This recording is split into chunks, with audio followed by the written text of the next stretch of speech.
trop grand pour comprendre des choses aussi petites.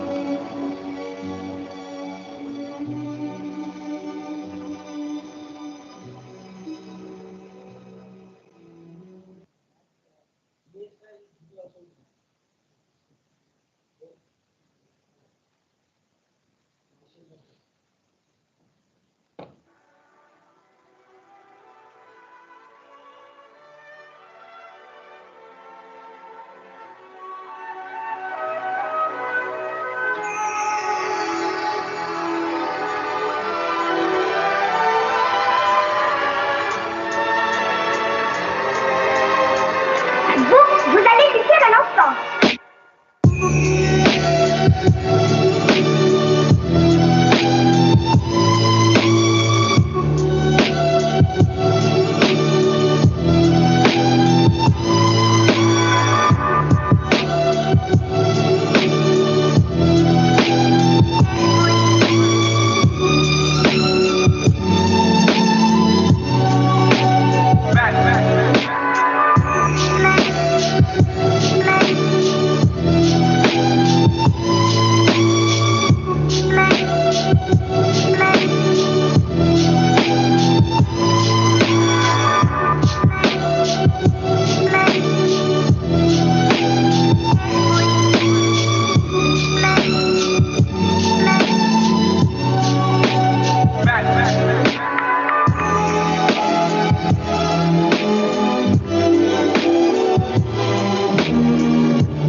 हमारा outlook kilo send में काफी kilo होते हैं यूट्यूब में पता लगा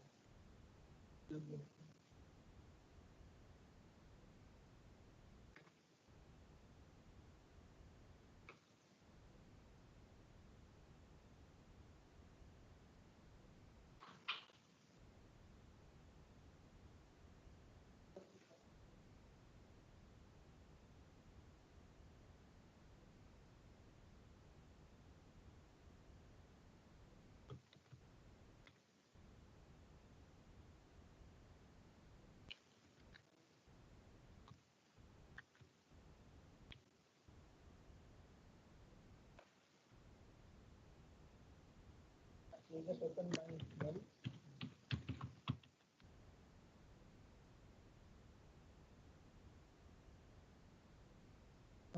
Email.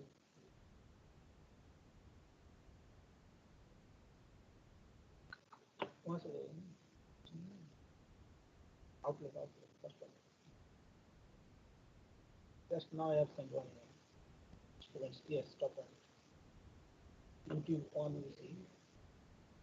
Hello, YouTube. This is just live stream.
Tu es trop grand pour comprendre des choses aussi petites.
Les papillons.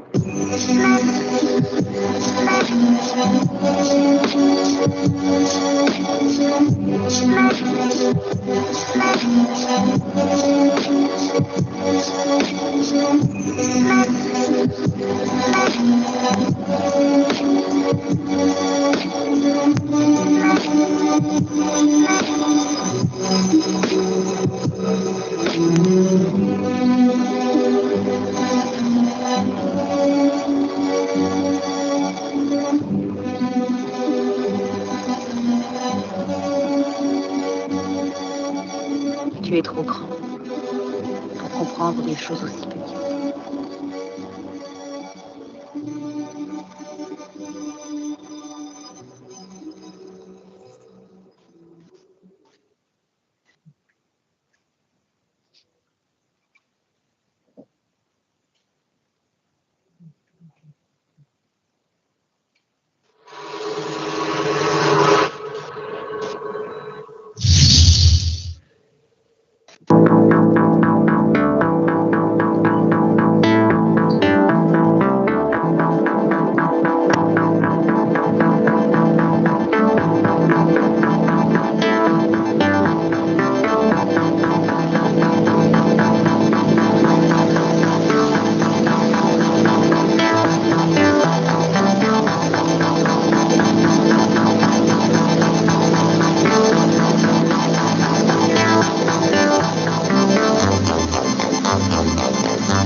এটা কি হোক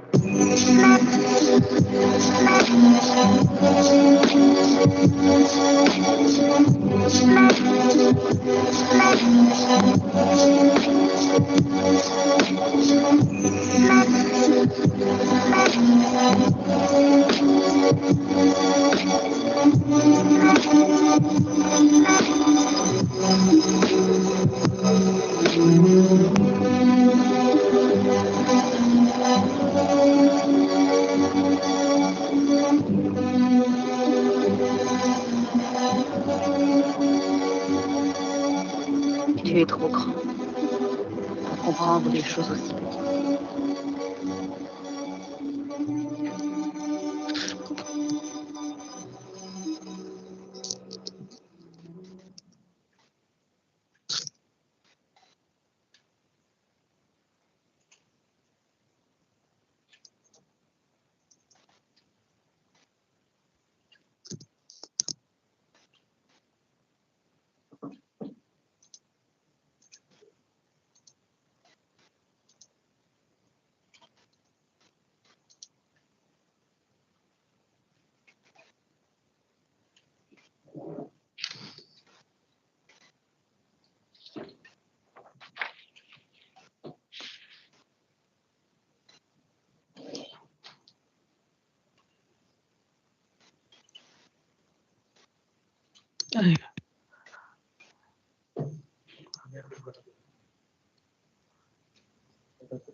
स्क्रीन देखो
Good morning.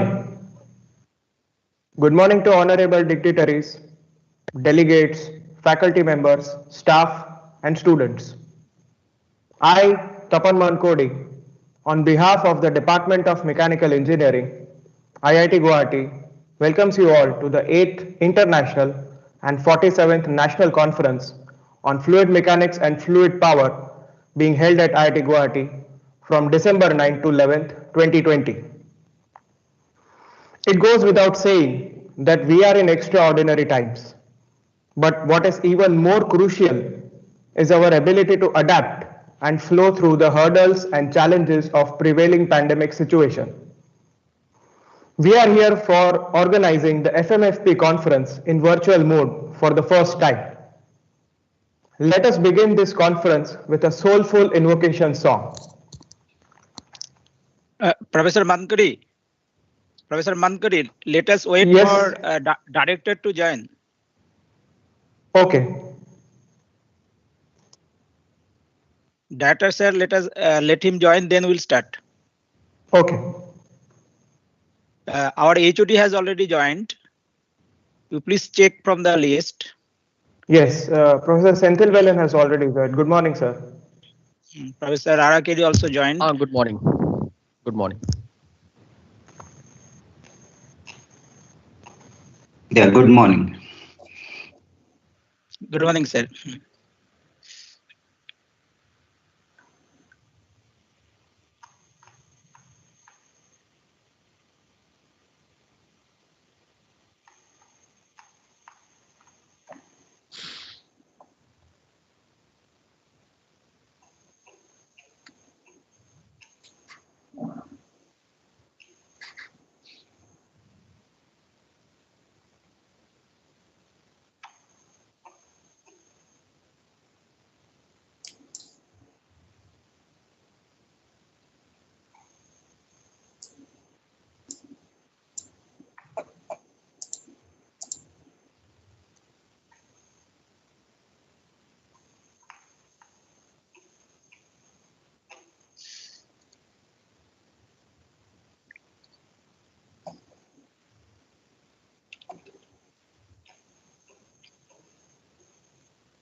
Good morning, Amresh Dalal.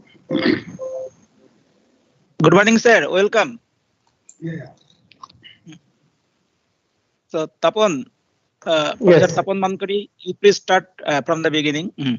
Yes. Good morning. Good morning to honorable dignitaries, delegates, faculty members, staff, and students.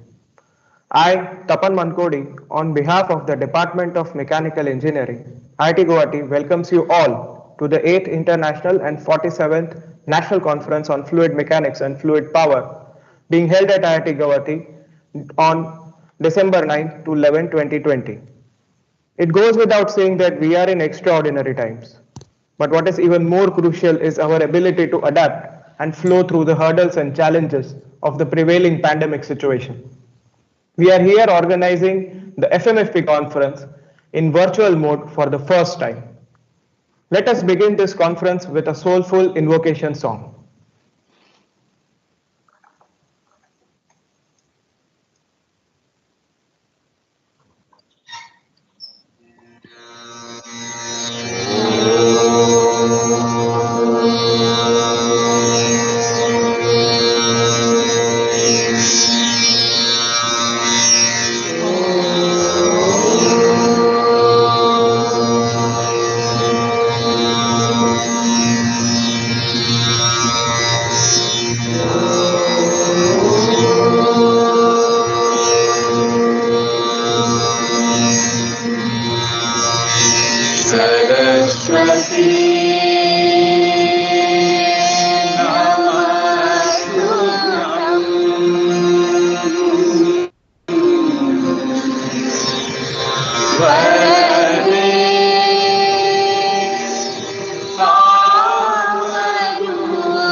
Now I would request Professor Amresh Dalal, Organizing Secretary, to deliver the welcome address.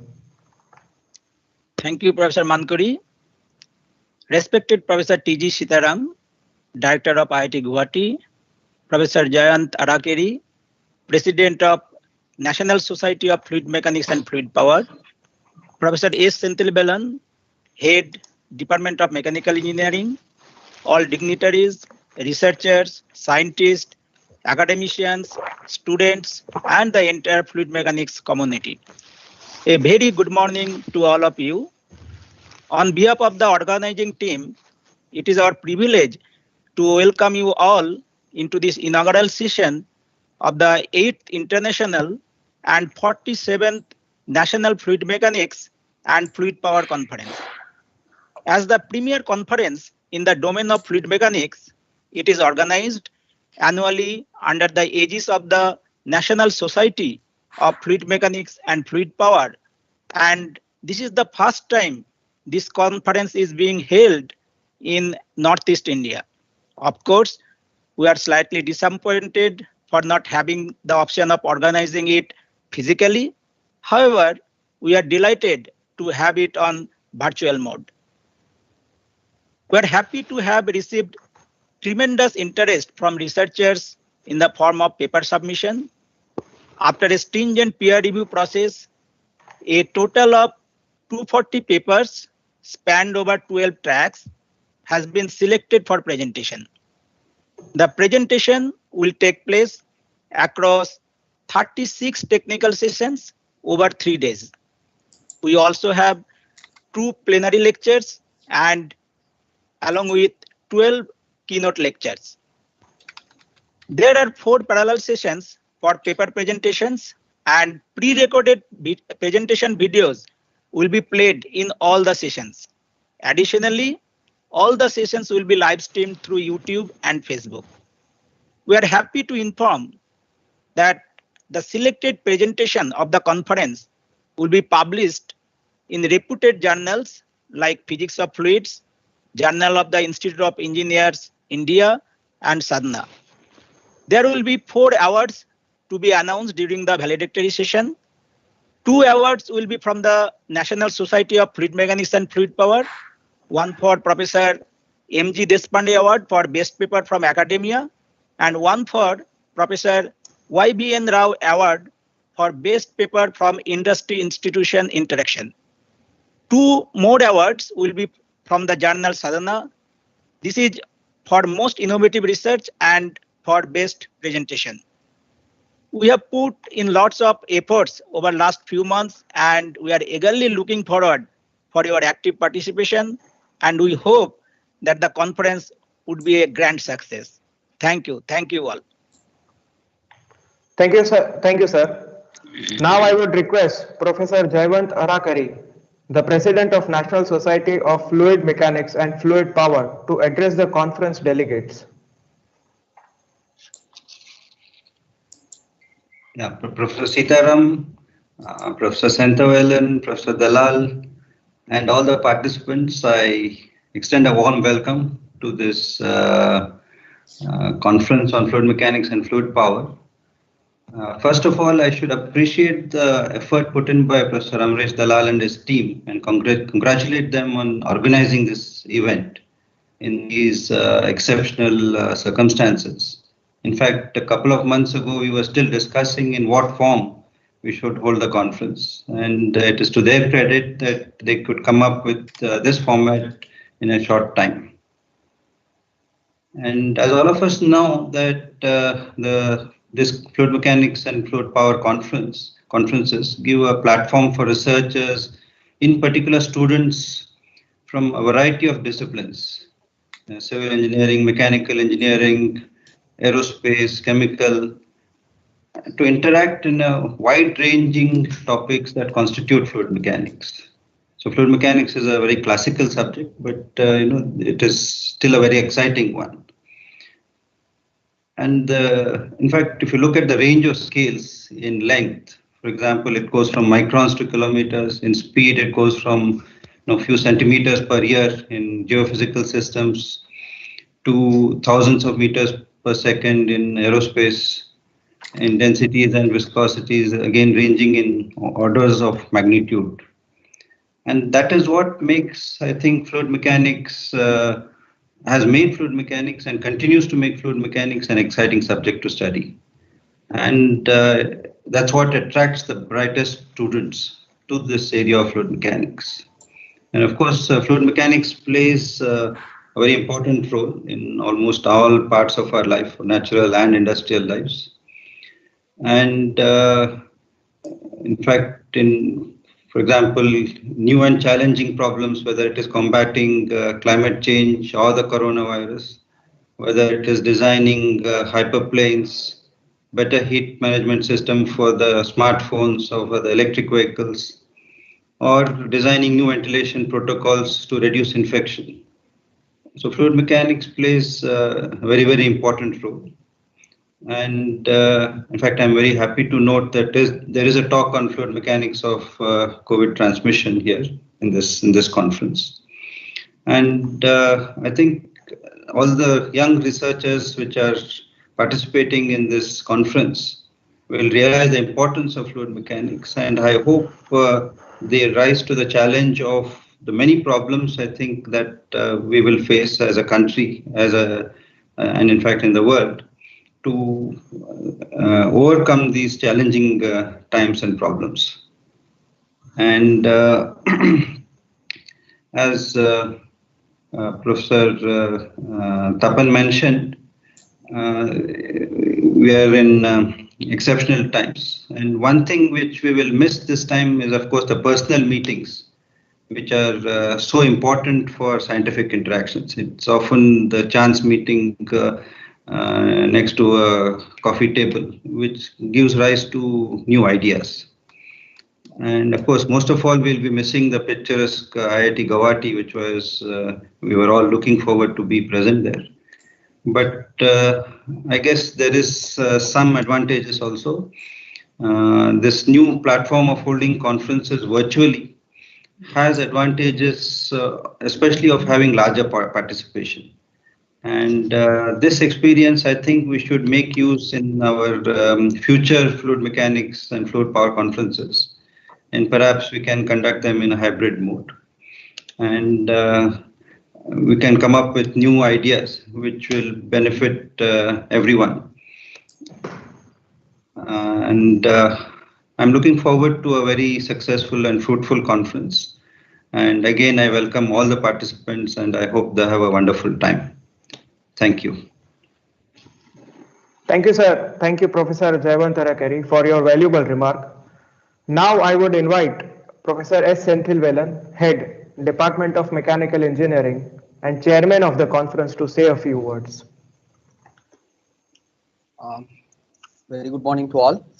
On behalf of Department of Mechanical Engineering, I welcome you all to this wonderful conference. And it is a very privilege for us because this conference, as it was mentioned, like it's more than 50 years old. We are just 25 years old, like mechanical engineering, and IIT Guwahati is just 25 years on mechanical engineering, just graduated about 180 PhD scholars and about 1,100 BTech and 1,100 master students. So in front of this society, we are very humble and we are small in the size. But I take this opportunity to congratulate this committee, this organizing committee, Professor Amaresh Dalal and his team. It is a wonderful opportunity to show our the attitude and our capabilities. Though we are all telling it is a challenge and difficult situation, but IIT Guwahati and mechanical engineering is looking this as a opportunity rather than the problem. So we are in fact looking this is a great opportunity to contribute to the society, either in the form of organizing the conference or disseminating the knowledge. And as everyone mentioned, the dignitaries have mentioned, this is a classical area where we have to contribute to the society through this. And I also take this opportunity as we started with the invocation. We must have seen that we have a classical systems like musical systems or systems. And I also extend you to appeal you to look into this area which we have forgotten. Like there are wind instruments where this fluid mechanics plays a major role. Because music is not just controlling our emotion. We know that it changes our chemistry. So people can really think about contributing the area which is not even touched upon.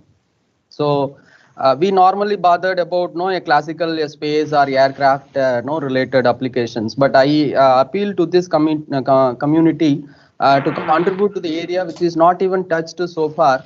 And not only to that, normally there is always a myth in the society, like IIT does research only for another 20 years back or 20 years far ahead. But let us also contribute to the common people, our own common countrymen, so that they can immediately utilize our contribution. So some of our effort we can really contribute.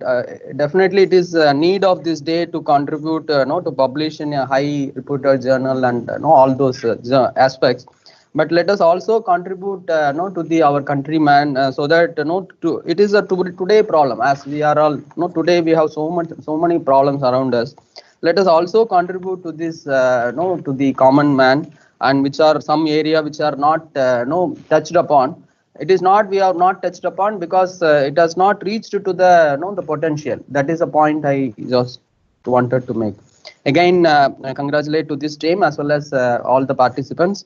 And as I mentioned, we are not looking this as a problem. This is an opportunity. Let us not bother about what is missing. Let us see what we are going to gain from this. Like typically a conference organizing, no, it's a big no problem in arranging the logistics, the food, the accommodation. Now you see that those aspects are not at all needed. Now they have to just bother about organizing an online thing.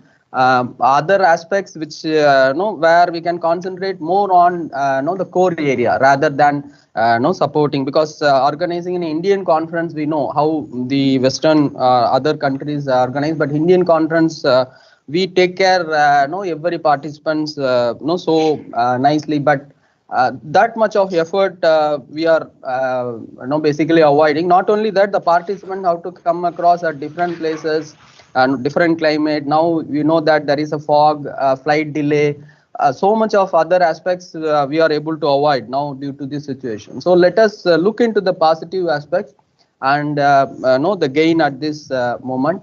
And I wish all very best to the no, both the all the members as well as the committee. Thank you very much. Thank you, Professor S. Senthilvelan, for your thought-provoking proposal. I now request Professor T.G. Sitaram, Director IIT Guwahati, who also happens to be the patron of the conference, to share his wisdom with us. Namaste. Very good morning to all of you. Professor Jayant Arakeri, President of the National Society for Fluid Mechanics and Fluid Power. Professor Senthilvelan, Head of the Department, Mechanical Engineering, IIT Guwahati. Professor Amaresh Dalal, the organizing secretary of this conference, and others, colleagues of IIT Guwahati, and all the distinguished speakers, delegates, and participants, and ladies and gentlemen. It gives me great, immense pleasure to inaugurate this conference, which is the 8th in the series in the international level and 47th in the series at the national level. The topic of fluid mechanics and fluid power, it's a very fundamental topic for most of the engineering department, whether it is civil, mechanical, electrical, electronics, anything, for that matter. Fluid mechanics is the branch of science where studies the behavior of fluids when they are in state of motion or rest. So you can now imagine the kind of varied problems which engineers have to solve. Instance of generation of electricity in hydroelectric power, which is a huge. In India, particularly, we are heavily dependent on that. And today we are also talking about the fluid power. Fluid power, even though I just talked about hydroelectric power, but it means many other things. A huge area.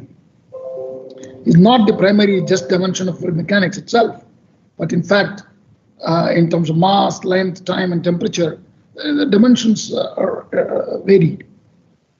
So it's a matter of immense pride that the Department of Mechanical Engineering, which is only 25 years old, is holding this 8th International Conference on Fluid Mechanics and Fluid Power. Why I said that is because this area, is so niche, and is to get such conferences by younger institutions is very difficult. So only thing is we are now having in the virtual, as this pandemic has not allowed us to really come together. But as my earlier speaker was highlighting, I think it's also a blessing in disguise so that we can concentrate more on the technical matters. And also, you can bring in all kinds of experts, even the very senior most expert in this area very easily for this kind of conference than a physical conference. So I saw very distinguished people speaking, even including my previous predecessor, Professor Gautam Biswas. I think he is delivering the first talk. So very happy to see that. So in the backdrop of our 25 years of celebration of Silver Jubilee, we just completed actually Silver Jubilee celebration in the month of September of this year. So on behalf of this entire IITG community, I extend a heartiest welcome to the eminent speakers, delegates, and also the young researchers participating in this conference. So this is being organized with an aim to bring together renowned researchers. I think is the key aspect of it, and that is also became much more viable and possible because of this pandemic. Otherwise, I think India would have taken another 5 to 10 years to come to this stage if this pandemic would not have been there. You see, we save a lot of money now, not only in this conference. I'm talking about the travel and many things. Many board meetings happen online, many selection committees happen online, and also not only the money part, it is also the strain on the human body. That also is reduced. So I wish that this conference will have a greater deliberations. Only thing is, I wish even the organizers could use many other breakout sessions, and there is a lot of things are possible today in this virtual realm. Okay, I don't know whether you could do that with Teams, but there are other tools where you can have a breakout session, you can have an exhibition, you can have meeting of the experts and the young people online. I think those things should be explored more and more now, because this is going to be the new order for us. Okay, this is going to be the new order. Online conferences are going to be the new order.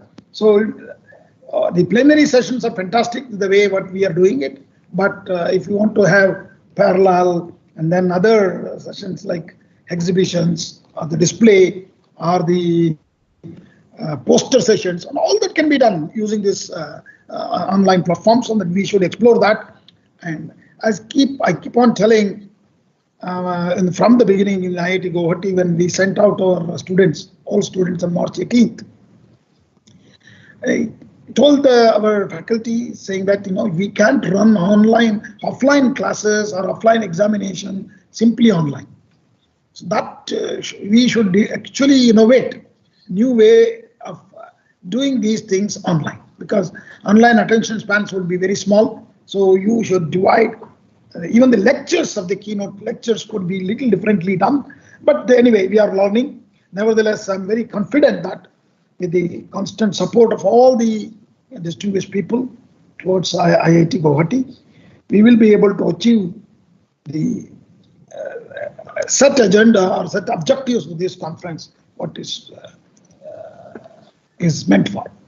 In future, I'm quite sure of holding this conference also in physical mode. It is not that we're going to only shift to the totally, but as my earlier speaker, Professor Harikeri said, we would like to come to IIT Guwahati, beautiful campus. Yes, definitely, we welcome all of you to the beautiful campus. And that too, this time, this is the period to visit Guwahati. It's very beautiful, green and cooler, and campus is also very cleaner, and air is also very clean in this area, this part of the year. Anyway, coming back to this event, I hope this event will facilitate a stimulating forum for scientific discussions, professional networking, research collaborations, interdisciplinary education, and dissemination of the most recent scientific and technological advancement in fluid mechanics and fluid power. At the end, I would also like to take this opportunity to congratulate the entire team of fluid mechanics and fluid power organizing team at IIT Guwahati for organizing this conference at this scale, and also wish the event a grand success. With these few words, I thank again the organizers for inviting me to say a few words to all of you. Thank you. Namaskar.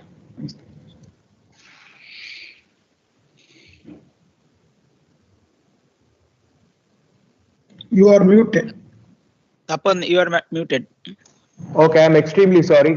This will keep happening during the conference for many of us. Sorry. Thank you, Professor T.G. Sitaram, for your kind words. I would now like to invite Joint Organizing Secretary, Professor Dipankar Basu, to share the vote of thanks. Thanks a lot to Dr. Mankodi, and good morning to everyone. Successful organization of an event demands selfless support from a varied group of individuals, and we, the FMFP organizing committee, is blessed to receive the same from all possible corners. So we feel it is the perfect time to say thank you to each and every such personnel, but of course I am trying that with a bit of apprehension, as I am surely going to miss a few.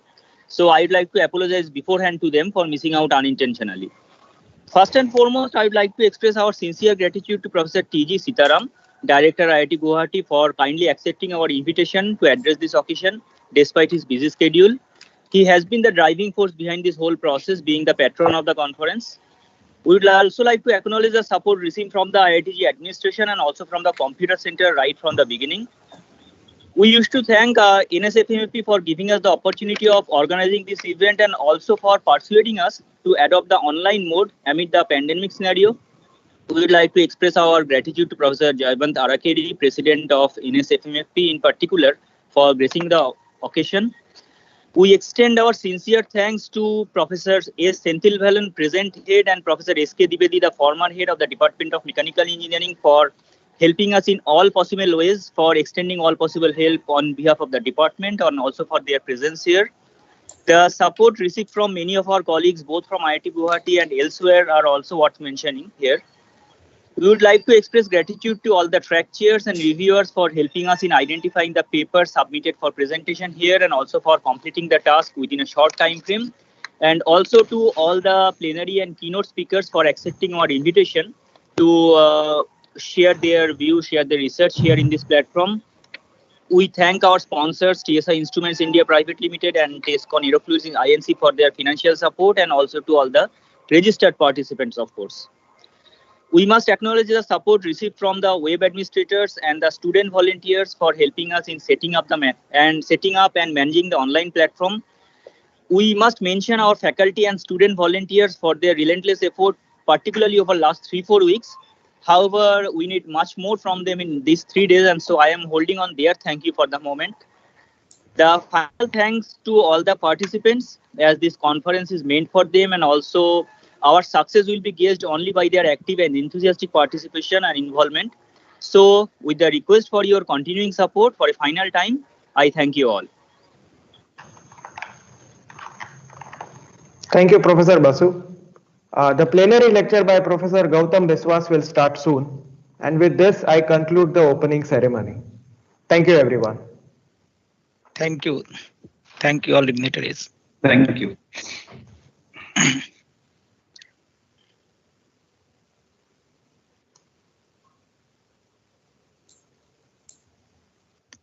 So, Professor Atul Sharma.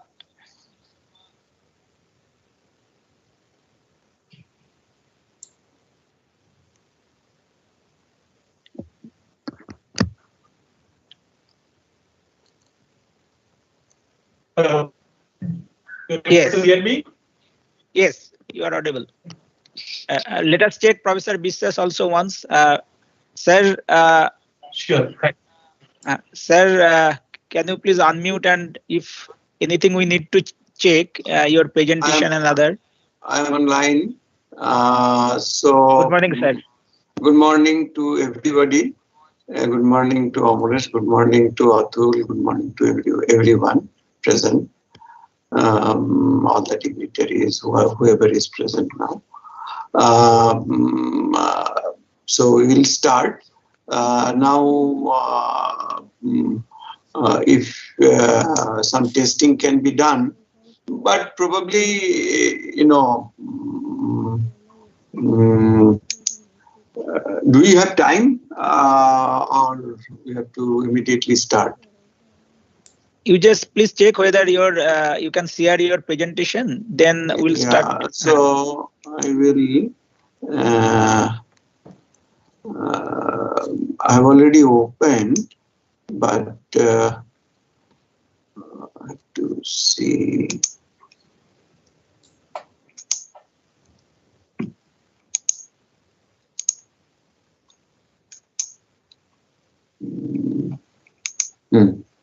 So, is it to be brought to full screen mode, or otherwise? See, okay, probably. Now, is it visible now? Yes, sir. Yes. Okay, so icons are slightly different. It is coming. You can minimize it. No, what is happening that whenever I'm sharing this icon is, my God.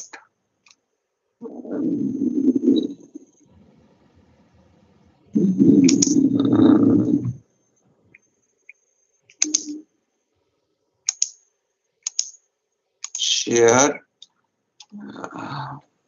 Yes, sir, it is fine. Means it is coming at the corner.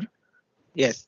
Okay. So it is over to Professor Sharma, Professor Atul Sharma. You please start.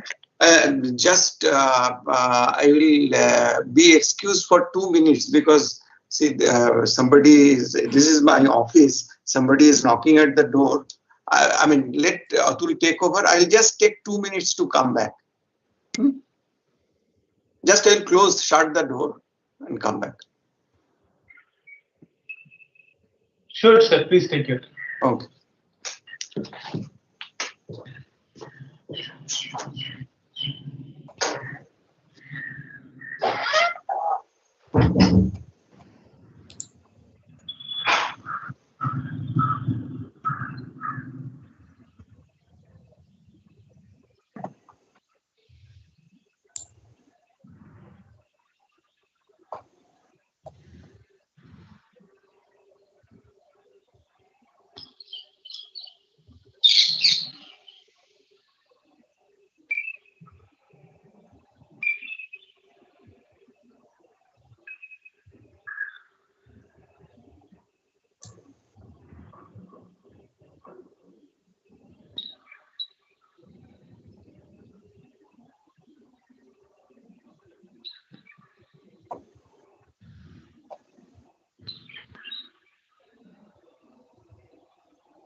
Amresh, shall I start the introduction?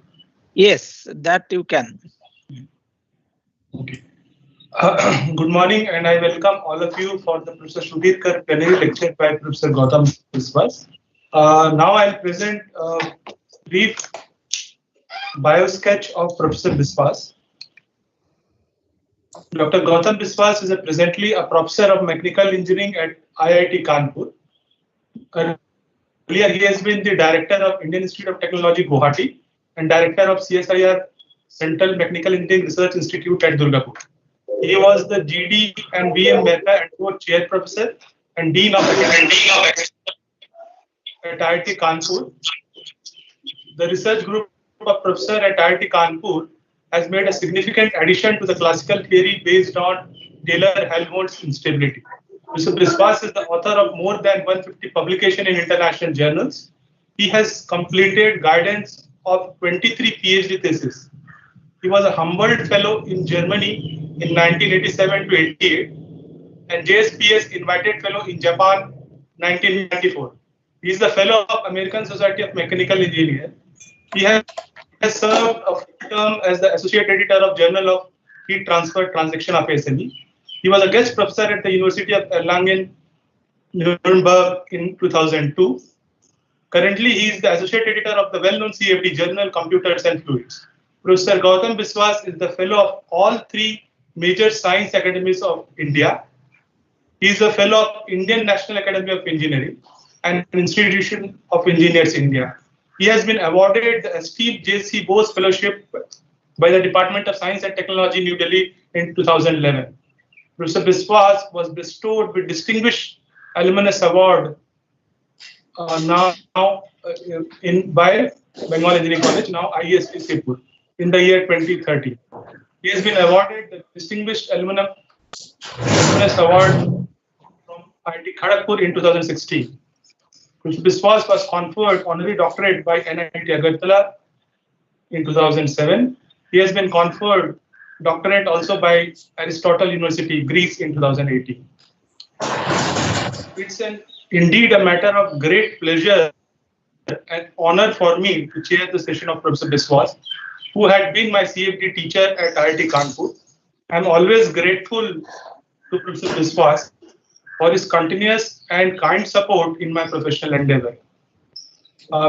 Before I hand over to Professor Biswas, may I request all of you to write down any query or your questions in the chat box of the MS team that I'll take up at the end of the talk, since I do not want to disturb the complete involvement of mind, body, motion, energy of Professor Biswas during his talk. So with this, may I request Professor Biswas to get started with his talk. Thank you very much. Am I audible? Yes, please. Thank you very much, Professor Atul Sharma.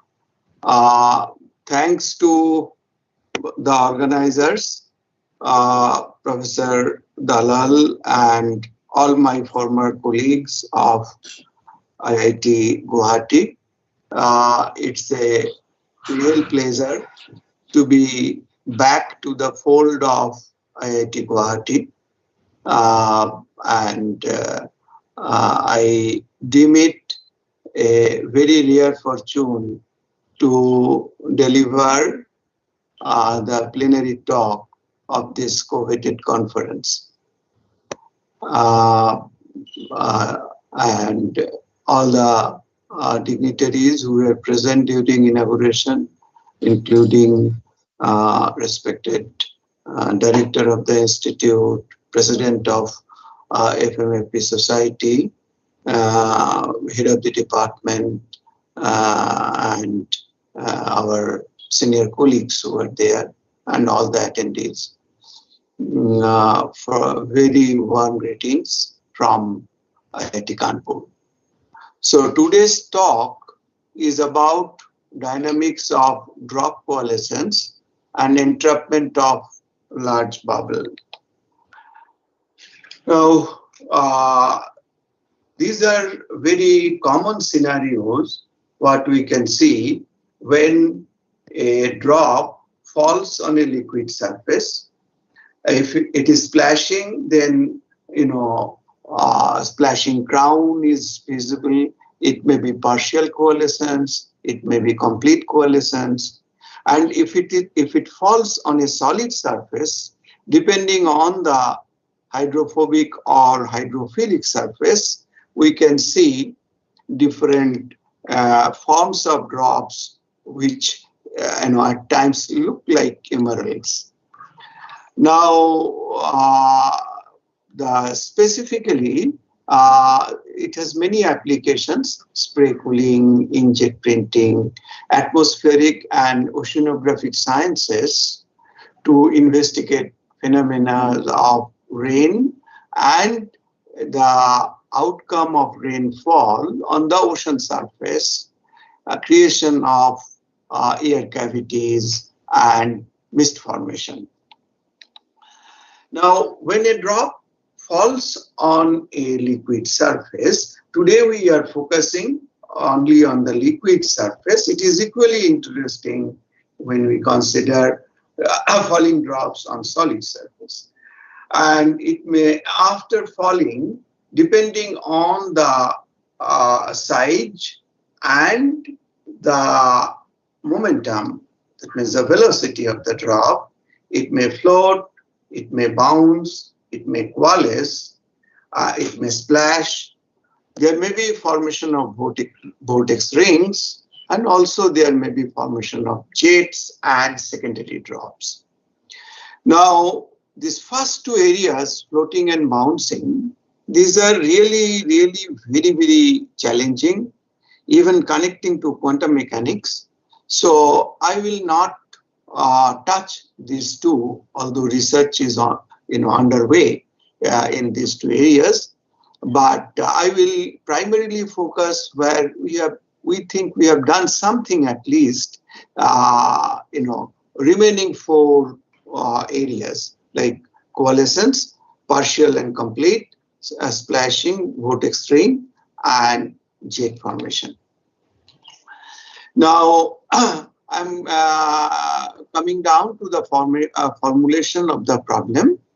We can consider a liquid drop.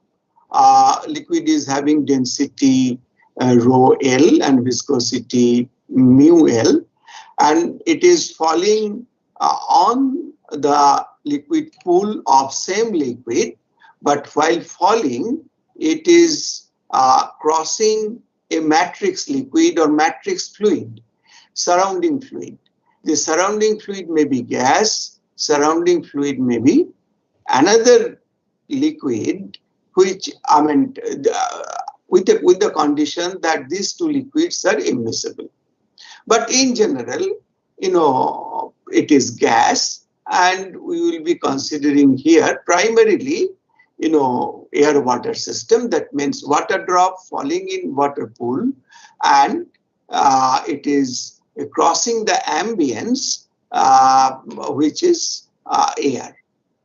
And with such studies, the parameters which are of prime importance are Ohnesorge number, which is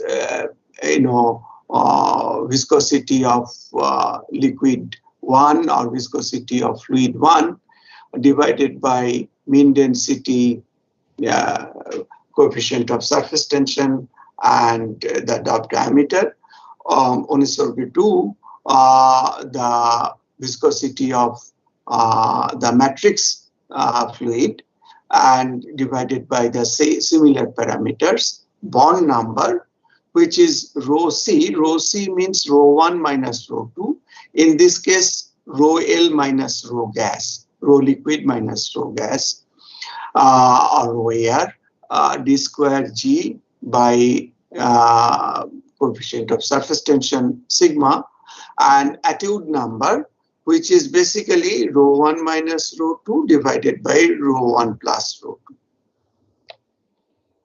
Now, before entering into the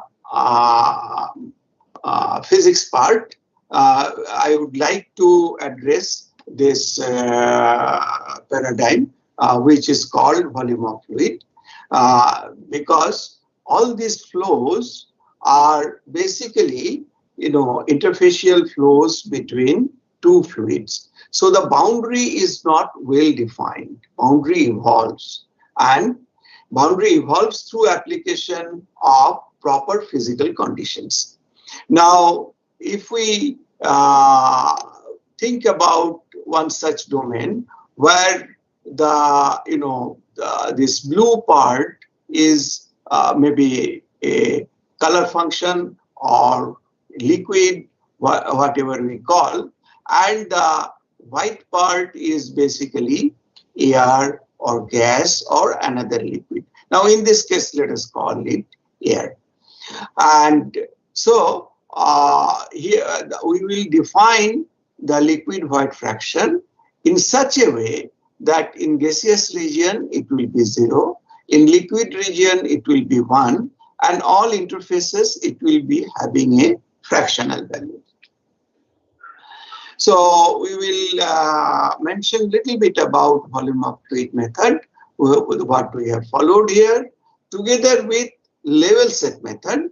This was a great mathematical discovery of Professor Stanley Osher, who got Gauss Prize because of discovery of level set function.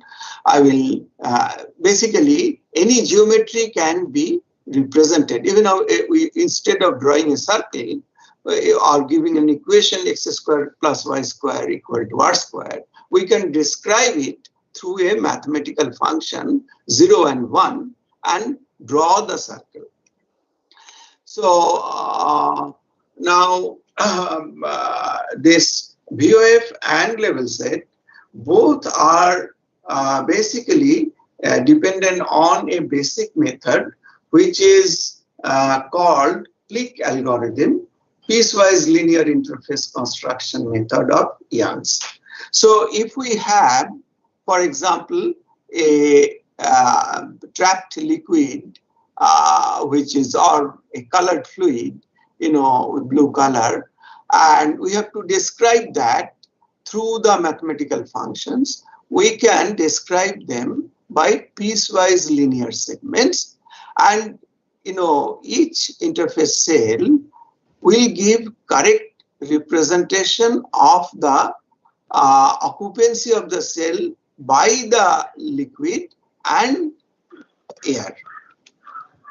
So this was done, this can be done rather through properly describing the surface normal to the interface and the offset distance of the interface from the center of the cell. And in order to do that, we have to calculate direction cosines. From there, we can calculate surface normal and finally offset distance.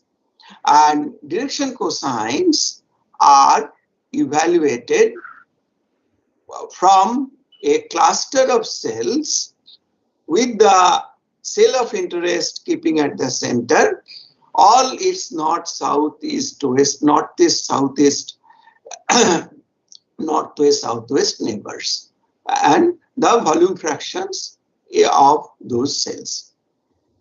Now, after having done that, we have to apply another algorithm which is called Elvira.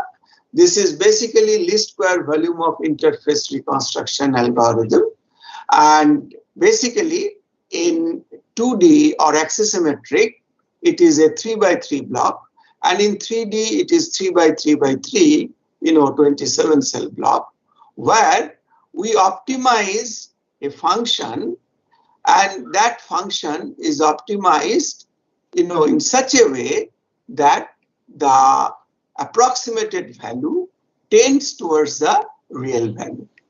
This is the basically approximation, and this is the finally real value, and this has to be minimized. Physically, if we say, it is something like this. See, for example, this is pure vapor cell or air cell. This is pure liquid cell, and these are interface cells. And at the interface cells, we optimize this function so that error is minimum. And for example, here, actual volume fraction is 0.93. But if we go by this tangent, then it will be 0.98. We have to bring the value of 0.93 through this optimizer. So, I don't know.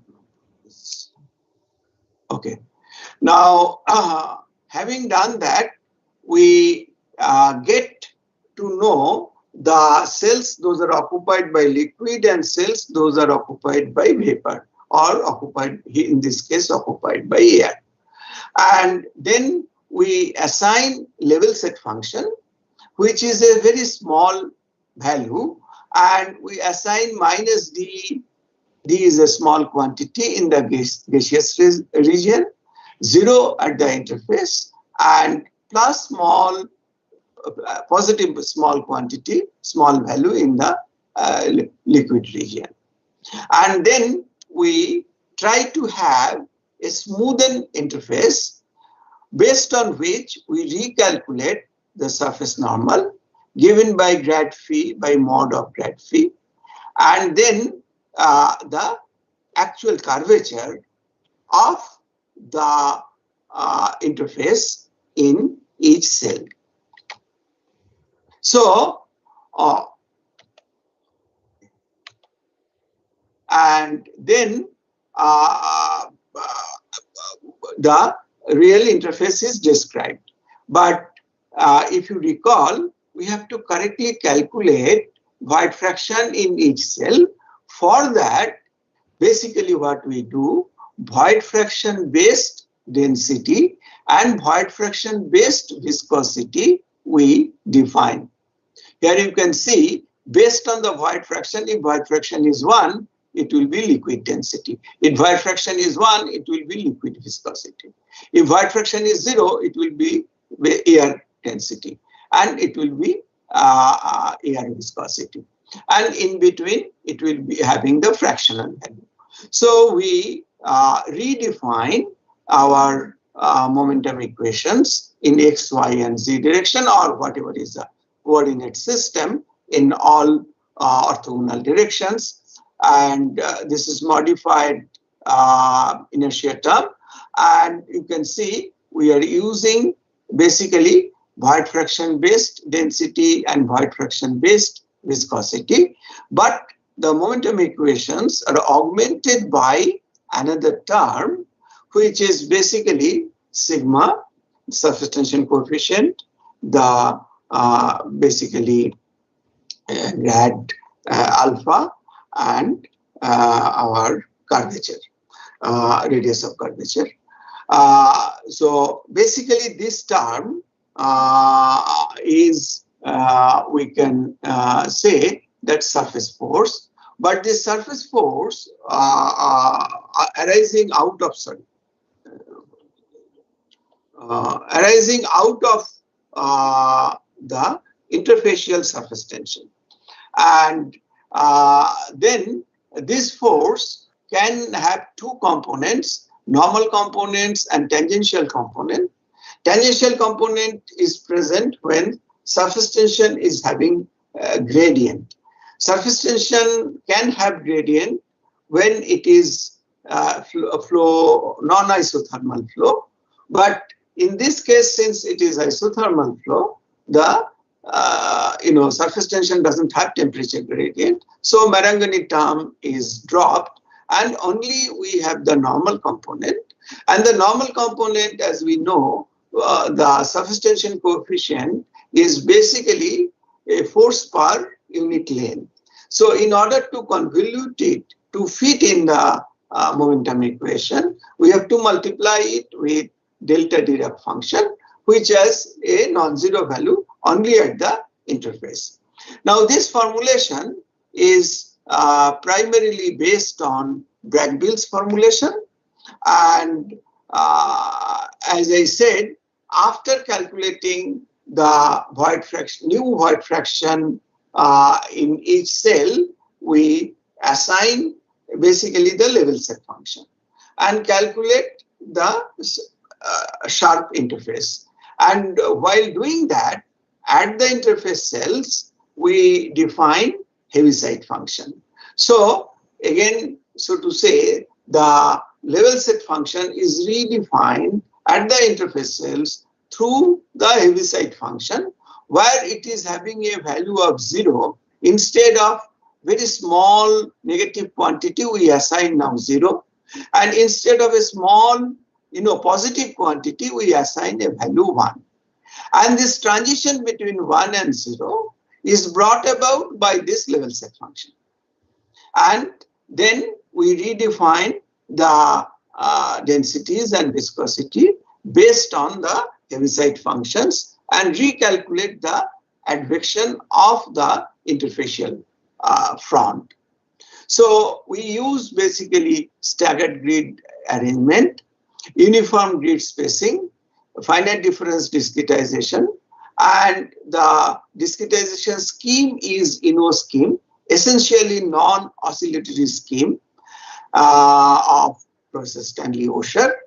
And we use for the pressure solver biconjugate gradient method.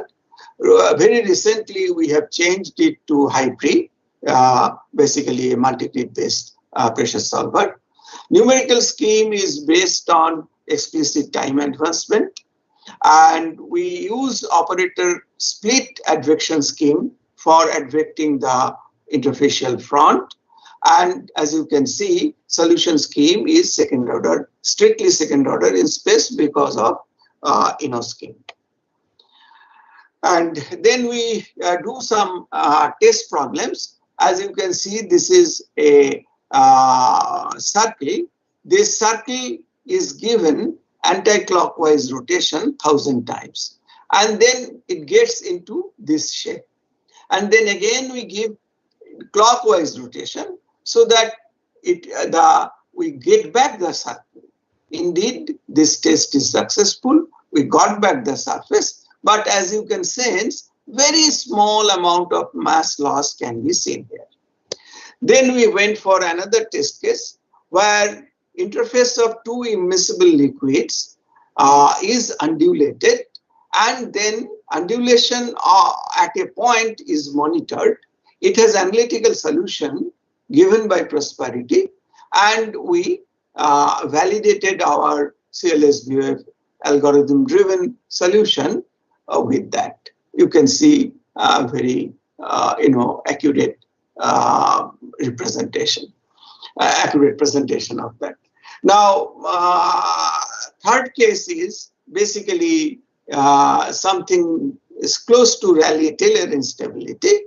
Basically, a heavier liquid is kept through a separating plate on the top of a lighter liquid, and then all of a sudden that plate is removed and the heavier liquid starts penetrating into lighter liquid, and at different instance different penetration fronts are obtained. This also has analytical solution of Bellman and very accurate numerical solution, which is called today benchmark by Murray Rudman. Now, this Rudman solution and Bellman solution both are validated through our algorithm. Now we will go for the real problem that we are concerned about today. Just look at falling drop on a liquid surface. After falling, see this column formation and then subsequent detachment, formation of secondary drop. Secondary drop oscillates with the oblate and prolate shape. Again, it comes back and touches the liquid front. Again, through the aperture, some liquid is drained out. Again, pinch off takes place and the tertiary drop forms. Finally, the tertiary drop, you will also see, will touch the liquid front, and some amount of liquid will be drained out. But now, further formation of the column and pinching off will not take place. So this is a two-stage cascade. As such, several experiments have been done. In one experiment, Professor John Bush of MIT, he could show some such 8-stage cascade. So here, depending on the drop size and its initial velocity, we could see two-stage cascade. That means formation of secondary drop and tertiary drop. And this is called partial coalescence. So this is basically the exact results. That was the animation, and here we have shown the exact result for specific Unisorge number, bond number, attitude number, and as you can see, that non-diamond first detachment, that is secondary drop formation, took place at t equal to 0.75 Tc. Tertiary drop formation took place t equal to twice Tc. This is non-dimensional time. And this case is basically, we also confirmed the experimental results of a very active group. I am just, the name I have to recall. This was basically Professor Kovepur of UCLA, Hani and Kovepur's experiment with 1.2 millimeter water drop falling through air through the liquid pool, and he got secondary drop diameter as 0.64 millimeter and tertiary drop diameter as 0.32 millimeter. And in our case, if we say non-dimensional initial drop diameter is 1, d2 by d1, that means secondary drop by primary drop diameter, we got 0.54, and tertiary drop diameter by secondary drop diameter, we got 0.47. We exactly reproduce the same result.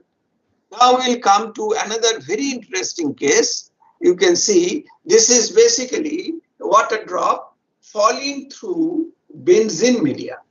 And this, you can see that this pool liquid is coming down, getting depressed, and then finally it is touching the front, and you will see again the column formation, and you will see the pinch off.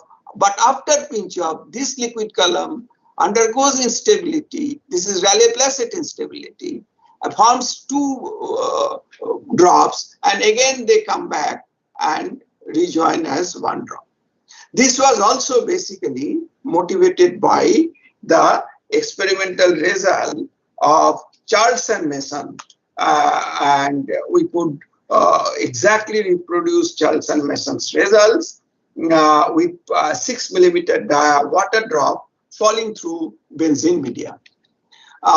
This result I will not, show in detail, but let me tell you briefly. This is a drop of 18% polyethylene oxide solution falling through decant medium, and as we can see from the picture that it is completely drained out. There is no formation of secondary drop. The drop liquid is completely drained out, and this is a typical example of a complete coalescence. So basically, this was our very interesting finding that this partial coalescence regime can be defined through viscous regime, inertia capillary regime, and gravity regime by defining the two extremes of drop diameter. Beyond the, drops larger than this diameter, which is 1 centimeter, you will see that there will be no partial coalescence. It will be always complete coalescence. And drop less than this diameter, you will see that there will be basically column formation, but pinch off will not take place. So secondary drop will not be formed. Because today's main topic is slightly different, so I'm not elaborating much on that. But I can tell you about our specific contribution for this partial coalescence physics. This is Nature paper, Blanchetti and Bigioni, where they made responsible for this capillary pool for a partial coalescence. So here we reproduced their interpretation. As you can see, after drop falling, the capillary waves are being generated, and obviously there will be capillary pool from the top of the liquid column. But together with that, there will be creation of horizontal momentum and vertical momentum within the drop liquid. And you can see the color code. Red is positive value, blue is negative value.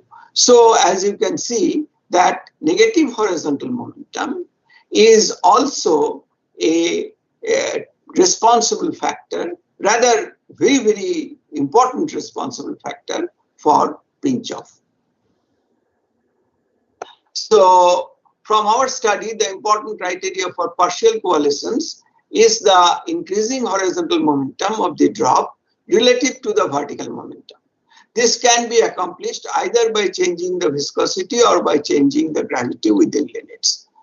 So another very important findings of this study, I can just briefly tell you that if you look at when the secondary drop is forming, right from formation of liquid column to pinch off, you will get different interface profiles at different times.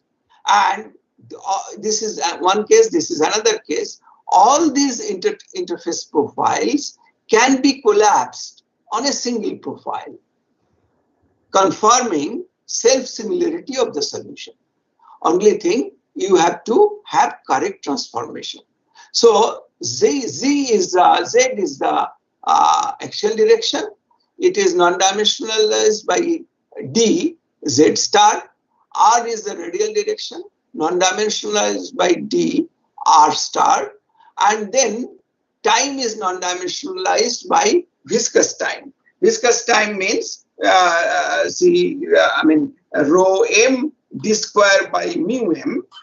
This gives the, if you can calculate back of the envelope, this gives the viscous time. So if the time is not dimensionalized by viscous time, and we sort of transform it into Z star by T star into alpha and R star beta, then you will get the self-similarity solution. And as I said, that all the interfacial convolution or development of the interfacial profiles will collapse onto a single curve, confirming the self-similarity, which is basically, very important finding. Now, I'll quickly go to the transition from partial coalescence to complete coalescence, and it is accompanied by, this is one case of complete coalescence, and this is experimental result. If you look at the complete coalescence, also you'll be able to see that air bubble is trapped in the liquid pool. Now, this was basically very faithfully reproduced that result by us. You can see formation of air bubble and basically formation of liquid column. So this now will come to our specific contribution of this identification of large bubble entrapment zone. Now, traditionally, this is very, you can perhaps understand that it's very important area. One of the thought leaders like Professor Prosperity or Professor Gary Lill, several other, such eminent people, they have worked in that area. And this is basically two groups, August and Prosperity and Pumphrey and Elmore, they confirmed these results. Basically, the air bubble entrapment scenario.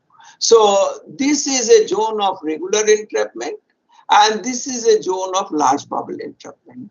By large bubble,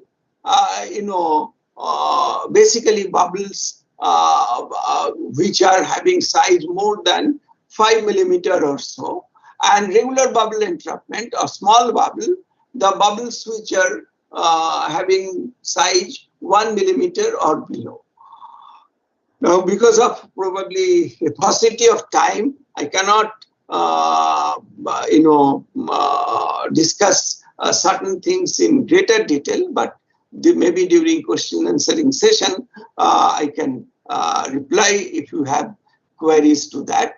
Now, this can be plotted on Weber number, Froude number plane, and you can see that these are the basically smaller bubbles, and these are the zones of large bubble. Now, Professor Angbang Wang did very thorough experiments with this scenario, and he redefined the entire velocity and diameter, which is called VD map, and he redefined this zone, which earlier was defined as this zone, regular entrapment zone, as S regime, smaller bubble regime, and this is, if you transform this into this map, this zone, this is a large bubble regime. But while doing experiments, he got many such points where he, found formation of large bubble entrapment. And that triggered the interest. So I will just show you what we are calling as large bubble entrapment. And this is Professor Wang's experiment. You can see air has been entrapped and it is basically oscillating. And finally, you can see the mechanism of trapped air bubble and formation of vortex ring. Now we reproduced that, as you can see, that we will be able to get this again, exactly formation of air bubble with little liquid trapped inside, and then, finally it is, the trapped air in the liquid pool, of course, trapped air finally will go out. So these are the important results in parametric form. This is basically the liquid drop of 5.65 millimeter diameter with a velocity 953 meter per second falling on the liquid pool. And you can see Professor Wang's results and our numerical results. Now, what is not available in Professor Wang's result, that if you see our numerical results, that we have shown the formation of jet formation, thin jet formation, and then basically entrapment of also within the entrapped bubble, we could show a small liquid has been entrapped. Now, this liquid entrapment is not seen here, but these results were further confirmed by the published result of Professor Thoravel and Professor Thordarson. Professor Thordarson is very well known experimentalist or very well known researcher in this area. Now, yet another case where we are showing basically a drop of diameter 4.42 millimeter with velocity 1.136 meter per second falling. And again, as I said, you can see formation of jet and basically entrapment of the air bubble. And also within the air bubble, you can see some liquid has been entrapped. This was also found by Professor Wang. And finally, you will see this is, the large bubble accompanied by a very small bubble. And this is not any artifact. Experimentally it was found, and also numerically we have found. And this is basically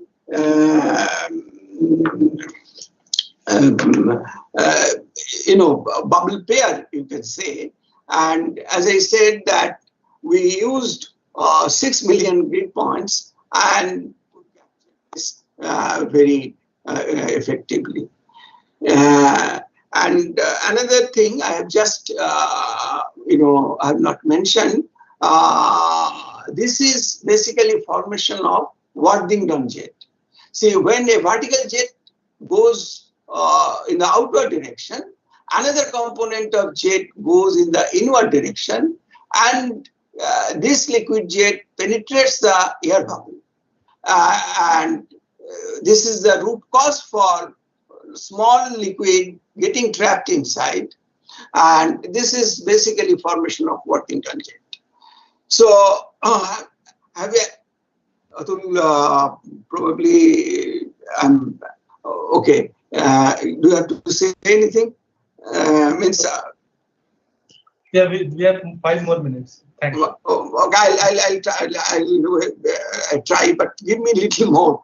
Sure. So now, what I was, important thing I was trying to say, that while reproducing basically Professor Wang's some of the experimental findings, we calculated about 200 plus simulations with 6 million grid points, and we found that the real zone of large bubble entrapment is this. You just try to identify the earlier belief was that large bubble entrapment takes place only in this zone.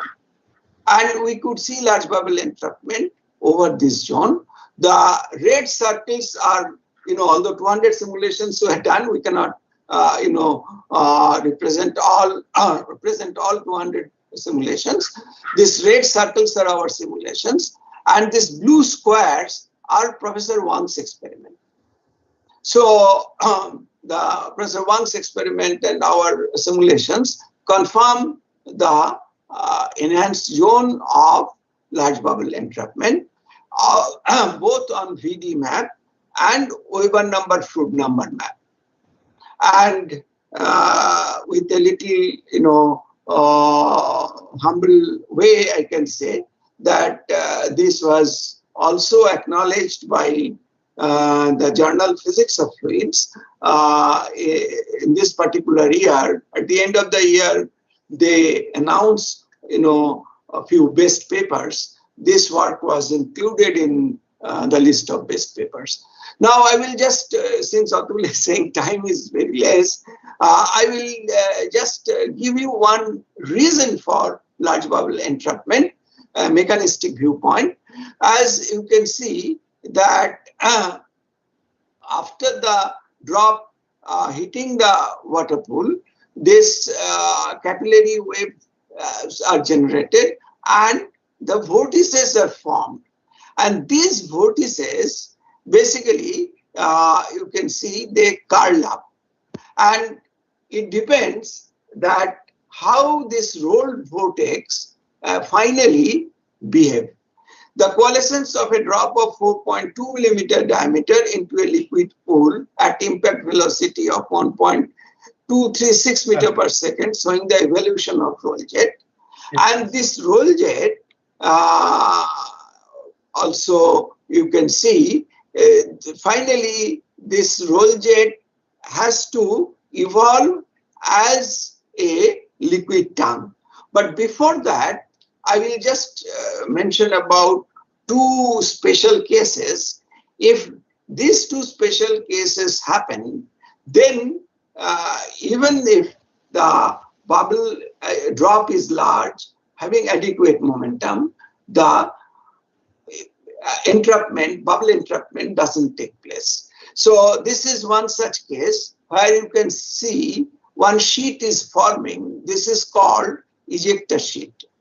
And when ejector sheet forms, you will see the cavity gets enlarged, but doesn't close in a way that it traps air.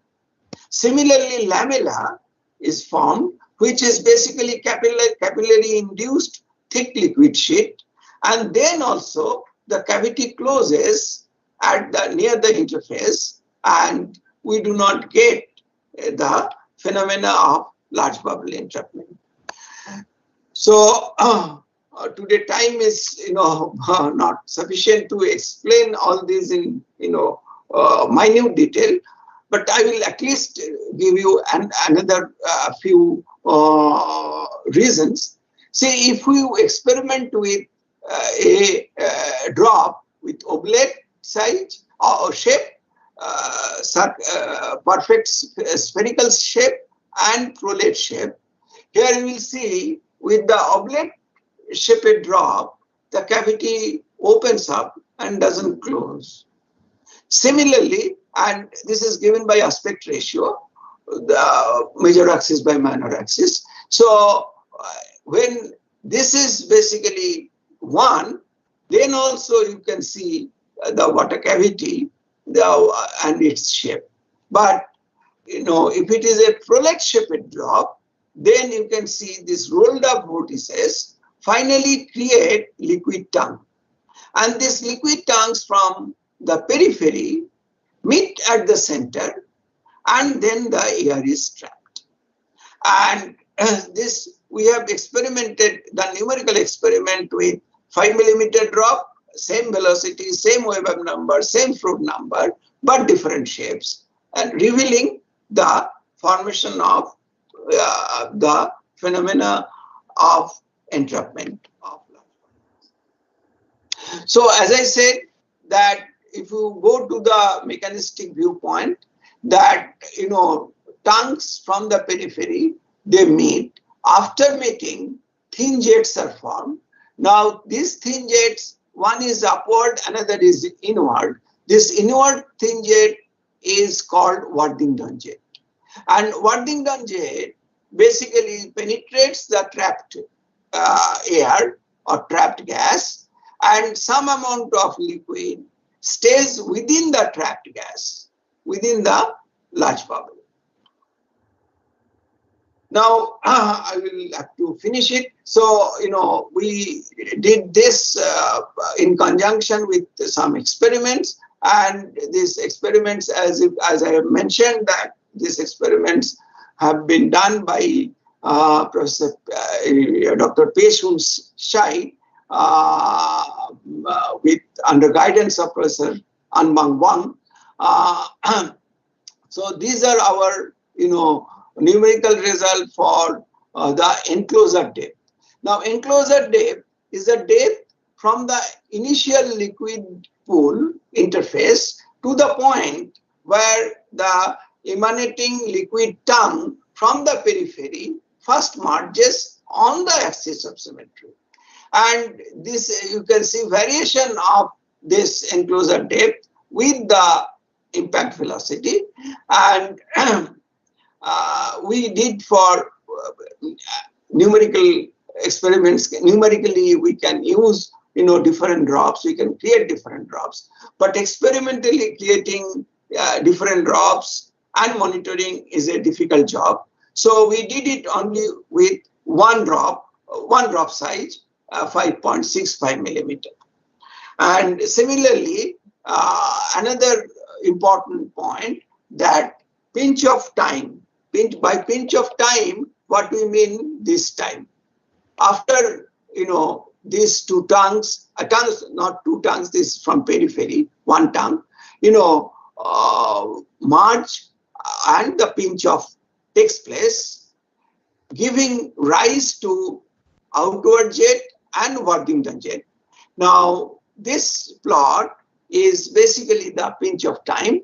This is physical time for different drops versus velocity.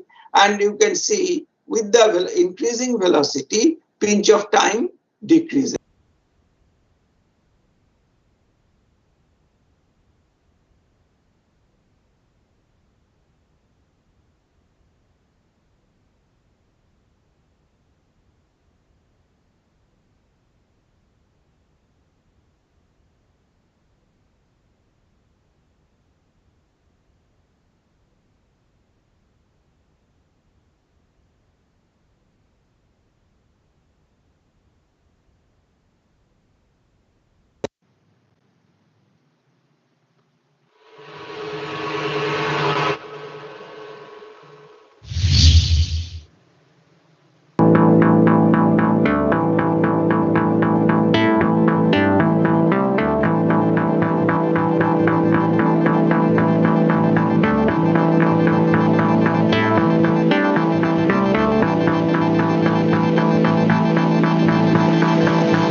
Good morning, all. This session will be chaired by Professor Pallav Sinha Mahapatra from IIT Madras. Thank you.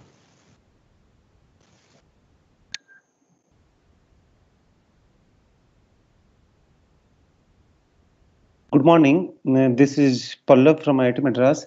I welcome you to this session. Is Professor Chain is already there?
The moderator from IIT Guwahati, is Professor Chain is already joined.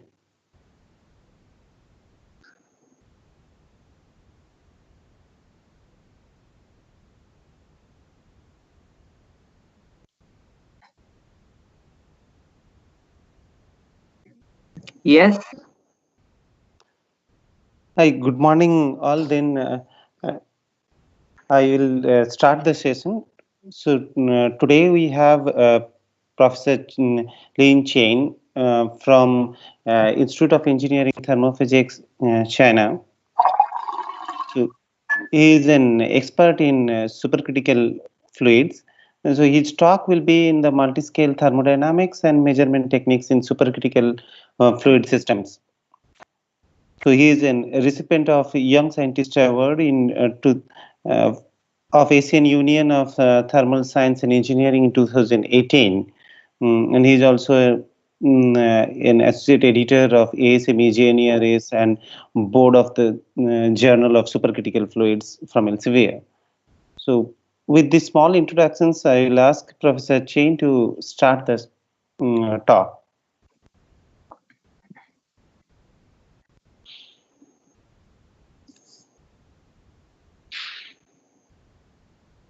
Yes, so I'm going to share my screen for the slide.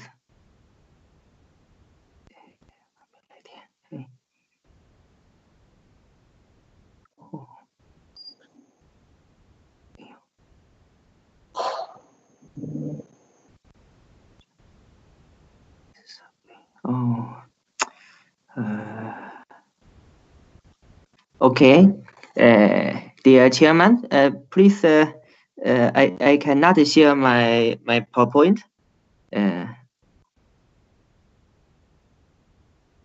Okay, so what is the problem you are facing there? Yes, because my there it indicate only the organizer can share the screen. I cannot share the screen.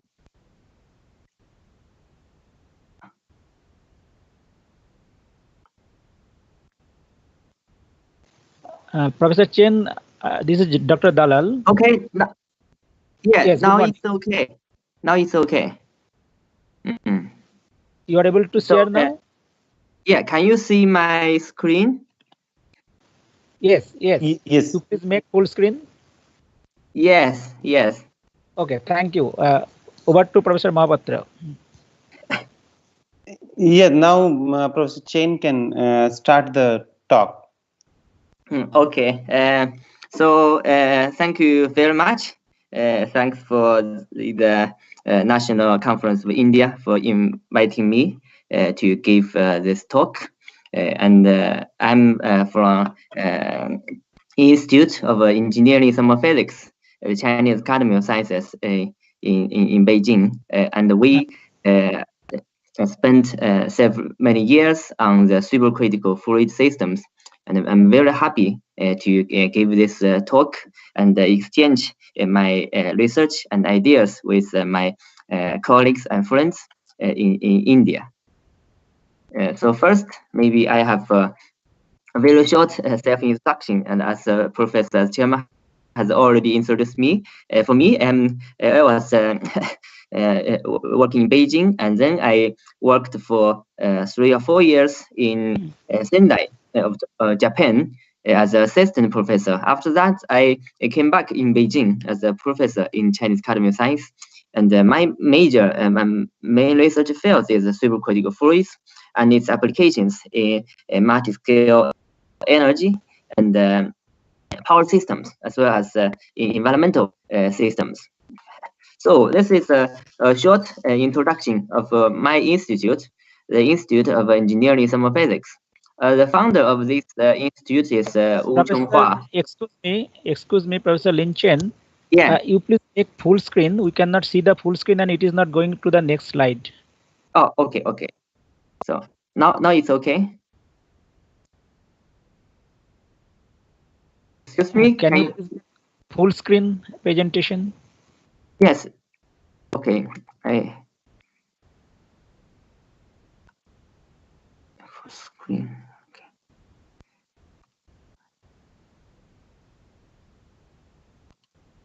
Now it's okay.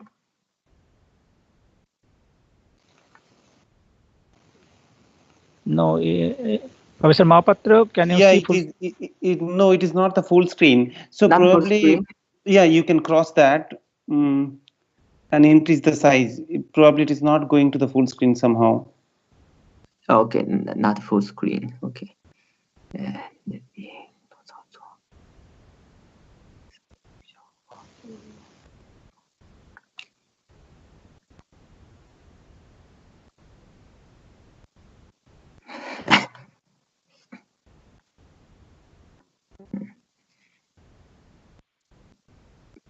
Okay, now it's full screen. Excuse me? No. No.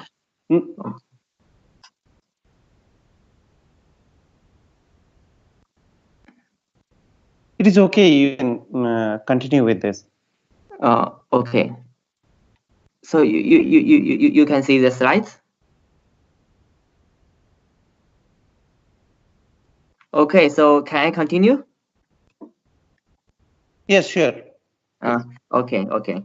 So I'm sorry for that technical problem, but if you can see the slide, I think it's enough. And because this is the founder, Professor Wu Chonghua, and he was famous for his research in the three-dimensional flow theory of turbomechanically. This is he was once worked in California Institute of Technology in the United States, and after he came back to China, he established the research of engineering thermophysics. If you see engineering thermophysics, it is not a word in English, but it's founded by Professor Wu about this thermophysics applications engineering field. Now it's already a big society in China to study the thermal, the turbine mechanical, heat transfer, multi-phase flow, and the related effects. And those are the academicians who have worked in China in our institute. And our major fields of our institute we have three major fields about clean energy and power technology, and also for distributed energy and energy storage.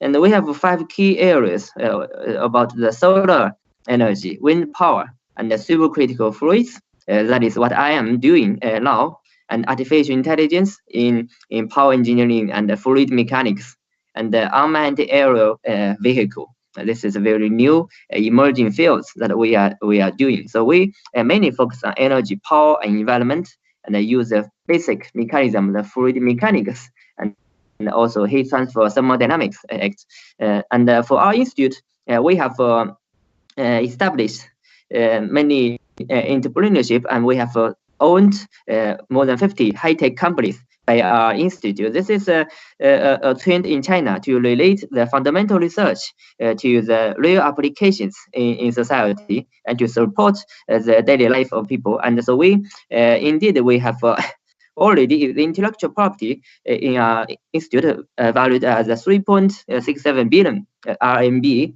and we have an investment from public about 6.2 billion RMB. This is what are the characteristic of our institute to do real research in the society and in the industry field. And also we have several sub-institutes together with the local government. It expand in China. So this you can see we have several sub-institutes. We doing different kind of things such as aeronautical equipment, energy storage, and clean energy, and small-scale turbine systems. So this kind of research is what our institute mainly focused.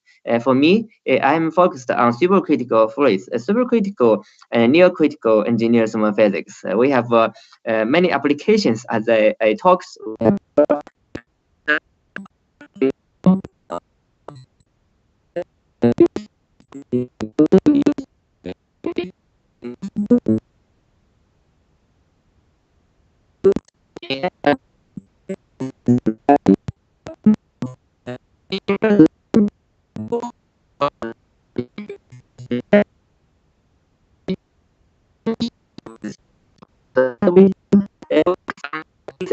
First, efficiency and stability problem. Second, the critical effect means how fluids go across a critical point. This is several kind of with nuclear disaster, something like we have to focus on the peaks, the fluctuations of critical fluids. Is when we have a local heat flux stability problem. This is what we do to find the basic flow process of supercritical fluids. So this is, I think many of you already know about how the fluids goes.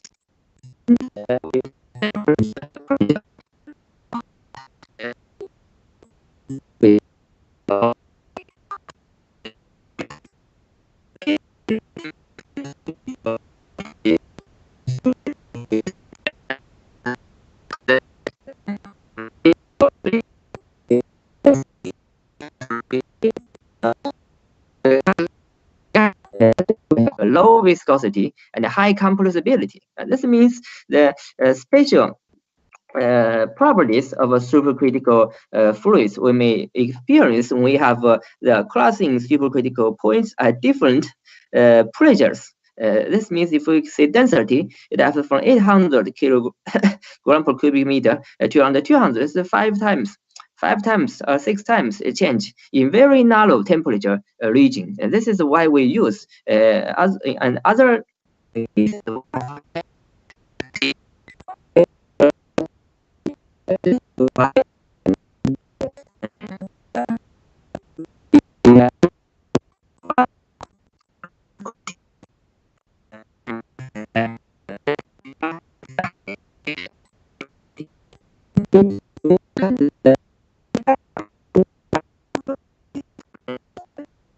is three-dimensional. This means if we go across the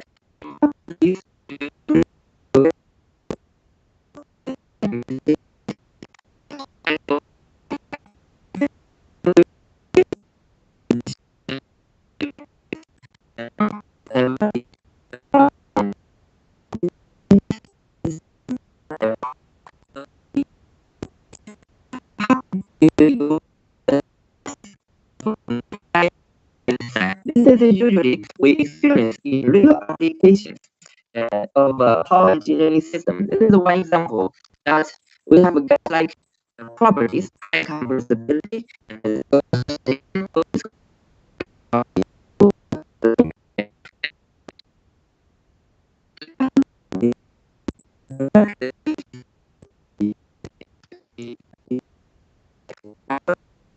Professor Chen, sorry to interrupt you. Your voice is not coming properly.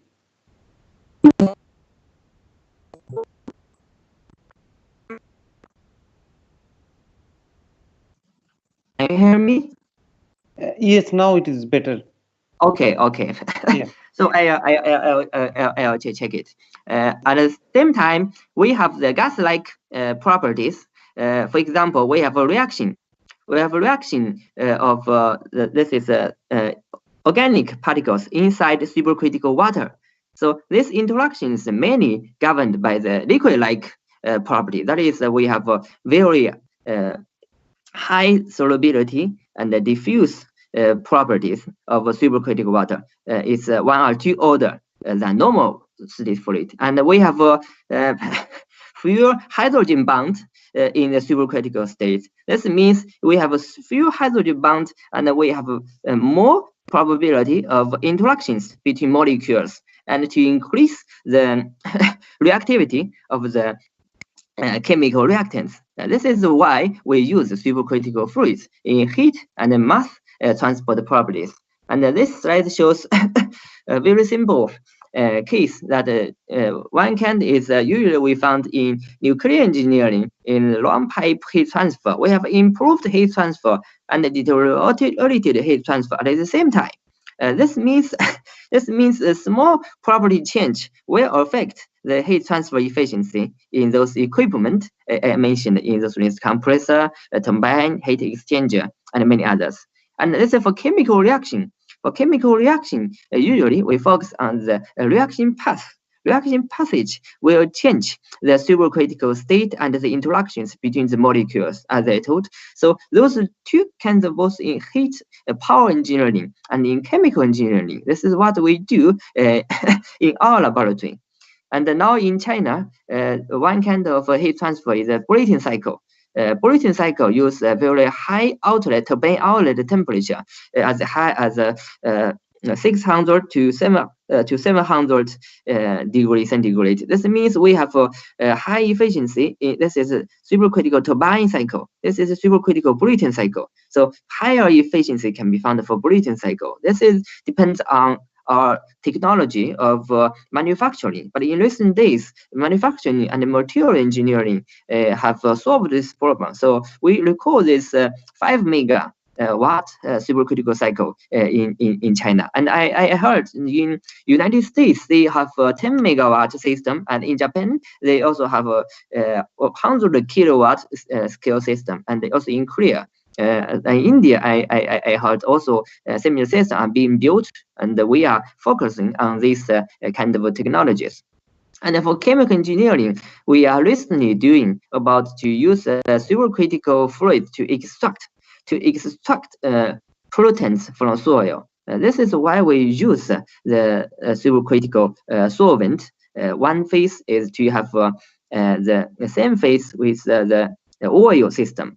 It cannot easily be dissolved in the normal fluid state, but in the middle figure, we can see in supercritical state, the reaction happens in the single phase. This means it's difficult to react in normal states, but it's very easily reactant in supercritical state. In this case, we can easily separate the materials, and you have the energy material, the molecules in a separate way. And this is why we use this solvent and cracking and the separation technology in the same time. So in both those fields, we do in our institute, in my team, I mainly do supercritical fluid plus. Supercritical plus many kinds of technologies. So you can see our working area is one is to coupled with the phase change. This is a supercritical Brayton cycle or supercritical transcritical cycle. We have a phase change to investigate the phase behavior and the relations with heat transfer. And also we do with the supercritical fluids with the environment engineering. Mainly we do remediation for soil contaminants. Now in China, it's a big problem now for heavy metals to be removed from soil. I heard also for some place in India, this is a very severe problem. It enters to the water system and will affect the daily life of everyone.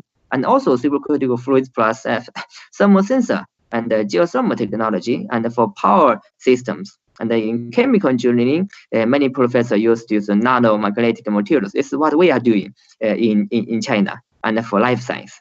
So this is the basic things we are doing. And now in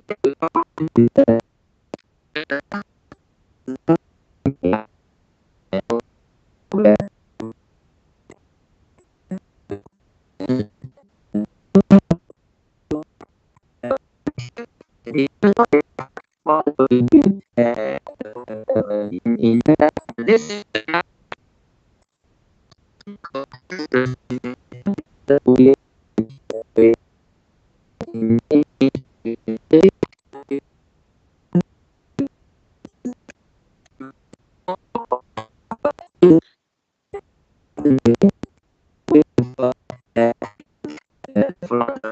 and this kind of system can be used in solar, nuclear, and geothermal systems.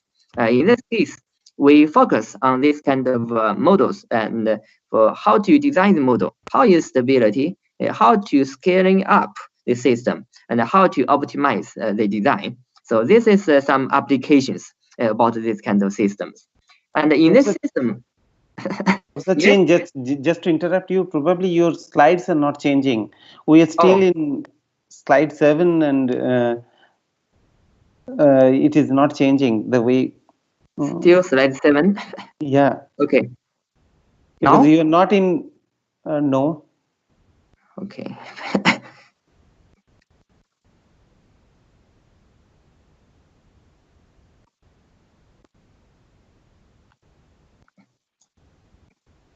If you click on the left panel, it will change in the yes, okay. central part.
Okay, now can you see the slide? Yes, we can see the slides. Okay, okay, okay. Yeah. So I just very briefly, this is what we do. As I talked, we use a supercritical fluid technology to do several things. One is the phase change in energy system, and one is remediation for soil contamination, and for thermal sensors, and for geothermal, and also for power, chemical, and many other fields. And now recently we focus on several detailed topics we do in critical process in circulation, convection, natural circulation system. Can you see the slide move? Yes. Okay, so this work is indeed in collaboration with Professor Basu in technology we do in natural circulation systems. And this kind of system is very simple, but has a very wide application in solar, nuclear, and geothermal system. The things to investigate is heat transfer efficiency and also the stability. So we first focus on the stability transitions. As you know, in supercritical states, I talked that very large density changes can be found.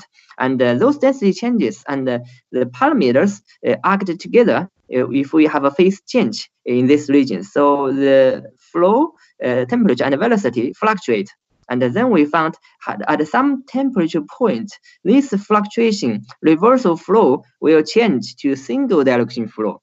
So this is what we focus on, the stability process. And in experimental system, we also found build the experimental system and found the transition experimentally. And then we found this is dependent on what is the process we go initially from the subcritical, like 6.5 megapascal, to the supercritical state. You can see the blue line is the pressure line. And so we have to find the laws for this transitioning. And by many exhaustive experiment, we found the unstable region, stable boundary, and the stable region. You can see the red circle is the stable region. The blue cubit is the unstable region, and the dashed line is the stability boundary. So yes. So this is what we found for the supercritical loop stability problem. And indeed, it's more complicated than we think if we have a close look about the temperature and the mass flow rate. If we see that, maybe we check the 6.3 megapascal case, only if we have the crossing critical points of the cooler temperature, we can find the stable case. But earlier than this, we have the crossing temperature about the heater region. And this, if the heater goes across the critical point, the stability still do not change. So this means the cooler control is more important than heater control in such kind of systems. So we did a series of control analysis. One can see that we can change the states, change the cooler temperature from 27 degree to 18 degree. And then we change the heater to the stable case. And in this region, we have a supercritical phase to two-phase region, and then to transcritical region. So this is how we can do cooler control. This is very effective. And at the same time, we can do heater control in those systems. As we can see, the heater control, we have a minus 2.5, we have a flow reversal in these cases. And this is very sensitive. It's very clearly repetitive for those control. We did this for 3 times in a serial experiment. So for supercritical case, we can say very quick stabilization and very repetitive cases can be found in the system. And then we did more work on stability analysis. We can find different kinds of stability attractor systems about the system, different kinds, but finally they go to a chaotic system. This is what we are still doing. What we are still doing about how to theoretically analyze the supercritical stability problem. And in India, recently, several big professors have published a book on the natural circulation system. So I recommend you, if you're interested, to read this book and have more knowledge about this aspect. And also, we successfully operated a solar collector using supercritical Fourier system. And the second subtopic is a critical process in small scale. We talked about the large scale stability, but how is the stability phenomena in small scale? If you can see the slides, we can see mean field theory not able to describe the near critical in small scale. So this means how we get the knowledge about the disappearance about the interface about the liquid and the water and the vapor phase about supercritical phase. It goes to from CBA goes to supercritical, from ABC then goes to subcritical. So we designed a subchannel to have a hot boundary layer from both sides, and the temperature is slightly above. Then we see how the heat adding from outside will change the convection state. This is what we do, what we get in 100 micro channel, and we found a very strong mixing in micro scale for the convection near critical phase. And this is what we found. We have density. It has peaks and valleys in the flow, and also if we increase the channel size to 500 micron. This is 100 micron. This is 500 micron. If we change, the effect of gravity then appears. So we can see some kind of a finger-like convection structure inside the channel. This is very interesting about in micro scale how the flow and how the convection, the large density change in supercritical state. We can just focus on this region. We just focus on this region. We have the local pressure. We have a pressure centers and pressure valleys, one after another. This means we can have a vertex in boundary layer from this region. So counterflow, and very importantly, we have found the density fluctuation from the boundary. This will lead to the perturbations from the boundary layer. This is pressure. This is for the velocity in the y direction. We have fluctuations with time. We have fluctuations with time. This means this kind of boundary heating introduced pressure, local pressure centers will also introduce the density wave from the boundary layer. Then it changed to unstable conditions, like you can see from this this time series of pictures. But gradually, the boundary layer began to close as vertex. Finally, it turns to a vertex region. So this is what we found for the supercritical vertex region in very small scale. And I just skip this parameter analysis, very importantly for how we can do with this small scale vertex phenomenon. You can find we can have applications in supercritical chemical engineering to do mixing process. This is previously we have mechanical mixer, we have channels and blocks, and we have magnetic fields, and now we just use the thermal control to have very strong mixing inside this region. So this work is published in Chemical Engineering Science. You can find and get something about it. And finally, I'm going to talk about one or two technologies we use in the study about multi-scale supercritical systems. One is the interferometer system. It's a laser system to test the density field about the density field about a supercritical fluid. And one is temperature sensitive pan. This is the molecule scale sensors to test the heat transfer boundary about the supercritical system. So this is what we do with the interferometer system. Indeed, this is as normal interferometer it has been developed for many years, but now we focus on new development about polarized and pixelated. Pixelated means using the polarizing effect about the interferometer system. We can at the same time get different directions. You can see we have a vertical, we have a horizontal, different light beams. It has different polarizing angles. This means we can simultaneously, at the same time, we get 4 different angles. We get the data from 4 different angles, and then we reconstruct those data back to get the final picture. And this final picture can be 100 times better than conventional interferometer system. So this is what we get when we have a high pressure. This is nitrogen for the taste, 8 megalitrogen for the taste convection field in just 4 millimeter and 3 millimeter. The resolution can be micrometer scale. So this is what we developed for the visualization of the system. So you can see we can directly get 4 different angles, the data. Then we can have some kind of unwrapping process. This is using MATLAB program. We can unwrapping the data to continuous data. Then we can correlate the density field, the delta zone, the density field with the phase changes. This is phase angles we can get, and we have phase changes. Then if we do concentration measurement, we can have a concentration parameter with this concentration gradient, and this is the phase changes in the system. So we can correlate the density field and also the concentration field. For supercritical fluids, we mainly focus on the density field measurement. So this is if you can see the slides, we are showing about the near-critical cases, 7.5 megapascal, and temperature about 32 degrees. Then we have a small increase in temperature near the critical region.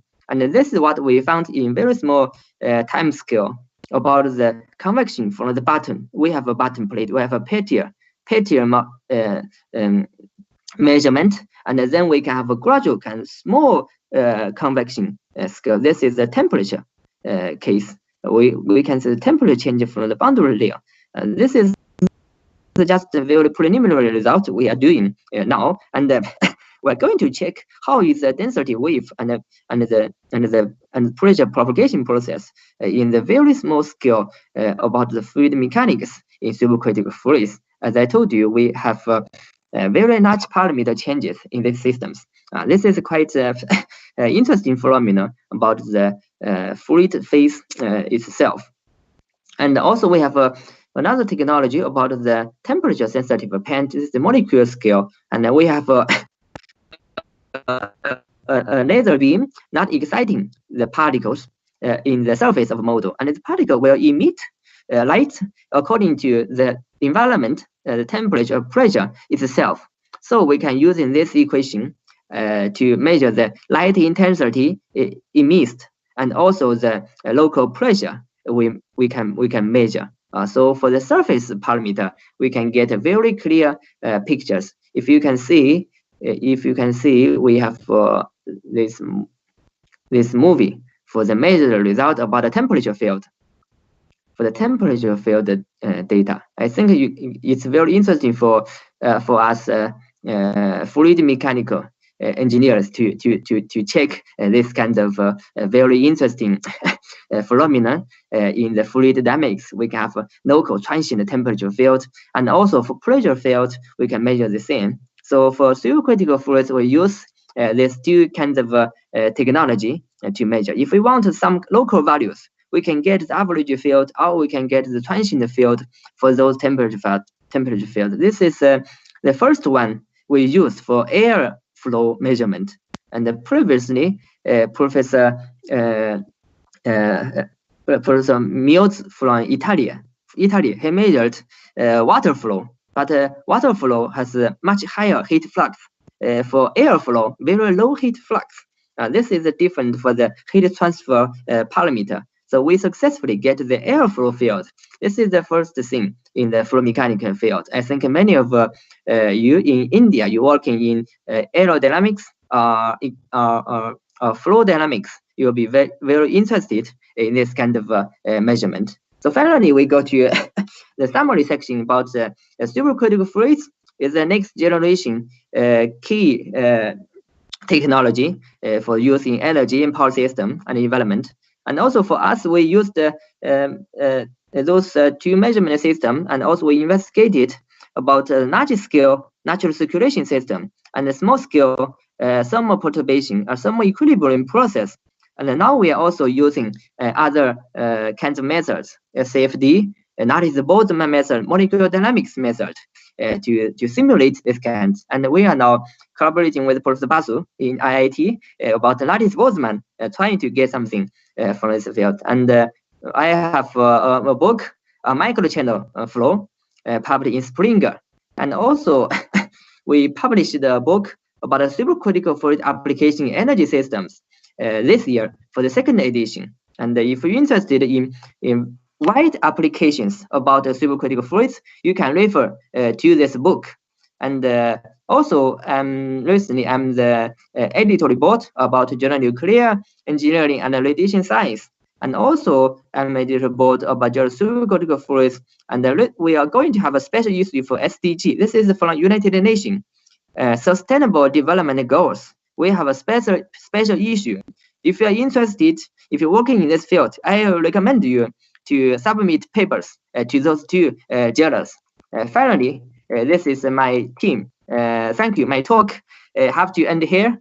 Sorry for the technical problem, but I really enjoyed talking, sharing my research with you, and I would welcome any research collaboration and any discussion with you. Thank you very much. Thank you. Thank you, Professor Chen. Is there any questions? We may take one quick questions. Due to the shortage of time, we may not take more questions. There will be definitely different questions from you, but maybe one small questions we can take.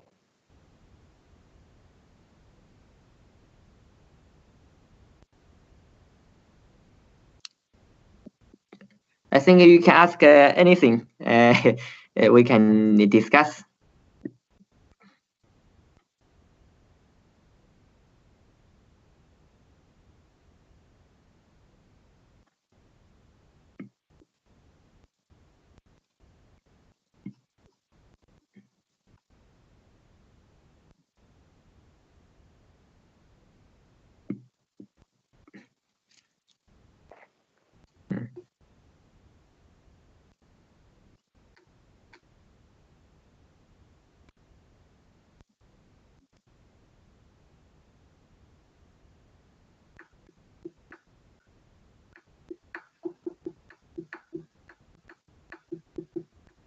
Okay, if there are no questions from the audience, I have a small query.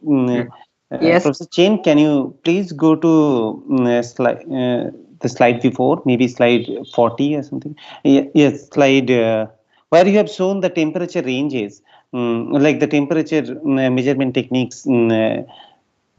Yes. Using your paint, that molecular level paint. So what is the sensitivity of that paint? You are using some kind of fluorescence. This one, slide 38. Yes, the sensitivity of the paint is quite high because this is usually in nanosecond.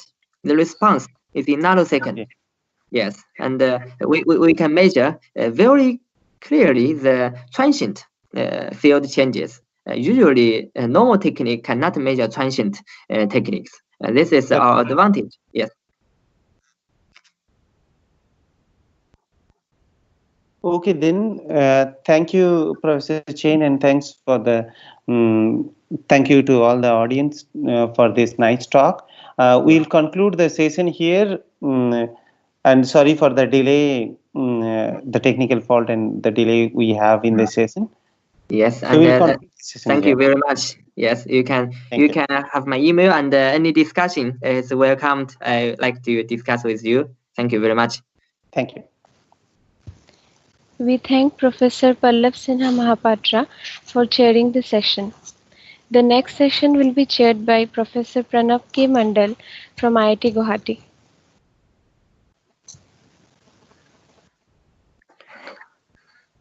Yeah, so can you hear me? Yes, sir. Okay, so I welcome you all, I mean the participants and presenting authors to the session of multi-phase flows. And in this session we have 9 papers to be presented by different authors. So the first author for this session are Vikas Patnaik and Hardik Kotharia. The authors will be presenting their talk on comparative experimental study of critical heat flux on geometrically different heaters during pool boiling. So I now may request the presenting author to start his presentation.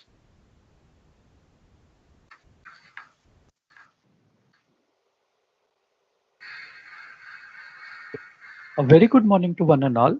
I am Vikash Patnaik, pursuing PhD second year in the Department of Mechanical Engineering, IIT Jodhpur, under the guidance of Dr. Hardik Kotharia, going to present my paper on comparative experimental study of critical heat flux on geometrically different heaters during pool boiling.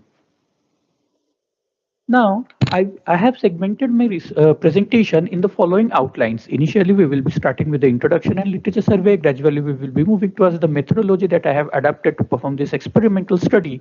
Then, at the end, we will be discussing about the results and conclusions. Why pool boiling? Why two-phase flow heat transfer? Why there is a need to study the critical heat flux for the boiling phenomenon? As we know that the magnitude of latent heat of vaporization of liquid is higher as compared to its specific heat. So this gives us a quite good base to start the research in the domain of phase change mechanisms to be implemented for heat transfer enhancement or cooling techniques. The arena of boiling includes the heat pipes, thermosiphons, micro and mini channel flow boiling, jet impingement and spray impingement. Pool boiling is the simple and cost-effective method available from all the two-phase flow mechanisms. The heat transfer enhancement by the implementation of pool boiling are adapted in the domains like compact heat exchangers, laser devices, evaporators, in the fin chipset schoolings, etc. Then why is there comes a need to study the critical heat flux during the pool boiling process? This is because basically when we design any equipment, we keeping in mind the safety for the performance analysis of a particular heat transfer enhancement device, it should be operated at a certain level of heat transfer, beyond which if the heat transfer supplied to the equipment or rejected from the equipment has exceeds, then that hampers the performance. Most of the time, when the material reaches certain magnitude of power above its reliability limit, then the rupture occurs. This sometimes lead to the loss for the prescribed or particular industry. So for this, we need to study critical heat flux during the boiling mechanism, and basically this study gives the critical heat flux study during the pool boiling. We have studied few researches on the basis of which we have performed this experiment. From the available researches, there are plenty of research available for the CHF study on plates. There are quite research available in the CHF study of tubes, but they are available separately. Very few research articles discuss about the comparison between both the plate and tubular type of heaters that are implemented widely for the heat transfer enhancement applications during pool boiling. Now we will be moving towards the literature survey that has been performed. As we know that Nukiyama has studied the various regimes during pool boiling for platinum and nichrome wires. Elkasebeki and Leonhard have studied the effect of subcooling on CHF, and they said that at the lower subcooling, the burnout occurs due to the condensation on the wall of vapor jet. Jung and Kim have studied the surface orientation effect, and they states that the bubble slides up due to the buoyancy and collage with each other from single large bubble. Ang et al. Performed experiments on the plate heaters and studied the effect of the plate dimensions and orientation on critical heat flux, and they observed that with increase in the width, the magnitude of CHF decreases, and they observed that the CHF value decreases with decrease in the inclination angle. So from the whole literature survey, it can be concluded that the orientation and the dimension of the heater affects the CHF, and they have certain effect in the bubble dynamics also. So moving towards the objective, that what makes this research to be studied, or what are the novelty that are prescribed within this research. There are scarcity in the literatures that show a comparative study between the tubular as well as plate heater. The uniqueness of this present work is that it explains about the SS304 strips and tubular heaters during pool boiling under atmospheric condition for subcooled case, that is the pool fluid is maintained at 30 degrees Celsius. And the comparison includes the analysis of heater orientation effect and heater length effect on CHF. Now moving towards the methodology, as you can see that in the methodology I have proctoring the experimental setup that I have fabricated and adapted to perform these experiments. So you can see there is a DC power supply through which I give the power to my test section.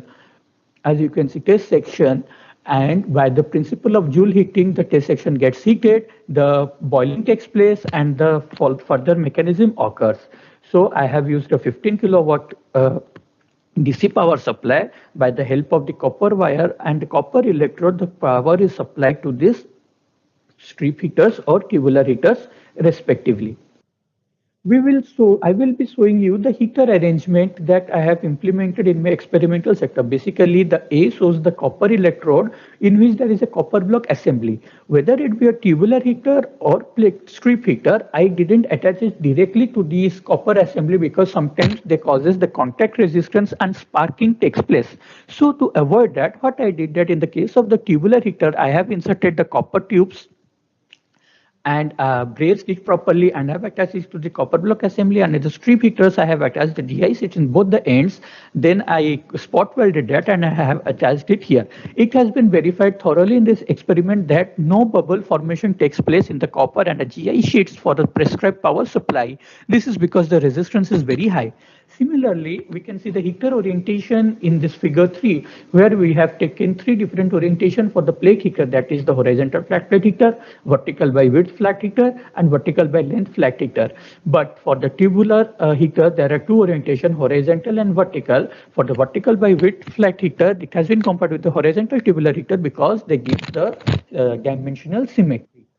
Now I will be portraying the experimental parameters that has been implemented in this experiment. As discussed in the novelty section, my experiment shows the subcooled pool boiling. That is, the pool temperature is maintained below the saturation temperature, and I have taken it to be 30 degrees Celsius under atmospheric pressure for water. The flat plate heater are considered for 3 different orientations, 2 different widths for 4 different lengths. Similarly, the tubular heater has been considered for 2 different orientations, 2 different diameters, and for 4 different lengths. This is the visualization technique for my overall experiment. As you can see, it shows the comparison between both the strip heater in the vertical by width orientation and the tubular heater. In the first case, you can see there is a formation of local vapor pocket throughout at certain location in the heater. This local vapor pocket result in the initiation of the burnout or the initiation of CHF. As you can see in both the images in the figure B, there is a red spot. This red spot is the initiation of burnout that occurs because of the improper dissipation of heat from the heater surface to the pool fluid. Then gradually this burnout propagates through the sections and causes the breakdown of this test section. So the magnitude of heat at which this propagation initiates is said to be, this burnout initiates is said to be the critical heat flux. I have performed this experiment randomly. I have for many times, and for certain values of this data, I have performed certain repeatability tests, and it has been observed that the repeatability could and is within plus minus 5.5%. Similarly, for the heat flux, there is a relative uncertainty of 3%. I will be moving towards the result and discussion, and first we will be discussing about the comparison of CHF between flat and tubular heaters. As you can see, whether it be a horizontal orientation or vertical by width orientation or vertical over length orientation, the for a strip heater or a tubular heater, in all the three cases, always with the increment in the length, there is a decrease in the CHF. Similarly, for the tubular case also, when the length increases, the CHF decreases. Also, you can see that the higher the width, the magnitude of CHF is low, or lower the diameter, the magnitude of CHF is high. Now the question comes, why? This is because that when we increase the dimension of a heater, this gives rise to the increment in the active nucleation sites. More the active nucleation sites, more the bubble collage will take place and the CHF occurs rapidly. For this reason, when the dimension increases, whether it be in the terms of width, diameter, or in the terms of length, the number of active nucleation sites increases. This increment in the active nucleation sites causes to the collage of the bubble and burnout takes place early. Now we will be moving to the comparison of orientation effect on CHF for flat heater and tubular heater. For the three different length studies has been performed, and for the flat plate heater or the strip heater, we can see that the magnitude of CHF in the vertical by width orientation is the highest one in all the cases. Similarly, for the tubular heater, the horizontal orientation gives the higher magnitude of CHF and the vertical gives the lower one. Why? What is the reason behind that? The reason is that in case of the tubular heater, for vertical orientation, the bubble forms uniformly throughout the heater. So when the bubble starts moving towards up direction because of buoyancy, it starts colliding with each other and it moves up. So when it moves up, in between it starts colliding and form vapor pockets and sudden breakdown takes place. Similarly, in the vertical by width orientation, the bubble formation takes place on the strips and it directly moves up due to buoyancy. When it moves up, it gets very less time to collage and form the large vapor pockets. For the occurrence or the formation of the larger vapor pockets, the strip is subjected to subjected under higher magnitude of heat flux. So at the higher magnitude of heat flux, when it is exposed for a longer time, the collage of the vapor pockets takes place, and this leads to the burnout. So from here we can see that the plate heater for the vertical by width orientation gives the highest magnitude of CHF, and in the tubular heater the horizontal orientation gives the maximum magnitude of CHF. So moving towards the conclusion, it is observed that the dimensions and the orientation has certain effect on the CHF. The repeatability test lies within a good range of plus minus 5.5%, and it is observed that with increase in the length, the CHF value decreases for both the heaters, And the magnitude of CHF is higher in the case of tubes as compared to the plate heaters. Similarly, the tubular heater in horizontal orientation and flat heaters in the vertical by width orientation give the highest magnitude of CHF amongst all. Thank you everyone for having a patient listening to me. Okay, so if you have any questions from the participants in this session.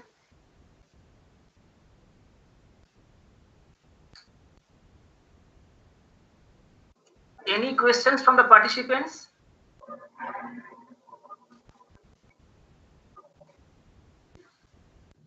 Yes, sir, I have one. Okay. So if I could ask about what are the applications of SS304 based strips or the tubes you mentioned in the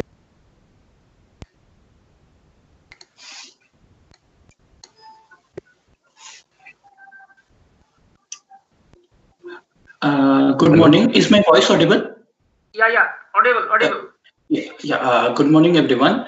So, as my experimental study has been performed on the SS304, basically, we know that the thermal conductivity of SS is quite low, but as an application to mini channel heat pipes or as an application to a compact plate heat exchangers, the SS304 strips or tubes are being implemented as an study. So keeping that points in sight, I have taken this material for my application.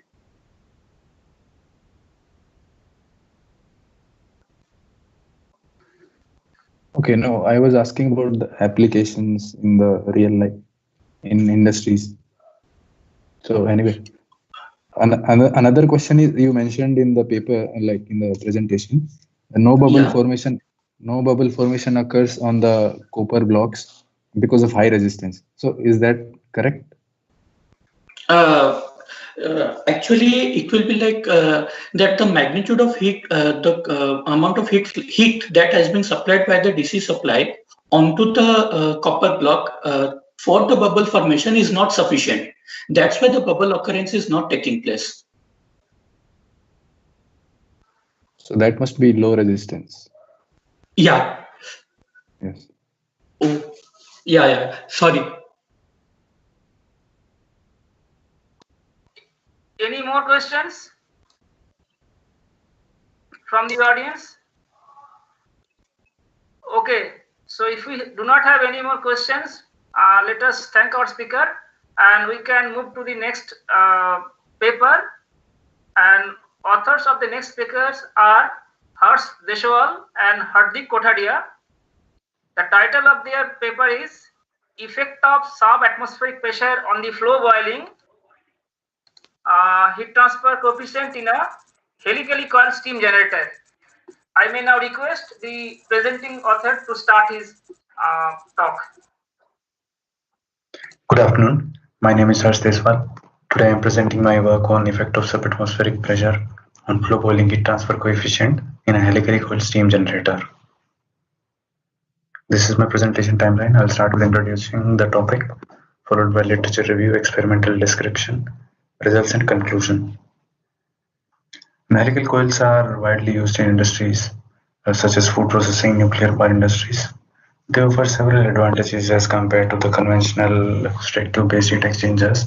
First being they occupy much less physical volume, and the secondary flows inside the helical coils enhance the heat transfer efficiency. They also effectively mitigate thermal stresses, which is a serious problem in case of the straight tube based heat exchangers. Throughout this presentation, I'll be using the words local heat transfer coefficient and average heat transfer coefficient. So it is better to give a distinction. Local heat transfer coefficient refers to the heat transfer coefficient calculated across the circumference. For the present work, circumference is divided into two parts, inner side and outer side, as shown in the figure at 180 degrees. And average heat transfer coefficient refers to the average temperature based heat transfer coefficient. For the present work, a literature review was conducted. Some of the prominent ones are mentioned here. Kozaki et al. Studied flow boiling in helical coils with water. Circumferentially average heat transfer coefficient was observed to be independent of the flow parameters. Similar observation was made by Zhao et al. Chen et al. On the other hand, found that average heat transfer coefficient was a function of flow parameters such as mass flux, vapor quality, and heat flux. Santini et al. Also concluded the similar observations. Hardik et al. Studied local heat transfer coefficient in helical coils by dividing the cross section into 4 parts. But for the present work, it has been divided into 2 parts. Objectives of the present study: flow boiling at subatmospheric pressure is a relatively unexplored area. Contradicting observations have been made by various researchers on the dependencies of flow parameters. Also, most of the researchers have focused on average heat transfer coefficient calculation. In the present work, we have focused on average heat transfer coefficient as well as local heat transfer coefficient variation. This is the experimental setup used for present work. The helical coil test section is marked at 24 points, at which the coil wall temperature is measured using an infrared camera. The helical coil used is 14 mm in tube diameter and 300 mm in coil diameter. 4 sets of pressures are used other than atmospheric pressure: 0.75 bar, 0.5 bar, and 0.3 bar. The vapor quality is varied from -0.1 to 0.1. The negative vapor quality here indicates how much below the saturation pressure is the temperature of fluid. Figure B shows the typical image during an experiment. The helical coil has been painted black with a paint of known emissivity, whose emissivity remains constant in the working range. The experiments for present work were conducted at subatmospheric pressure. Since there are no well-established correlations in this working range, single-phase correlations for helical coils at 1 bar were used to validate the experimental data. Correlations by Seban and Zinn and Abedian were used. The experimental data was found to be within 10.5% deviation of the theoretical correlations. Results of local heat transfer coefficient and average heat transfer coefficient are compared for 3 fluid properties: vapor quality, mass flow rate, and system pressure. Figure 4a shows the variation of temperature with vapor quality. Red curve shows the variation of inner side wall temperature. The inner side wall temperature is higher than the outer side wall temperature. This is because the fluid moving in the curved coil experiences centrifugal force, because of which the denser liquid is pushed outwards and the low density vapor remains inside. Since vapor has lower heat transfer coefficient, the temperature of inner wall is higher as compared to the outer wall. Figure 4b shows the variation of heat transfer coefficient with vapor quality. Because the wall temperature of inner wall is higher, the heat transfer coefficient of inner wall is less as compared to the outer wall. Also, there is a sudden jump in the heat transfer coefficient values as soon as the boiling starts. Figure 5a shows the variation of heat transfer coefficient with mass flux. There is no clear pattern observed with the variation of mass flux on local heat transfer coefficient. As you can see in 5a, both in the case of inner side and outer side, the variation of heat transfer coefficient is totally random as compared to the mass flux variation. Similar pattern was observed at different other pressures. Figures 6a and b show the variation of local heat transfer coefficient with pressure. As the system pressure increases, heat transfer coefficient decreases. As can be seen in 6a, the system pressure increases from 0.3 bar for blue curve to 1 bar for red curve. The system pressure increases from blue to red, as does the heat transfer coefficient value. Similar pattern is observed for mass flux of 2 to 5 kg per meter square second. Average heat transfer coefficient increases with increase in mass flux, as can be seen in 7a and 7b. This was not the case in local heat transfer coefficient, which was independent of the increase in mass flux rate. In case of local heat transfer coefficient, we are locally calculating the heat transfer coefficient at a particular location, and as a result, the mass flux uniformly affects that location. Whereas in case of average heat transfer coefficient, the heat transfer coefficient is calculated on an average at a particular circumference, as a result of which, as the mass flux increases, the average heat transfer coefficient value increases. Figure 8 shows the effect of system pressure on average heat transfer coefficient. As the system pressure decreases, the average heat transfer coefficient value decreases. Similar effect was observed in case of local heat transfer coefficient as well. So both are indicative that the efficiency of flow boiling decreases as the system pressure decreases. So in conclusion, we observed that the inner side wall temperature is significantly larger than the outer side wall temperature. This is because of the centrifugal force acted upon by the curved nature of helical coil, which pushes the denser liquid outside, leaving the vapor inside, which has a lower heat transfer coefficient value. A local heat transfer coefficient is independent of mass flux, whereas average heat transfer coefficient increases with mass flux. As system pressure decreases, both average and local heat transfer coefficients decrease, indicating that at subatmospheric pressure, the heat transfer efficiency of flow boiling decreases. Also, during the experiments, we observed that at low system pressures, the wall temperature increased greatly, and there were large fluctuations observed in the system.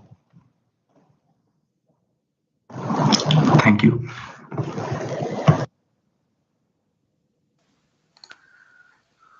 Okay, so now we have time. At least we can take a few questions.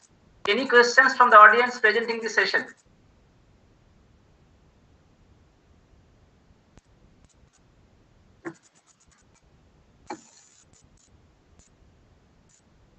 Any questions from the audience who are present in this session?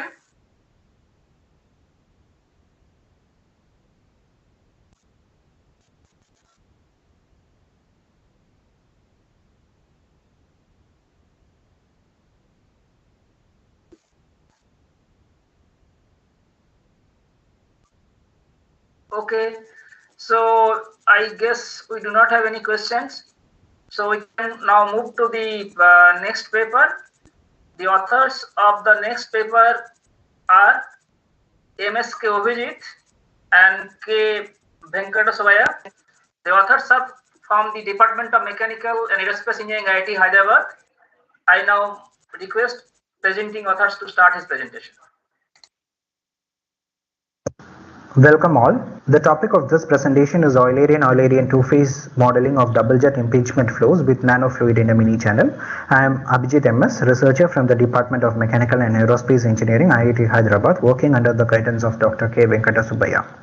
Now moving on to the contents, I begin with a brief introduction on the concept of nanofluids, followed by objectives and problem statement. Then followed by numerical methodology and solver details, solver validation, grid independence, results, conclusions, and references. So, beginning with a very brief introduction on the nanofluids. The concept of nanofluids, as we know today, is introduced in the year 1995 by Choi and Eastman. Nanofluids are heat transfer fluids containing nano-sized metallic or non-metallic particles. These particles come in a variety of shapes. Choi and Eastman showed that by addition of nanoparticles, the thermal properties of the conventional heat transfer fluids are improved. Because of this very reason, nanofluids find use in many heat transfer applications like heat exchangers, solar heat collectors, cooling of electronic devices, etc. Now, coming to this problem, the main objective of this study is to understand the heat transfer performance of double jets with nanofluids impinging on a hot isothermal wall in a mini channel, and also to study the effects of various parameters such as jet Reynolds number, particle concentration, and jet spacing. We have observed that only limited studies are available on the literature on double impinging jets with nanofluids. Also, jets with different inlet velocities are not reported in the literature. With these motivations in mind, we have arrived at this problem. We have two jets as seen here, jet 1 and jet 2, and jets impinge on a hot isothermal wall below and flows through the two outlets. We have considered an unsteady laminar incompressible flow in this problem. The flow is considered to be fully developed at the channel outlet. Top wall is considered to be adiabatic except in the jet inlet regions. No slip boundary condition is imposed at the walls. Reynolds number considered are 100, 200 and 300. Particle concentrations are considered are 1, 3 and 5%. Now coming to the numerical methodology and solver details. We have used Avaron solver, Avaron Fortran based solver for this problem. An Eulerian two-phase model is used for the model used here. Separate governing equations for solid and liquid phases are solved in this Eulerian two-phase model. Because of this separate governing equations, momentum and heat transfer interactions between the liquid and solid phases are considered. By solid phase we mean the nanoparticles, which is aluminum oxide in this case, and liquid phase we mean the carrier fluid, which is water in this case. More details about the model are available in our paper published this year in Thermal Science and Engineering Progress.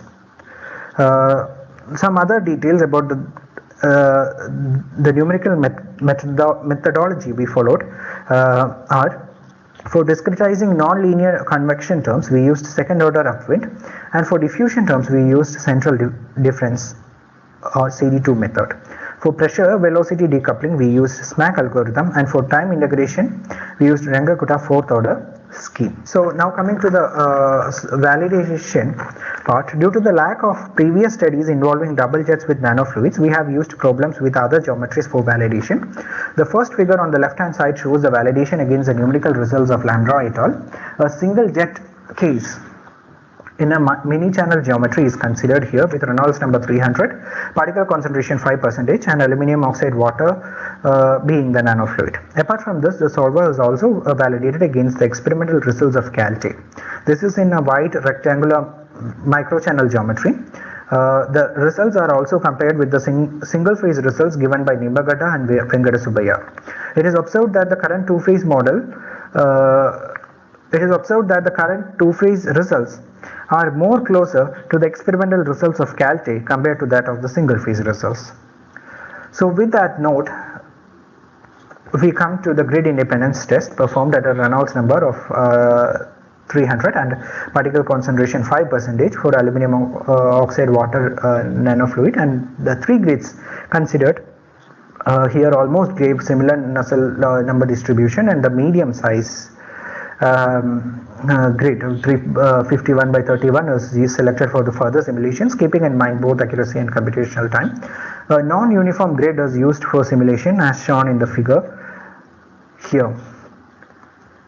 Now coming to the results part, the heat transfer performance of single and double jet cases are compared. The stream function contours of double jet cases and single jet cases at Reynolds number 300 and particle concentration 5% are shown in figure A and B respectively. An additional recirculation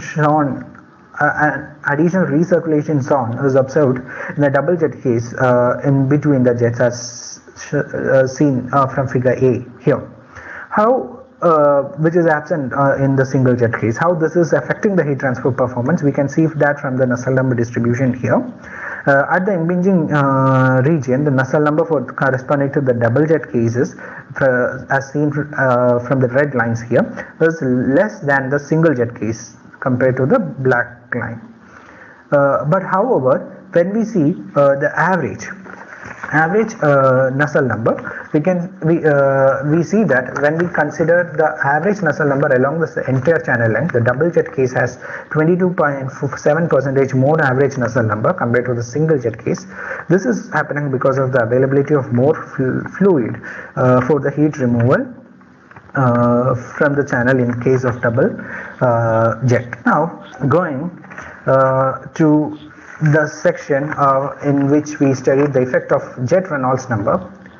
Here we consider two cases.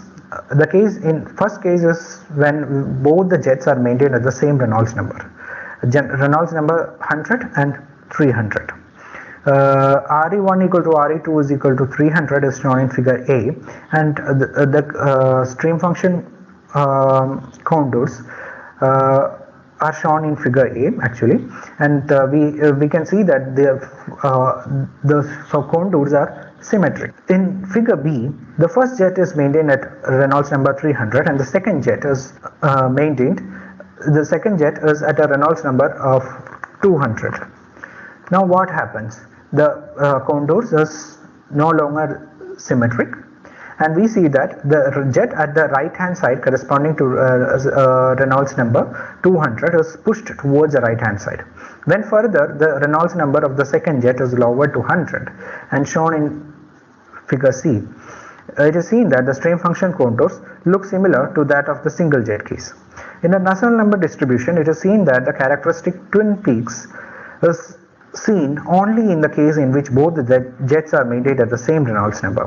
When the second jet Reynolds number is lowered, the Nusselt number peak corresponding to that is also decreased. So now moving on, now in this section, the effect of the center distance between the jets is considered.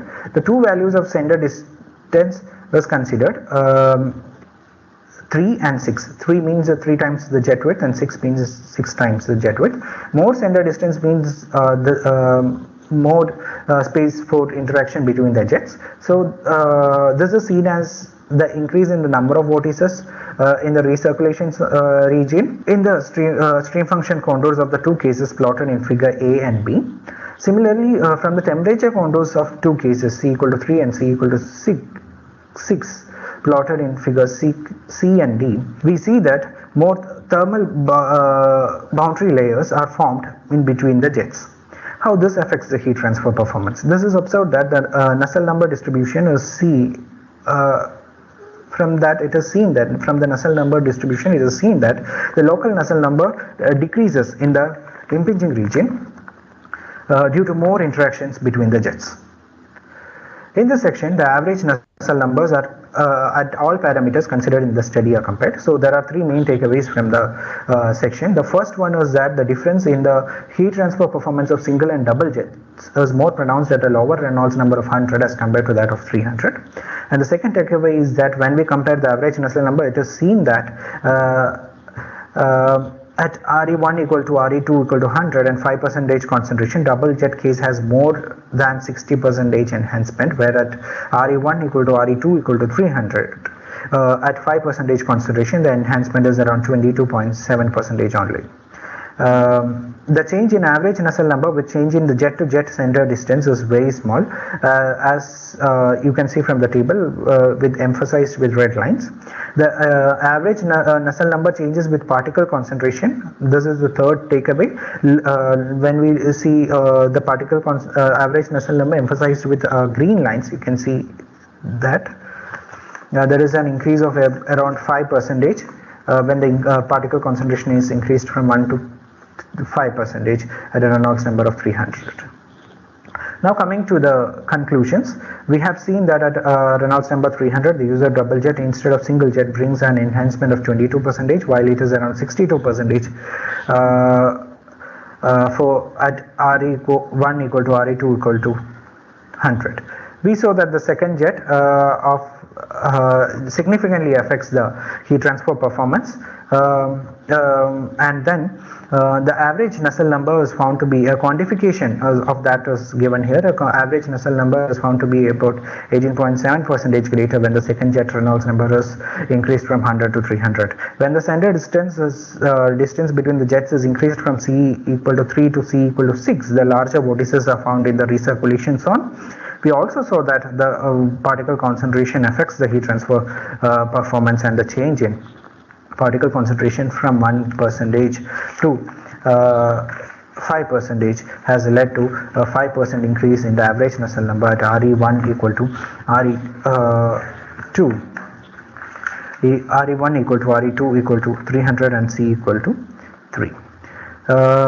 These are the references I used in this presentation. And thank you. So we have come to the end of this presentation, so please feel free to contact me in case of any queries in the mail IDs and phone numbers given below, and that's it.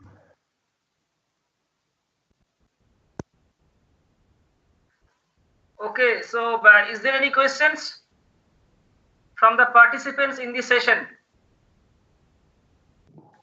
Yes, sir, I have a question. Okay. Yeah, So we can So, like, I'd like to ask the author that have you used any simplifications in the governing equations? Like, didn't mention in the presentation what the body force and all those terms were considered or not?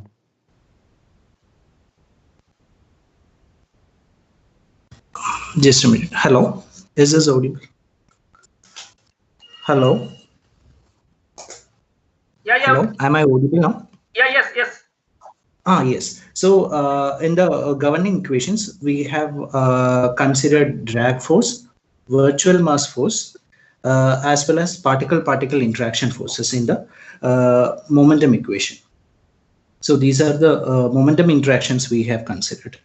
And in the energy equation, we had an extra term to take into account the heat transfer happening between the liquid phase and solid phase. That is the extra term that came in the energy equations. So these are the extra terms which we have considered.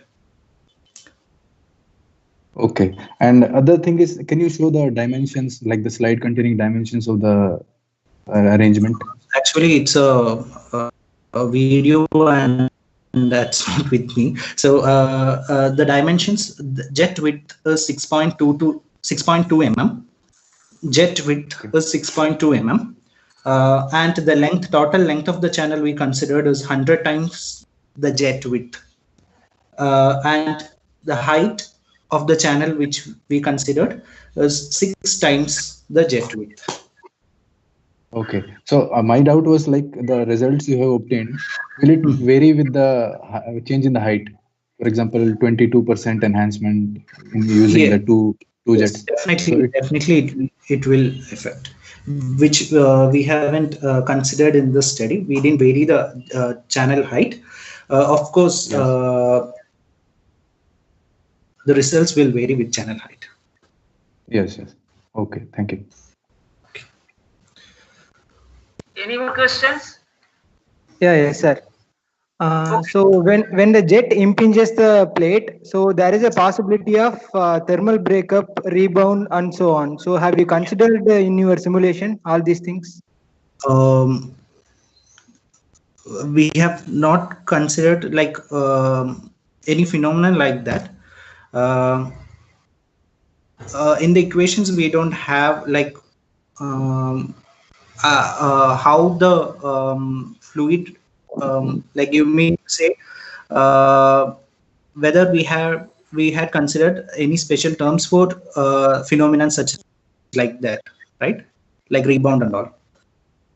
Okay, but in general, when the spray jet is interacting with wall, we have some different behaviors, right? Right, deposition, sticking, then rebound, thermal breakup, and so on. But yeah, so that will also influence the results, right? Yes, but we have not considered that in the in this problem. Yes, we have not considered that. Oh, okay. Okay. And I also have one question. So, did you how did you consider the force that coming in the picture due to the particle-particle interaction? Yeah.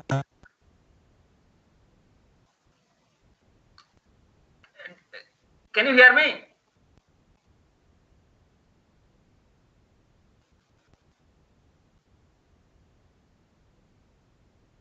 Okay. So I think there is a network issue. Anyway, so if we do not have any more questions, then we can go to the next paper of the session.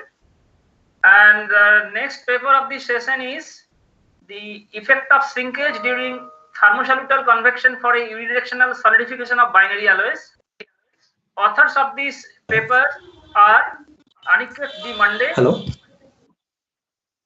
And Mr. Aman Jakhar and Pradut R. Chakraborty. I may now request the presenting author to start his presentation. Greetings of the day. My name is Aniket Dilip Munde, PhD student from IIT Jodhpur, and I welcome everyone to the presentation. The topic of today's discussion is effect of shrinkage during thermosalutal convection for a unidirectional solidification of binary alloys. During solidification of metal alloys, the melt undergoing the process exhibits three distinct phases. pure solid, pure liquid, and mushy phase, in which both solid and liquid phase exist. Directional solidification from bottom promotes two different flow physics depending upon the solute-solvent constituent of the alloy system. Since the solubility of the solid phase is less than that of liquid phase, liquid to solid phase transformation causes solute rejection in the melt near the newly developed solid region. Thus, the melt adjacent to the solid phase gets rich in solute concentration.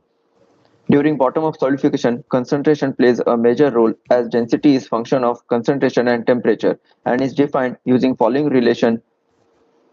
For the case the melt is stably stratified in terms of thermal buoyancy as density is inversely proportional to the temperature, but can be stable or unstable in terms of solutal buoyancy depending upon the solute rejected is heavier or lighter.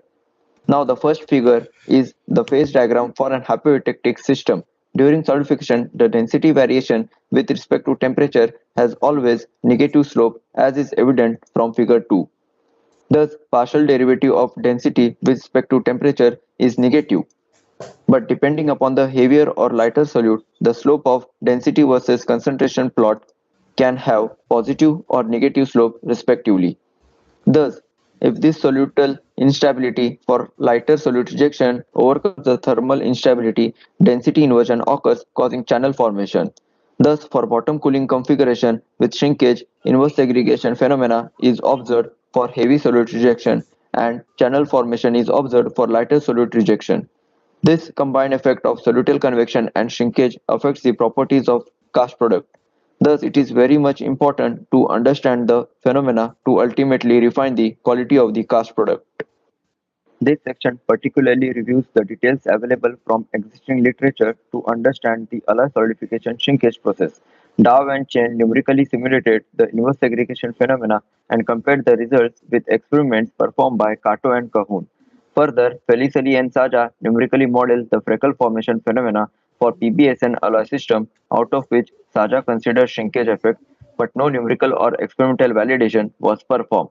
From above study, one can perceive that the modeling channel formation arising from the coupled interaction between shrinkage and thermosolutal convection possesses a very interesting area. Thus, objective of the present work is on developing the numerical model to study the effect of shrinkage on channel formation during bottom-up solidification of metal alloys and to check the validity of enthalpy updating scheme. For the same, physical domain of interest is shown in schematic. The domain is initially filled with molten metal at a temperature greater than its liquidus point. The cooling is ensured by reducing the temperature of bottom wall below the liquidus point. It is assumed that there is continuous inflow of liquid through the top wall due to shrinkage.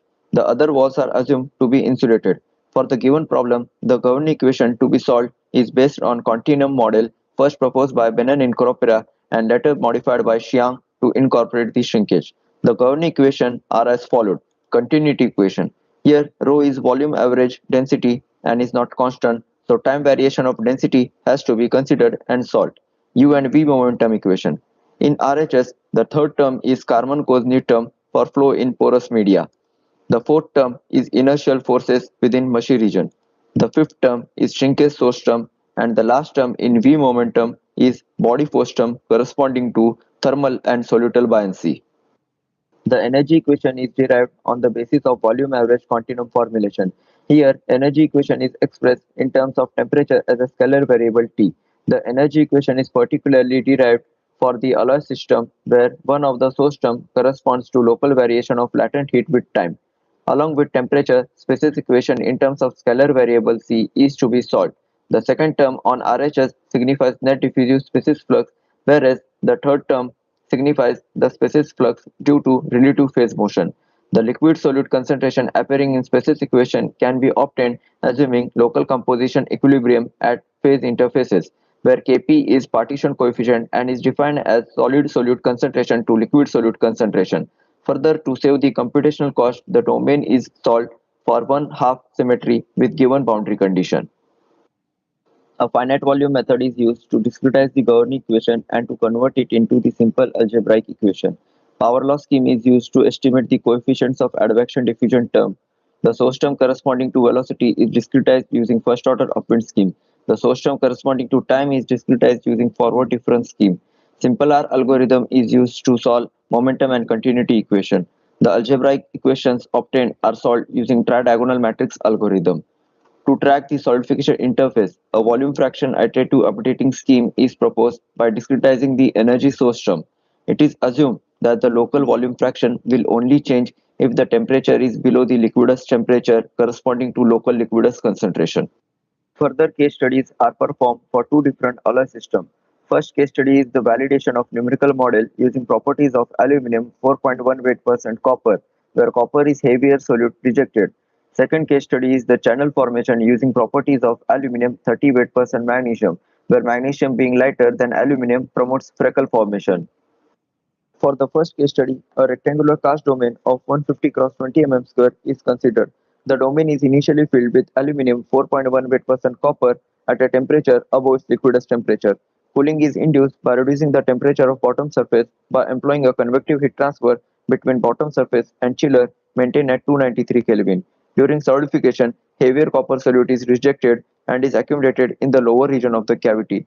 Thus, the system is stably stratified and no solutal convection is instigated. The predicted solute and temperature distribution is compared with the existing numerical model. Formation of inverse segregation or positive segregation within the solidified region is predicted well by both the models. During solidification, the heavy copper solute is rejected and gets settled near the cooled surface, causing further depression in liquidus temperature. Thus, it delays the solidification further. The region above it with solute-lean mixture with low liquidus temperature starts solidifying and further reject the solute copper. The combined effect of heavier solute settling down and shrinkage-induced flow allows the solute lean melt from liquid region to enter mushy region. Thus, further decreases the solute concentration below initial concentration, forming a region of negative segregation. Thus, the above validation establishes the robustness and reliability of the proposed model. In the next section, convection associated with freckle formation and shrinkage is studied. For the same, a rectangular cavity of 150 cross 300 mm square is chosen. The domain is initially filled with molten metal, aluminum, 30 weight% magnesium at a temperature above liquidus temperature, and cooling is ensured by maintaining a temperature of 3 degrees below eutectic. The reason to choose such a small temperature difference is to make sure density inversion to occur and channel formation takes place. At start of solidification, shrinkage flow is dominant and is evident from velocity field. Further progress in solidification with time, the solutal instability is instigated near the merged liquid interface due to rejection of lighter magnesium solute. This leads to formation of freckles in mushy region. The combined effect of shrinkage flow and freckles give rise to unprecedented flow patterns in the liquid region, causing slanted orientation of channels. This phenomenon is much more clear in stream function analysis shown. In the end, the strength of solutal buoyancy diminishes and shrinkage flow reclaims the domination. During freckle formation, it can be observed that channel locations are characterized by positive segregation, while they are surrounded by the regions of negative segregation. Finally, combined effect of shrinkage and solutal convection affects the concentration distribution and ultimately the macro segregation. To understand the importance of shrinkage flow, a case is performed without shrinkage and is shown in figure E and F of species distribution. The species distribution patterns, the number of channels and channel locations were different from those considering shrinkage. From the present study, it is concluded that the mathematical model successfully predicts the shrinkage flow. Further, the existence of the inverse segregation during bottom-up solidification of aluminum-copper alloy system, which is characterized by heavier solute rejection, affirms the validity of the numerical model. Further case study was performed to investigate the effect of shrinkage on density inversion phenomena causing channel formation. It was observed that initial stage of solidification was characterized by shrinkage convection and later by solutal convection. In the end, strength of solutal convection starts to fade and shrinkage convection dominates and affects solute distribution. These are the references followed during the study.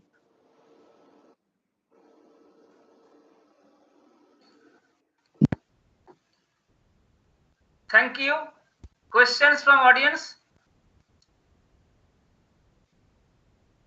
Any questions from the participants who are attending the session? Hello. Yeah, yes, please. Yes, sir. I have a question. Like, have you considered the effect of? has the author considered the effect of temperature on the inertia force term while solving the governing equations? Because I could see that the body force term has been considered, but inertia I could not see. Sorry, I mean, in which term you are saying? In the governing equations, have you Yes. considered the effect of temperature on density variation for the No, inertia? no. We have just considered the effect of I mean density just because of the change in the this body volume fraction. Volume fraction. But the change in the density with respect to the buoyancy terms that we have considered within this momentum equation. Okay. Not on the inertia term. Not on the inertia term, but on the body force term we have considered both the solutile and thermal. Okay. Yeah. Any more questions?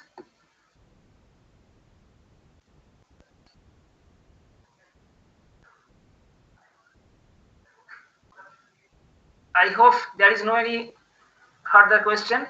Okay, so let us thank our speaker and we can move to the next paper of the session. Next paper of the session is Transient Electrohydrodynamics of Drop in Extensional Flow. Authors of this paper are Nolinikanta Behra and Shuman Chakraborty. I may now request the presenting author to start his presentation. Good afternoon all. I'm Nalinkant Behra from IIT Kharagpur and I'm going to present here my work on transient electrohydrodynamics of drop in extensional flow.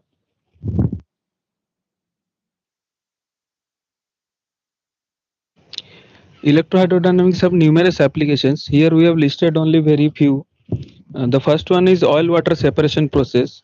Then the second one is manipulation of droplets in microfluidic devices, where we can see that by applying the electric field, the shape and the motion of the droplet can be manipulated. Then the third one is emulsification process. Here we can see that as shown in the video, that by applying a strong electric field, the drop can be disintegrated into small fragments so that an emulsion can be prepared.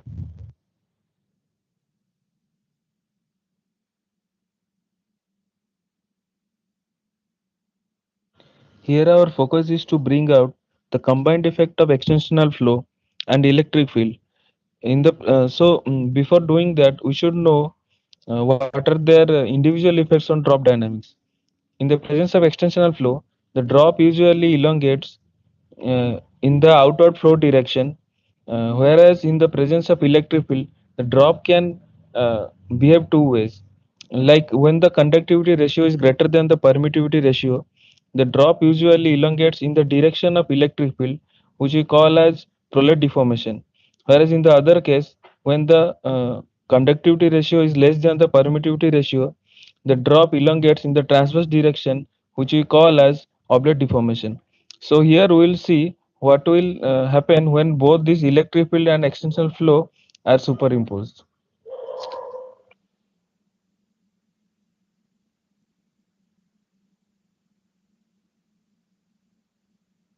Objective of the present study is to find out the temporal evolution of the drop in the combined presence of electric field and extensional flow, and what is the effect of charge convection on the transient dynamics. So this is our problem schematic. A drop is placed at the center of extensional flow, and the drop and the outer fluid has same density. Both the fluids is considered as liquid dielectric and Newtonian, and the surface tension is uniform along the interface. So this is the expression for extensional flow field. Here we solve this problem using the numerical method, using volume of fluid formulation, and here our main quantity of interest is deformation as a function of time. The governing equations are first non-dimensionalized by using certain scaling parameters before solving them numerically. So here are the scaling parameters, and using these scaling parameters we found the important dimensionless parameters, which are capillary number, which shows the relative strength between viscous and capillary stress, then electric capillary number, which is the strength ratio between the strength of electric to capillary stress, then Masson number, which is the strength between relative strength between electric and viscous stress, electric Reynolds number, which shows the ratio of charge relaxation time to flow time scale, and conductivity ratio, permittivity ratio, and viscosity ratio are the property ratios.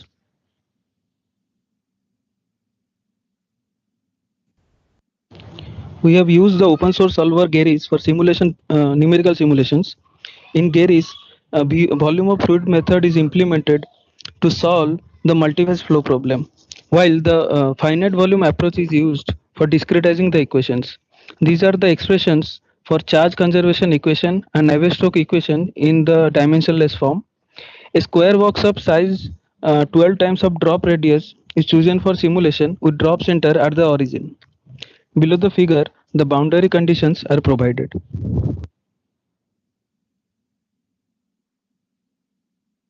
Before going to the main problem statement, we have conducted a few validation studies. In the first figure, we have shown the variation of deformation parameter with capillary number, and here the electric field is absent. The expression for deformation parameter D is given at the top. With increase in capillary number, the deformation increases. Here the positive value of deformation signifies the prolet deformation, that is the drop elongates in the direction of outward flow.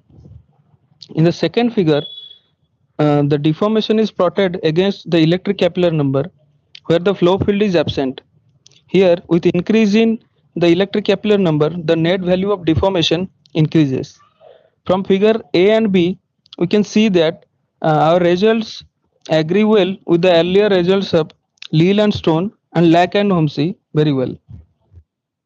Now we will see the combined effect of electric field and extensional flow by not considering charge convection. In the absence of electric field, that is Masson number is equal to 0, the drop shows monotonic prolet deformation. In the first figure, where the conductivity ratio R is greater than permittivity ratio S, the electric stress provides additional stretching force in the direction of flow forces.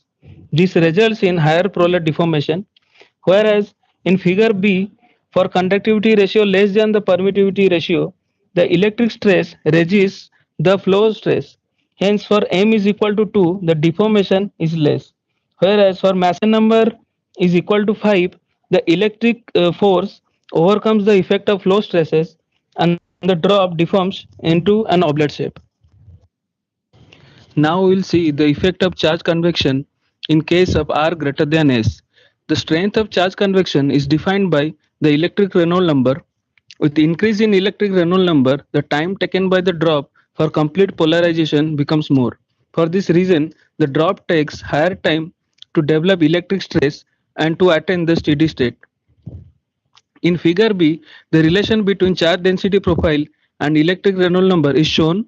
The charge convection results in transport of charges towards the pole in prolet drops, which increase the strength of electric force at the poles, that is theta equal to 0 and pi, and results in higher deformation as shown in figure A. In this slide, the effect of charge convection in case of R less than S is shown. For electric Reynolds number equal to 0, the drop is polarized instantly and results in monotonic deformation, whereas we observed non-monotonic deformations for higher electric Reynolds number. As mentioned before, for finite electric Reynolds number, the electric stress develops lately. So at the early stage, the prolet deformation is due to the flow stresses. Later on, when the electric stress becomes fully developed, it starts resisting the flow stresses as R is less than S. This results in fall in deformation. With increase in electric Reynolds number, more charges get accumulated at the poles, which increases the strength of local compressive electric stress. For this reason, the steady state deformation decreases with electric Reynolds number.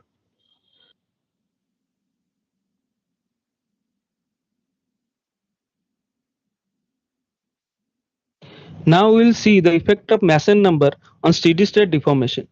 Here the deformations for electric Reynolds number 0 and 0.2 are compared. For this case, we have considered the conductivity ratio less than the permittivity ratio. so that the electric stress is compressive. With increase in Mason number, the strength of compressive electric stress increases, and this results in fall in deformation. And after a certain value of Mason number, the deformation becomes oblate. For electric Reynolds number 0.2, although the drop deforms shows similar deformation, however, the net deformation value is less compared to electric Reynolds number 0.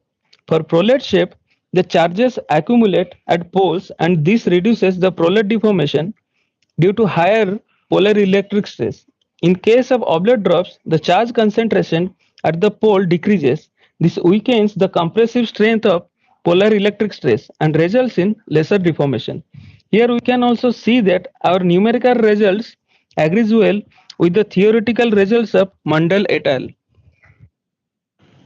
From this study, we have found out that the deformation depends on the conductivity ratio R, permittivity ratio S, and relative strength between the electric stress and flow stress, which is defined by Mason number. In case of charge convection, the transient process can be non-monotonic, and the steady-state deformation value can increase or decrease depending on the RS combinations.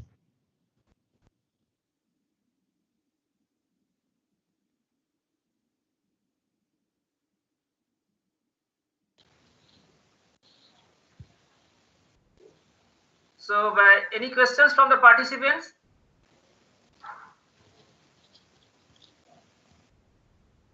Any questions from the audience?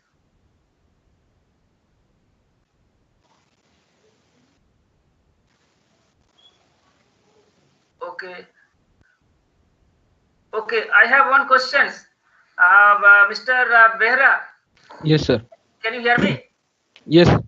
Okay, so if you apply very strong electric field, is there a Yes. chance that the droplet will splitting will be there? I mean, Generally, the split will happen when there is no other field except electric field. But we have seen that if there is any other field like extensional flow or shear flow, so there is a chance that the drop will elongate endlessly. I mean, it will form into a very thin film without breaking itself, because the outer stress will not allow the capillary instability to grow okay, on the surface. So there is a chance there will be no breakup, but the drop will elongate endlessly. okay, okay. Thank you. So if we do not have any questions, then let us thank our speaker, and we can now move to the next paper of the session. So the next paper of the session is Dynamics of Drop Impact Phenomenon onto a Deep Liquid Pool with Initial Axisymmetric Wave Interface. Authors of this paper are Abhishek Singh and Pramod Kumar. I may now request the presenting author to start his presentation. Hello everyone, welcome to the 40th entry of FMFP 2020. So here we are studying the dynamics of drop impact on a deep liquid pool which is initially having an axisymmetric interface wave. So this work has been done by me, Abhishek Singh. I'm an third year undergraduate student at IIT Mandi in mechanical engineering, and Professor Pramod Kumar, who is an assistant professor at the School of Engineering at IIT Mandi. So first we will see the contents of the presentation. So we will be having some discussion on why and how the problem is significant, and then we will have some discussion on the methodology of the problem that we have formulated, and finally we will be having some results discussion, and then we will be having some takeaways and concluding remarks. So drop impact phenomenon. So drop impact is a very visually splendid phenomenon. If we will see a drop impacting a deep liquid pool, we will see that it can combine with the surface, or it can bounce back from the surface and glide across the interface. And it can also happen that if it has a sufficient amount of kinetic energy during impact, it can first combine with the surface, and then there can be an uprise of liquid column, which is known as jet, and this regime is known as splashing, which is the primary concern of the study. So apart from the visual splendidness, the drop impact phenomenon also has some natural and industrial significance. Like for example, what we see here is raindrops impacting on a puddle or a water pool. And secondly, we are having an industrial application of drop impact phenomenon in boilers. And surface waves are of a different range of amplitudes, ranging from millimeters to hundreds of meters. So, first example is a stage in Lake Geneva, in which the amplitudes of the wave is of the order of 100 meters. And in second case, there is an cylinder which is piercing through a liquid pool, which is having an initial head wave. So in this case, the amplitude is small in the order of centimeters. From the last few decades, there has been research that has been going on to categorize different drop impact phenomenon based on non-dimensional numbers which governs the phenomenon, like Froude number, Weber number, Reynolds number, capillary number, etc.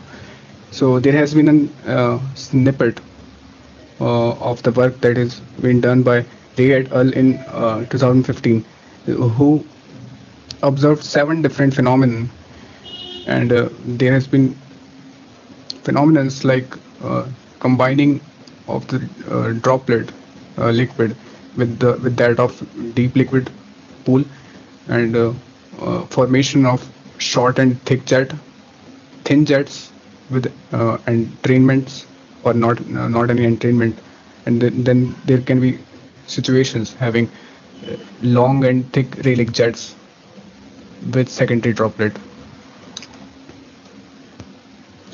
For studying the surface wave, there has been research efforts going on since the days of Michael Faraday, and presented here is a snippet from the work of Versoya et al.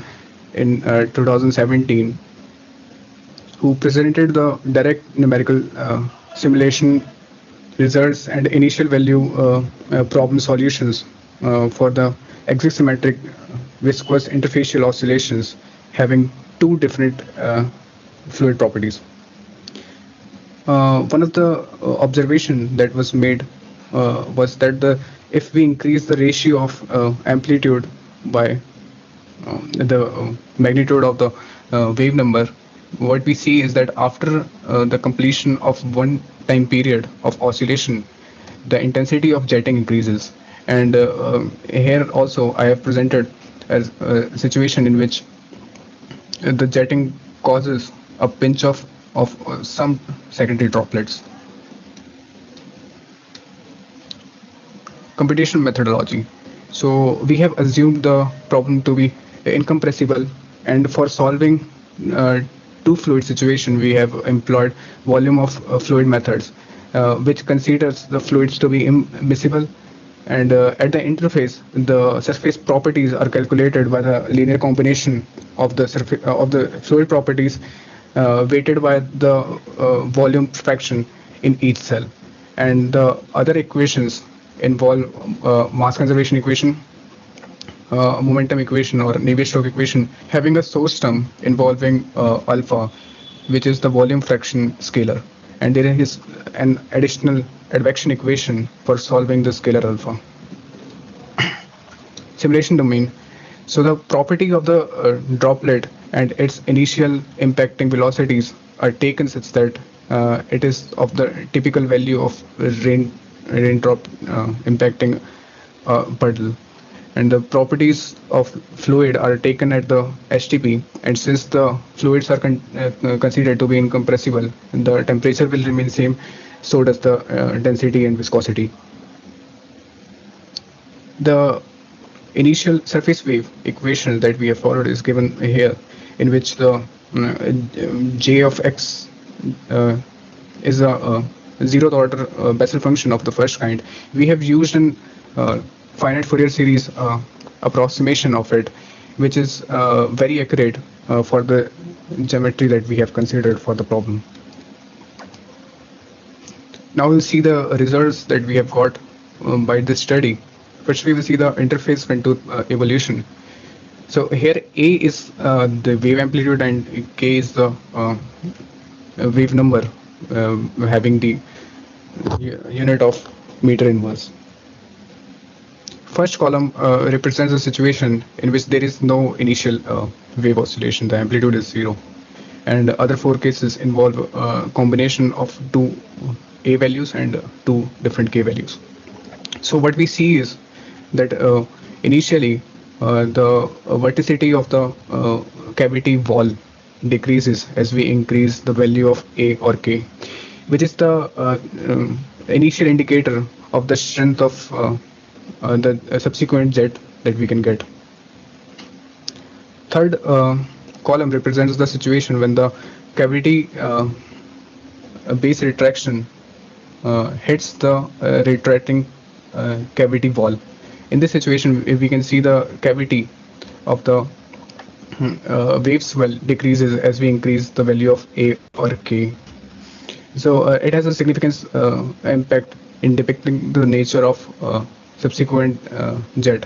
As we can see in the case where the wave swell is flat, we are getting a jet which is not very large, but is very having a very thick base. In the fifth column, here we are seeing the pinch-off situation in which there can be an emergence of only one secondary droplet, and there are also situations in which there are multiple droplets emerging after the pinch-off. Now we will see the cavity depth and jet height evolution with time. So what we see here is as initially as the time increases, the cavity depth increases, and after a time there is a halt, momentarily halt in the jet base, in the cavity base, and after that the cavity base starts to re-expand, and then it finally starts to retract.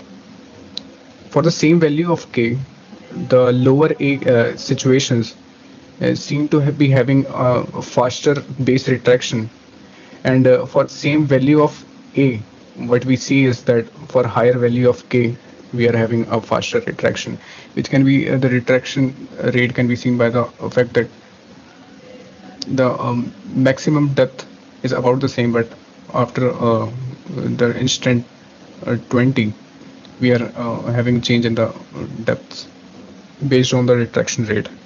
And when we see the jet characteristic, what we see that either increase in A or K value will result in decline in the maximum jet height and increment in the time of pinch-off. Now we will see the pinch-off properties. What we see is that there is a additional secondary droplet in the cases when K is equal to 269 meter inverse, and as we increase the value of A, we are having an increment in the value of first secondary droplet and decrement in the secondary droplet. And fifth row shows the change in height, jet height after the pinch-off.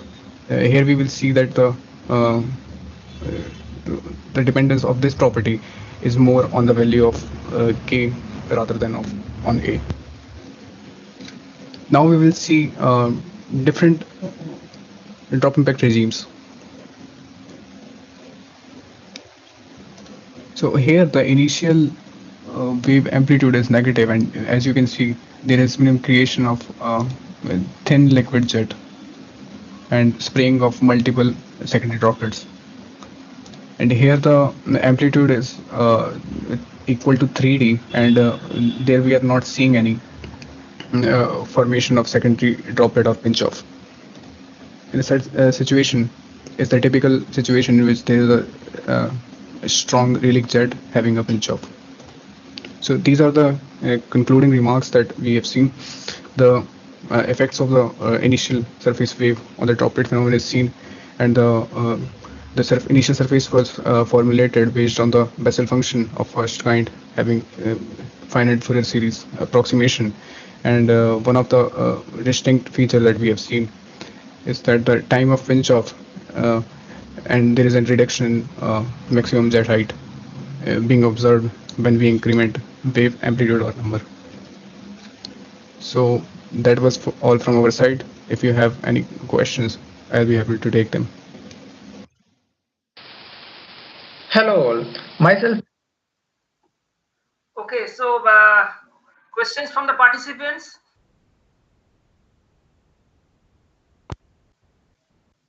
Any questions from participants who are here in this session?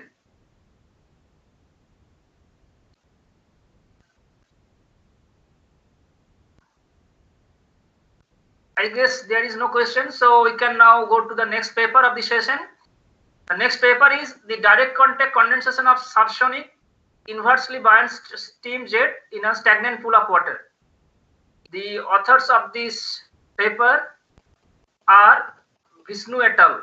I may now request the presenting authors to start his presentation. Hello all, myself Vishnu Vishwanath from Liquid Propulsion System Center, ISRO, Trivandrum. I'll be presenting on the topic direct contact condensation of subsonic inversely buoyant steam jet in a stagnant pool of water. The work was conducted at LPSC Trivandrum along with Sri Jofi Peter. Dr. Pratap C and Dr. Manu K. Vasudevan from IIST as well as Dr. Deepak Kumar Agarwal, Dr. John Taragan and Dr. Sunil Kumar were involved in this work. On the right hand side, we can see the graphic interface format of the steam condensation in water. In direct contact condensation or DCC, there is no intervening media between the two phases at work. Vapor comes into the liquid and condenses directly inside it.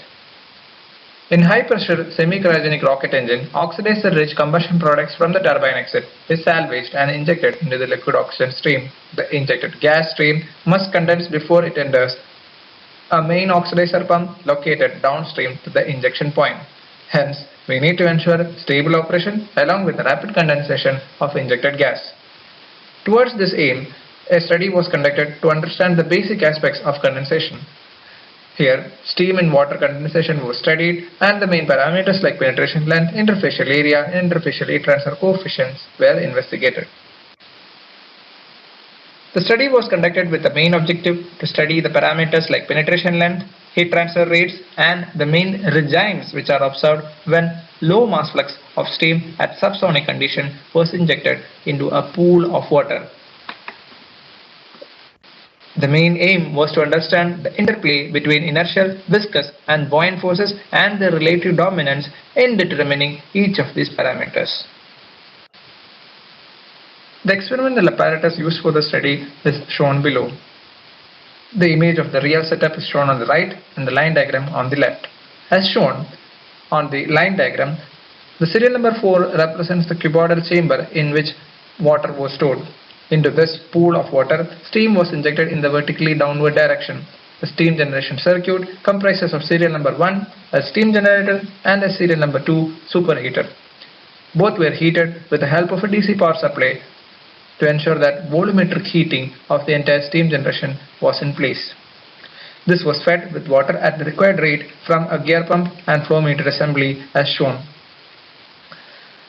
The line was properly insulated with high temperature insulation cloths and tapes along with a PVC double collar at the injection point. Steam was injected at 1.3 bar into the pool of water whose temperature was maintained such that its subcooling or the temperature difference from the steam injected is always in the range of 50 to 70 Kelvin. The diameters were varied from 2 to 6 so that the Reynolds number of steam injection reaches up to 20,000 from about 3,500. Dimensionless index B, which is a representation of the condensation potential of the fluid inside the pool of water, was varied from 0.8, 0.08 to 0.116. The Mach number was always maintained at subsonic conditions. Results. Irrespective of the flow condition and the pool temperature, two regions were always observed in all the images. Region 1 is the pure steam region, which is also called the vapor dominated region, and region 2, which is a two-phase mixture zone formed by entrainment of water from the water pool. This consists of bubbly and droplet flow. We were more interested in the vapor dominated region and hence identified three different regimes for the different inlet conditions of steam. They are the unstable jet regime, transition bubbly regime, and the chugging regime. Please do note that for all the conditions, the Richardson's number Ri varies from e power minus 7 to e power minus 4, which is very small, and hence the buoyancy effects are negligible. The mass flux for the unstable jet regime was on the higher side from 68 to 128 kilograms per meter square second for the chugging regime, which was the smallest from 7 to 14 kilograms per meter square second. Unstable jetting regime is characterized by a very wavy and rough interface of steam and water. It's characterized by constant removal of vapor chunks from the core, which is always located at the injected exit and visible as shown in this figure. There is high frequency removal of vapor and it was obtained in the mass flux of 68 128 kilograms per meter square. The transition bubbly regime is characterized by a pure vapor core located close to the exit of the nozzle from which a bubble discharges periodically as shown in figure. The velocity of vapor at the injector for this case is lower than the unstable jetting regime but higher than the chugging regime. The bubble growth, necking and subsequent detachment occurs close to the injector exit with the vapor core almost located always at the injector exit. Chugging regime. When steam mass flux is low and the pools of cooling is very large, as and when steam comes into the pool, violent condensation of steam occurs. This results in large pressure drop which pulls water into the steam injector. As water enters the injector, condensation stops momentarily or its rate is decreased and hence upstream pressure increases. When the steam pressure becomes very high, water in the injector is pushed out. This periodic entry and exit of steam chug is referred to as chugging. The first parameter that was investigated was the penetration length, which is the length of the pure vapor core or the vapor dominated region that extends in the direction of steam injection. It was investigated using an image processing technique as given in the slide. The raw image was converted into black and white binary image from which the length was measured. The figure shows the effect of Reynolds number on penetration length. The left-hand side images refers to the unstable jetting regime, the middle image shows the transition bubbly regime, and the right-hand side shows the chugging regime. These images were obtained with the nozzle diameters of 2, 4, and 6 mm. Clearly, with increase in Reynolds number, the penetration length increases. The variation of dimensionless penetration length with Reynolds number shows an increasing trend. The ash and the orange curve shows an overlapping nature, which means that the dependence on the diameter of the nozzle is very negligible. Now, we also varied the condensation driving potential, which is B, for 3 values. You can see the ash line represents the hottest condition of pool of water, wherein the penetration of steam is largest, which shows that the condensation potential is the minimum for hot water. This can be substantiated by the fact that the viscous force of resistance which is offered by water to steam decreases as water temperature increases, so the steam is able to penetrate more. The next section is about determination of interfacial heat transfer coefficient. This is applicable for the subsonic unstable jet regime.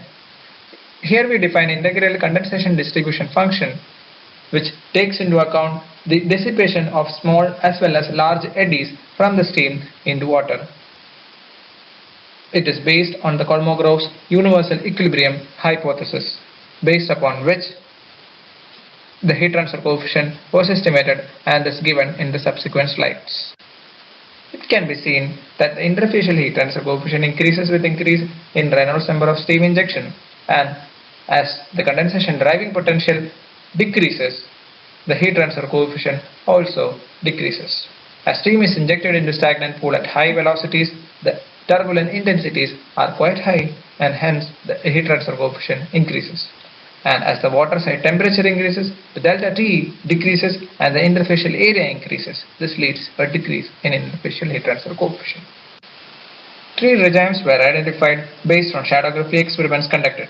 The effect of steam injection Reynolds number, condensation driving potential, and injected diameter were explored. The effect of buoyancy was seen to be very low. Dimensionless penetration length as well as interfacial heat transfer coefficient were studied. Conclusions. From the studies conducted with various pool subcooling and steam injection Reynolds number, it was seen that if for the same mass flow rate of steam, it is better that if steam is injected at higher velocities. The interface will then be dominated by viscous motion of small eddies, and this will help in energy transfer from steam to the water. For large injectors, not only the exit velocities will be smaller and the interfacial areas will be larger, there may also occur phenomena like chugging, which is quite possibly be having high pressure, low frequency nature, which may create unfavorable effects, such as water entering in the steam injecting pipeline. These are the papers which were referred for the study. Thank you. Thank you. Any questions from the participants?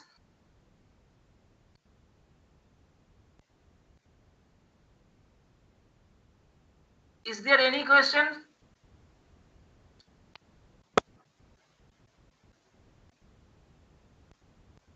Nobody would like to ask any questions. So fine.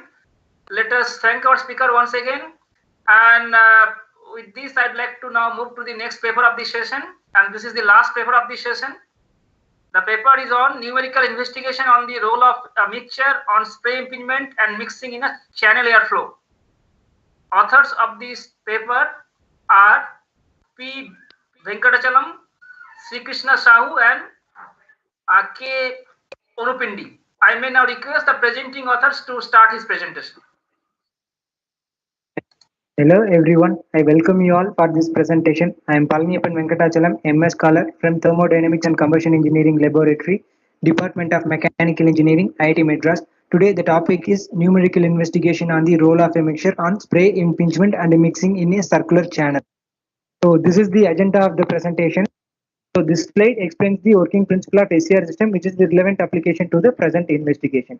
It is nothing but selective catalytic reduction system, which is used to eliminate the harmful NOx emission emitted by the diesel engine. Generally, diesel engine emits the gases like soot particles, carbon monoxide, hydrocarbon, and nitrogen oxide due to the unburned combustion product. As a first step, DPF is used to eliminate the soot particles. Then the remaining gases pass through the mixing chamber, whereas the urea water solution is injected through an injector. The purpose of urea water solution injection inside the mixing chamber is to extract the ammonia, which will interact with the nitrogen oxide and converts into harmless byproducts. It is attained through two main processes. One is thermolysis and another one is hydrolysis, which we'll explain in the upcoming slide. Then after it enters into the catalyst, it will be completely converted into the harmless emissions like nitrogen, carbon dioxide, and water vapor. In SCR system, when the urea water solution is interacted with the exhaust gas, as a first step, water will get evaporated as its saturation temperature is less compared to the urea. Then the remaining urea interacted with the exhaust gas and converted into ammonia NH3 and isocyanic acid HNCO. Then the formed isocyanic acid HNCO will interacted with the existing water vapor and converted into ammonia and carbon dioxide. Once it reaches the catalyst entrance, denox reaction will occur. Generally here inside the mixing chamber, the purpose of employing the mixture is to enhance the evaporation rate and proper mixture of NH3 and NOx, which is the prime requirement of denox reaction. In general, there are several literature studies reported the investigation work of urea conversion rate, NOx conversion efficiency, and so on by varying the urea injection parameter and exhaust gas parameter. So here few among that is reported. Samuelson in his thesis investigates the comparison of no mixture, one mixture and two mixture cases on the urea conversion rate. And further, Tan et al. Reported the effect of static mixture on the droplet size distribution as well as evaporation rate.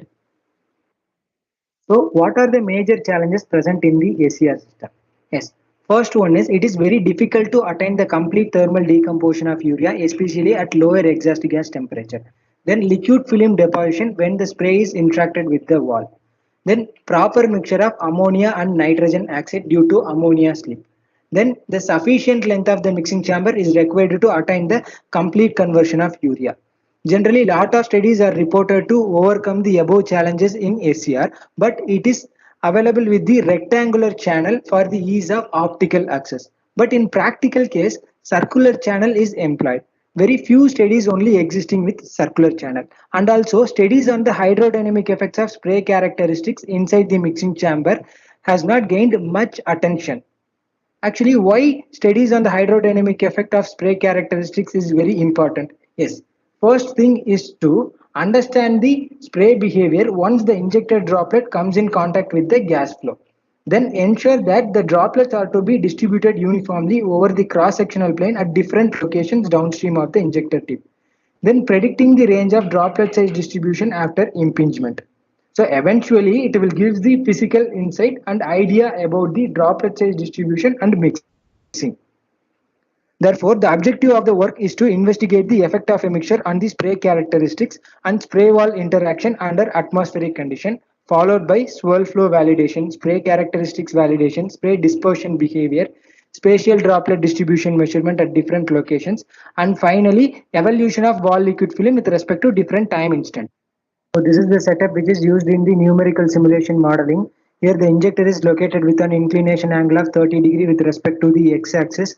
Then the spin type static mixture is located at 60 mm downstream of the injector tip, consists of 17-degree blade angle and zero point 0.2 swirl number. And the injector consists of 4 holes. Each hole has 200 micrometer diameter, and the spray structure exiting from the injector is shown here. Then the cross-sectional planes at different axial locations L2, L3 and L4 is used to analyze the spatial droplet distribution and wall film thickness on the channel wall. The mesh construction on the domain was done using the workbench software, and grid independent study has also been conducted to select the optimized grid size. Then all the cases were carried out using ANSYS Fluent software along with the RAN simulation, and DPM model is employed to simulate the spray injection. For considering the spray wall interaction, Kuhnke wall film model is employed. This figure represents the wall film regime of Kuhnke model, and in the present case, deposition and splash is the only possibilities of wall film behavior, as all the cases are carried out under atmospheric conditions. This slide represents the properties of gas phase and liquid phase, which is used in the numerical simulation modeling, and the injector model is adapted as plain orifice atomizer, and particularly in plain orifice atomizer, single phase nozzle flow is used in the present study. Then the methods followed in the experiments to measure the data. Particle image velocimetry is employed to measure the swirl flow velocity components, and ILITS interferometric laser image for droplet sizing technique is employed to measure the droplet sizes. In the investigation part, as a first step, swirl flow is validated before injecting the spray inside the channel. Subsection A shows the velocity streamline diagram.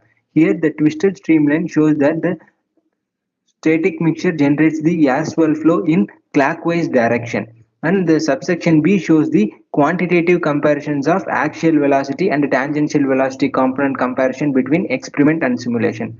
Actually, in experiment, the measurements has been taken at the outside of the channel, which is close to the channel outlet.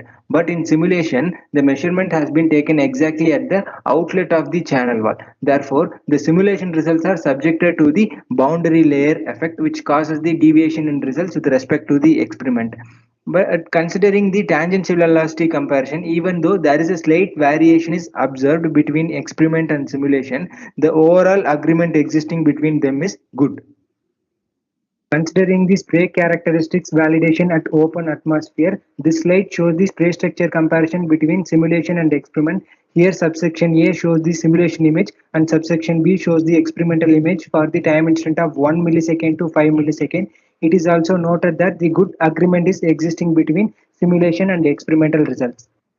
Considering the quantitative comparison between experiment and simulation at open spray characteristics, this slide shows the spray tip penetration length and mean droplet size comparison. So in spray tip penetration length, the graph is plotted for penetration length vs injection time. And in mean droplet size comparison, the droplet sizes are measured at the location of 60 mm downstream of the injector tip in both simulation and experiment. This slide also represents that good agreement is existing between the simulation and the experimental results. Considering the investigation part of spray characteristics inside the channel, initially the evolution of spatial droplet distribution is analyzed with respect to different time instants. Here, three main things can be observed. Number one is spray injector and static mixture is located 60 mm away each other. Therefore, the spray droplets are directly impinges the mixer blade wall. On the left hand side of the mixer blade, a spray plume completely impinges, but on the right hand side, a partial amount of spray plume impinges the mixture blade wall and the remaining amount impinges the channel wall directly. Therefore, large concentration of droplets can be observed on the right hand side of the channel. Now, the number two is droplet size trend. At the time instant of 1 millisecond, large number of bigger droplet size can be observed. But after droplet impingement, that is at the time instant of 5 millisecond to 20 millisecond, large amount of smaller droplet size can be observed due to further droplet breakup process. Now, number three is liquid film formation on the wall. Here, as I said earlier, two main wall film behaviors can be observed. One is deposition and another one is splashing. Here it is noted that the droplets after splashing started to follow the swirl flow path, which is clearly evident at the time instant of 7 millisecond here. Then the spatial droplet distribution is analyzed at different locations downstream of the mixture. Here subsection A represents the location L2 and subsection B represents the location L3 images. So at location L2, it is observed that two sets of higher droplet concentration. One is at the top of the channel wall and another one is at the bottom of the channel wall, while void space is observed at the center. Whereas at location L3, most of the droplets are found to be distributed along the periphery of the channel. Even though the variation can be observed between simulation and experimental images, the overall agreement is found to be reasonable. So here quantitative comparisons of droplet size has been reported in both simulation and experiment. Droplet size has been measured exactly at the outlet of the channel. Here the droplet sizes are reported for both swirler case and no swirler case, and it is found that the droplet sizes are drastically reduced at the swirler case compared to the no swirler case, and considering the agreement between the experiment and simulation results, it is found to be reasonable. This slide shows the comparison of wall film thickness between mixture blade wall and channel wall.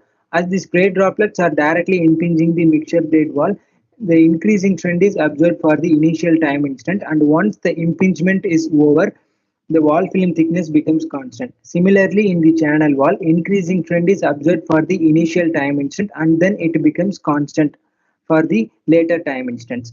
And considering the comparison of wall film thickness between mixture blade wall and channel wall, the film thickness is found to be much smaller in the channel wall compared to the mixture blades. So in the present investigation, the role of a static mixture on the droplet distribution and mixing post impingement is studied. Initially, the swirl flow and open spray characteristics are validated against experimental data, and good agreement is noted between the simulation and the experimental results. Considering the investigation of spray characteristics inside the channel, it is found that the droplet size is reduced drastically after droplet impingement compared to the droplet size before impingement, and most of the droplets are found to be distributed towards the periphery of the channel. And considering the droplet velocity trend after impingement, it is found that it is increasing along the axial direction but always smaller than the airflow velocity. And in the present case, there are two main wall liquid film behavior is observed. One is deposition and another one is splash. And considering the comparison of wall film thickness between the mixture blade wall and channel wall, it is found that the film thickness is much smaller in the channel wall compared to the mixture blade wall. So finally, the mixture helps to improve the automation process, droplet distribution, and mixing after impingement, as well as reducing the film thickness on the channel wall. So yeah, this is all from my side. Thank you everyone. Okay, thank you. So but now we have time. At least we can have some question answering session. If anybody would like to ask question, he or she is welcome. Any questions from the participants who are present in the session?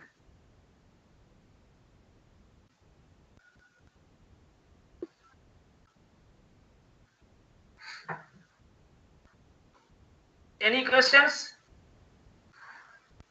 Okay, so I guess Dr. Bunny Ray would like to ask one question. Yes. Hello. So this was a good talk, and I saw quite a good validation with experiment. So that's nice.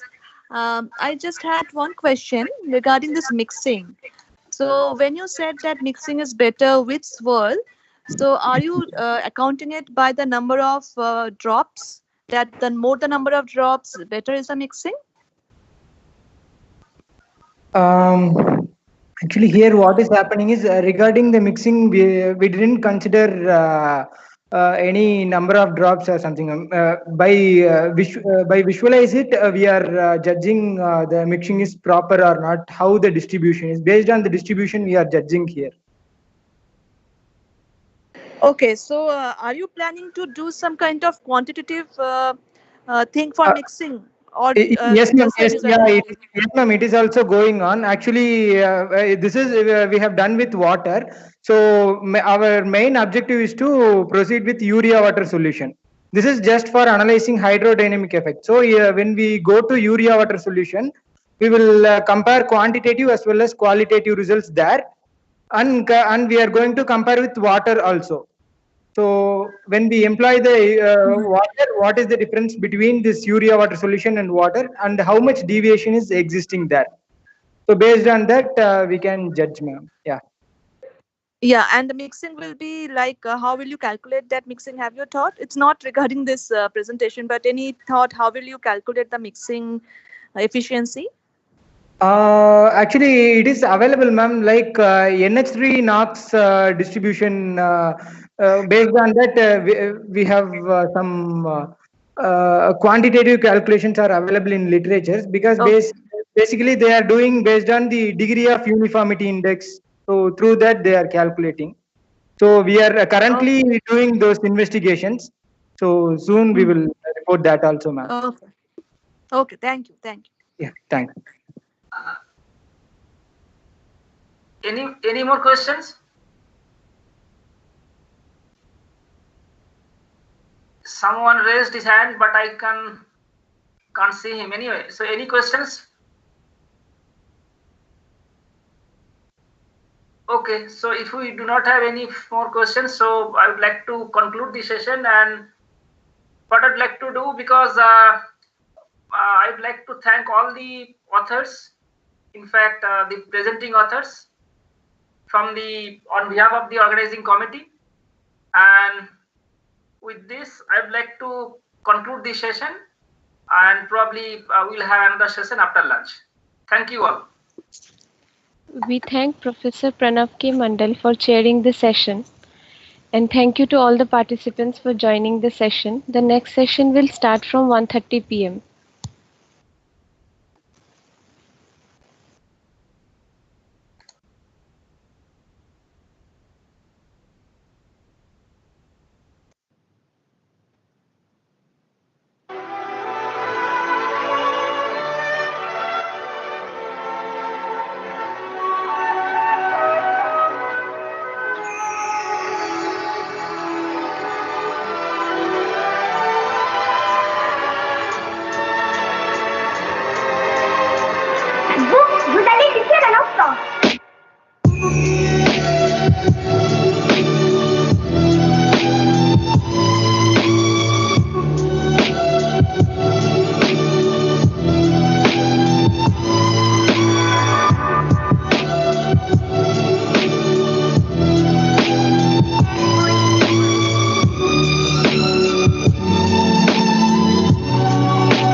est trop grande pour comprendre des choses aussi petites.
Hello, Professor Mehta.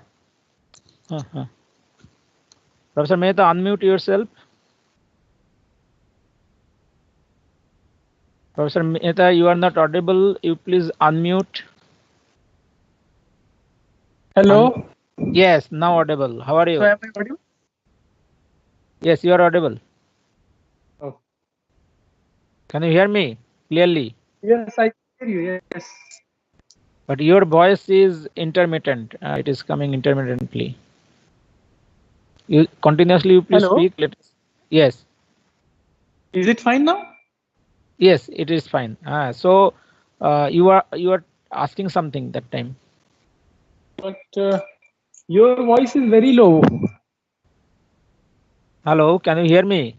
Hello. Yes, I hear you, but the sound is very low.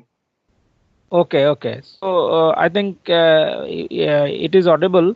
So you Okay. please tell me what you are asking something. What? No, you are asking something now over phone.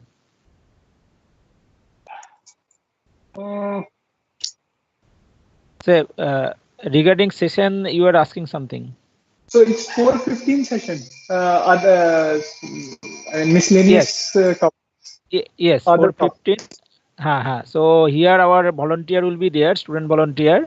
So he will just introduce you. Then you take the charge and you just one by one from our side they will play the video and you take the questions, okay, from the audience after each presentation.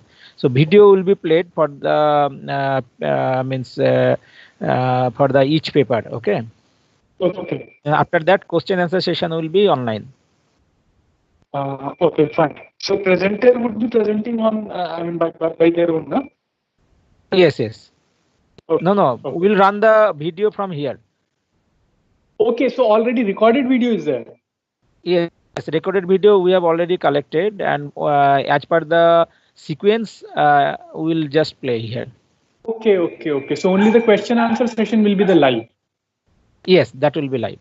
Okay, so, fine. and you have to take the questions from the audience because in the teams, actually outside participants, they cannot write on the chat box. So you can request the audience to click the raise your hand. There you can see on the top there is a hand sign. So if they click it, you can see that who are having questions. So you can ask, you can just announce the name and ask the question. Okay. So they will ask the question and then presenter will be available, though he is not presenting live. His video will be recorded. Video will run, so he will answer, but he'll answer in the live session, right? Yes. Okay. Fine.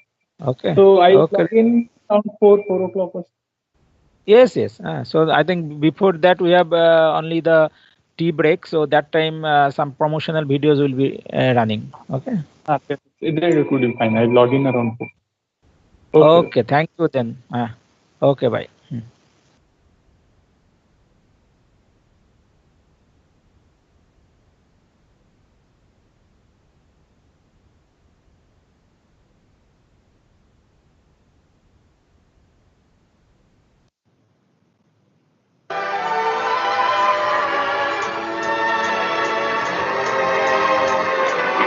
Vous allez l'écrire à l'instant.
Tu es trop grand pour comprendre des choses aussi petites.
Vous allez décrire un instant.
Tu es trop grand pour comprendre des choses aussi petites.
Vous allez laisser un instant.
Tu es trop grand pour comprendre des choses aussi petites.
Tu es trop grand pour comprendre des choses aussi petites.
Tu es trop grand pour comprendre des choses aussi petites.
Vous allez d'ici un instant.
you.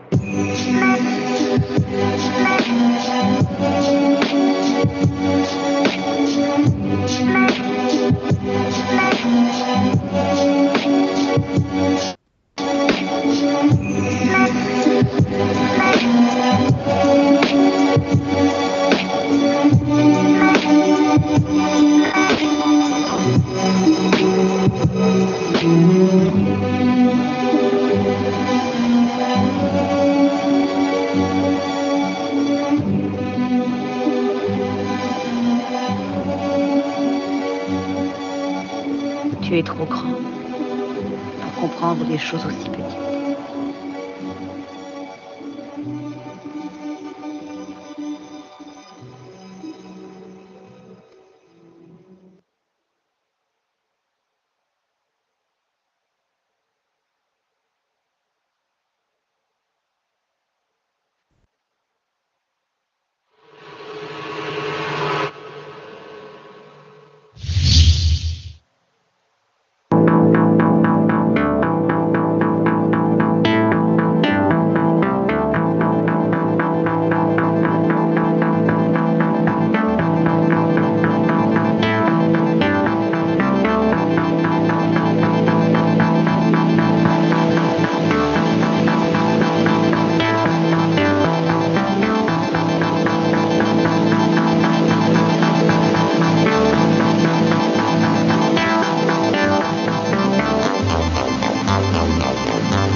Vous allez ici à l'instant.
you.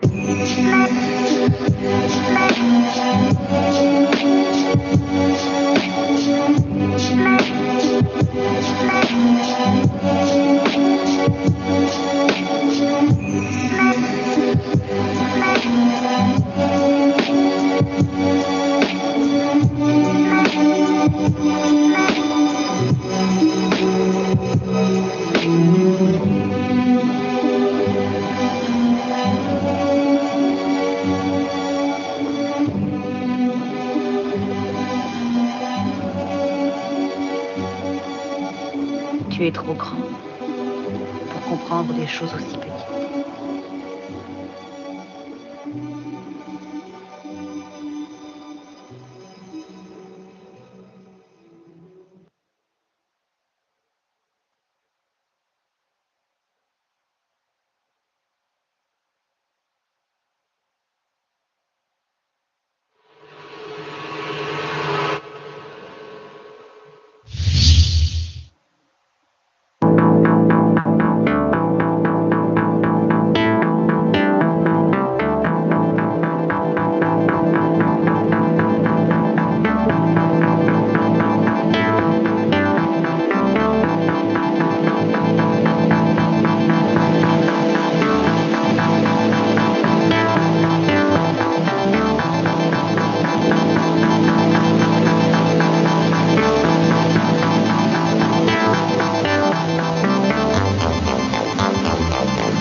es trop grand pour comprendre des choses aussi petites.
will be examples for the experimental setup with better performance. This is especially for the young student of faculties.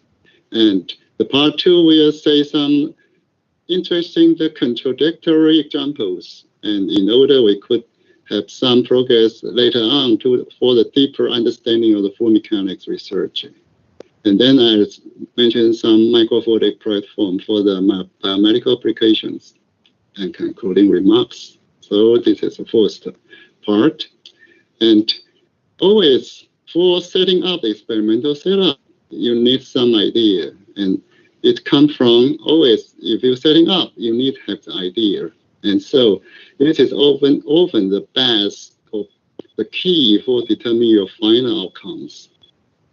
And the first one I mentioned about the very low speed wind tunnel. Normally we have low speed wind tunnel, but if you want to have very low, this is always if you have a Gaussian distribution. If you have very fast or very, very low, and this is always difficult, but challenging and interesting.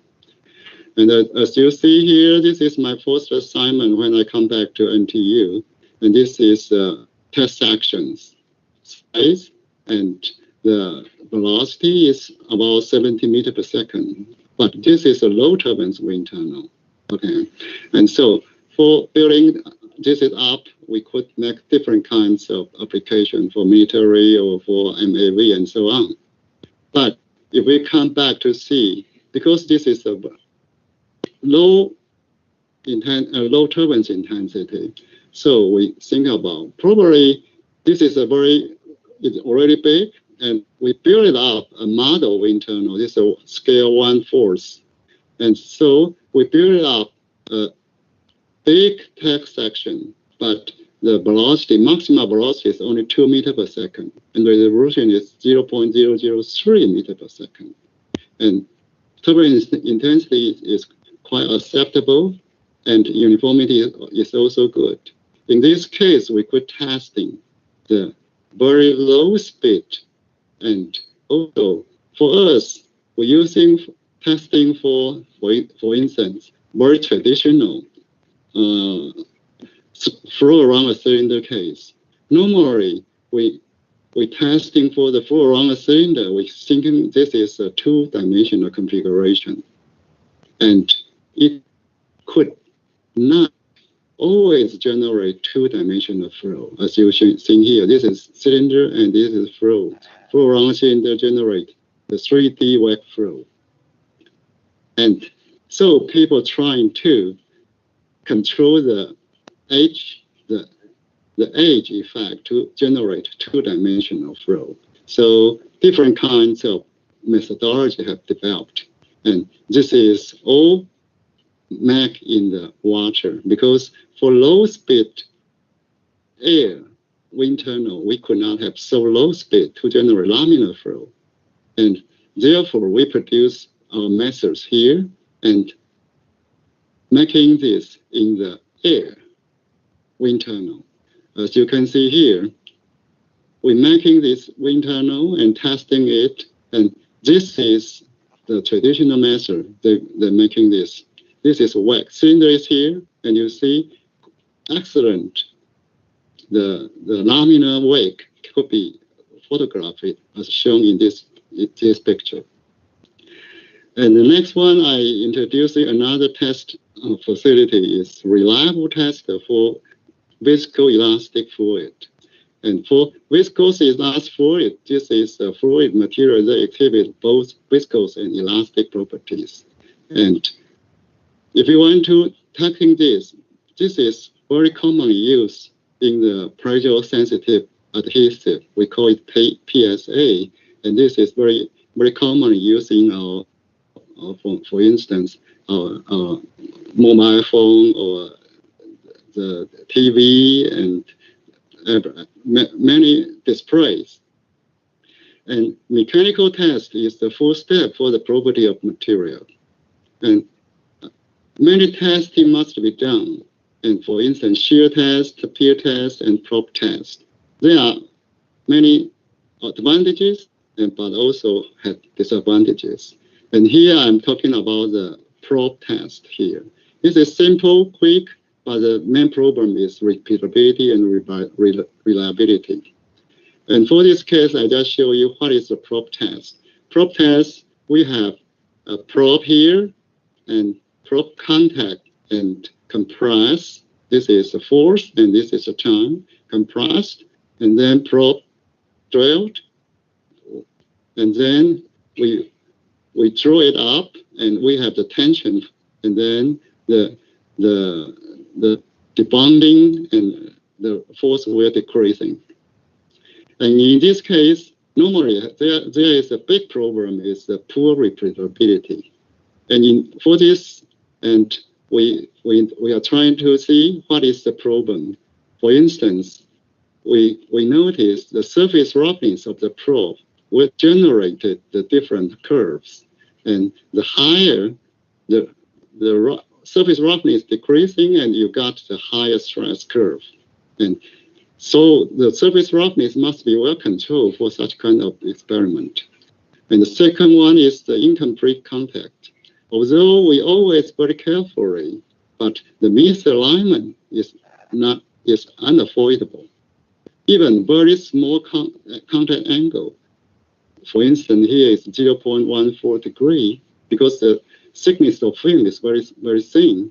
And then you got the problem of the non-contact area. Of course, you got the problem of your data that could not be trusted.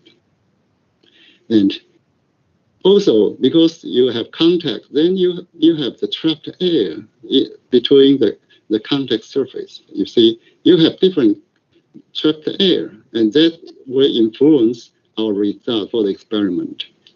As on this, so we need to develop the surface roughness have a well control. So we're using the silicon wafer. This is well controlled. And for the complete contact, then we make it very, very small. And then for the small contact area, of course, you got better contact. And also, to overcome the trapped air, we make the contact. We make an angle, and then purposely we have the time to release the air, as you shown here. You could see very, very good without the air entrainment has been developed. So the problem could be solved just by thinking one step further design, and then you could build up a quite good experimental result afterwards. And the third one I share with you is the meniscus-free interface. This is published in the Physics of Fluid last year. As you see here, the interface of meniscus is unavoidable. And as you can see here, if you have a meniscus, either concave or convex, you have, when light comes, and you have a meniscal interference area. And for this case, it causes a common problem. And normally people think, for instance, this black zone and the black interference zone are commonly considered this is unavoidable in the interface experiment. But this problem can be solved by just understanding the dynamic contact angle and just one step for the action, as I will show you afterward. And here you can see this is a water rise in a PMMA tube. And you see, originally you have a big dark zone, but when it's moving, and the dark zone could disappear. And based on this, you can see the PMMA, the static contact angle and advancing contact angle, you could adjust them. Just like here, I show you. Here, this is the interference caused by the meniscus. And the meniscus, if you're testing this, then we're using the dimensionless dynamic contact angle. This is divided by the bouncing contact angle. And if this is 1, this means this is the interface start to move. And we starting from this measuring the contact angle, and we also measuring the interference high HM, and Also, this the black line. This is the flow rate we control. We give flow and then we stop the flow, for instance. And then we could see what we got from this. We have the inflow and then we relaxation, and then we could also have the outflow. And then we could achieve flow. Okay, I just skip this. We could achieve the flow. We could got no interference meniscus. And this is one thing that could bring into our society when we're making the drop impact. We could get quite good, because normally people very care about the interface, the instant through the interface, but always we have a black zone there. Now we could achieve this just easily. And then we come to the second part. I show you some examples from the contradictory, but from the contradictory, we got a deep understanding in our fluid mechanics research. And so normally we sometimes when we face the inconsistent of the simulation and experiment, and actually we might think this is the bad news, but actually it could also become a good news for you. So the first one I talk you about here is the most common case in the textbook of the separation angle of the flow around a circular cylinder. And as you can see here, very interesting. We combine different kinds of experiment and simulations, but this is the separation angle. We define the theta s. And theta s, and with the relation to Reynolds number, as you can see, we have two groups in our literature. But actually, people don't show this. When you make simulation, and then you compare the consistent one, that is good for your simulations, or reversely. But now you see so big difference. This is not come from your bifurcation, or this not come from the Broca's effect or supporting method, what we mentioned before. And so we're starting for the different kinds of experiment. For instance, this is towing tank, and then you could have the measurement, and you could measure your separation angle. And also we're using the different towing tank method. For instance, you have to release the die and to measure the die. And we also making the simulations. Okay, this is a different timing, and you see the oscillation of the separation angle. And furthermore, we're making the soft film method to measure the separation angle, because the soft film is so thin, this could be considered as a two-dimensional flow. And we're using the fast cam to measure instantaneous separation angles. And then we come to our result. Our result is the solid circle. You see, actually, because the oscillation, you could got the two groups, and this could matching to the two groups. And so this is actually something that not discussing before. And here is another case, is the dripping drop from a nozzle. This is also very commonly discussed before, and people think this is well known. But this is published also in the last year in the Lung Review by Dr. Tsai. And this is what is this. For the dripping drop, as you can see here, the liquid released from the nozzle, and you have the primary drop, and you have a satellite. And by changing the liquid feeding rate, you from the low to high, and you could have the dripping mode and transition, and then you got the jetting mode. This is well known. But from the predictions models, as you can see, this is already more than 150 years. The TAT derived the very simple equation. The drop diameter could be predicted by the nozzle diameter, 1/3 power. And this is very simple. Of course, people like to have some more because the too simple. Then people adding different terms, but actually this is complicated. But of course, it could improve the accuracy for the predictions. And furthermore, this is in this century and from the Passerans group, they make a simulation and derive these equations also a very simple format. As you can see, from the simple to complicated and switch back to the simple formula. But if you can see this, you see from the relationship, the nozzle diameter increasing, the drop diameter must be increased monotonically. But this seems not the case when we make the experiment. This is the nozzle diameter. This is the drop size. And this is based on the dimensionless outer diameter. This is dimensionless inner diameter, all divided by the capillary length. And you see, in the front part, there's no existing model can correct the predicted. This is all what I mentioned to you, the models. And you see, in the front part, this is the three models seems to better. But here, as you can see, bigger nozzles could be predicted by the inner diameter. And all existing predictions could only partially correct. Okay.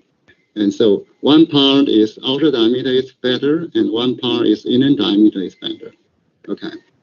And so we're testing 100 nozzles, different liquids, different material, and using high image. And now we notice, actually, one thing was not mentioned before. This is weighting. As we could see, this is water through the nozzle. If we define this as a D weight, and you see when it's pinch off, and we define it as DW, it's the weighting diameter. From the weighted region to the weighting diameter, you could see the change could be over 20%, quite big. And the drop diameter could be reduced for large nozzles due to the reduced weighting area. This could be the problem what we mentioned in the previous slide. And also different relationship between the weight DW and the DI and DO could shown in these three cases. Based on this, we could go back to see what happens and what can we do. And so we notice actually we also missing another characteristic length except DI and the outer diameters. And here, as you can see here, this is when you have the experiment comes out the liquid, and then the liquid will weight the nozzle surface. And until one position, we call it the critical diameter, then it's stopped. And no more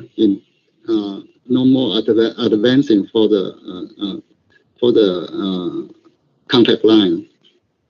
And for this, then we have derived the critical diameters based on the static pendant drop theory. And this is theoretical result and the experimental result matching quite well. And then we analyze by the weighting diameter with respect to the inner diameter. We got the result like this way for for the water PMMA nozzles.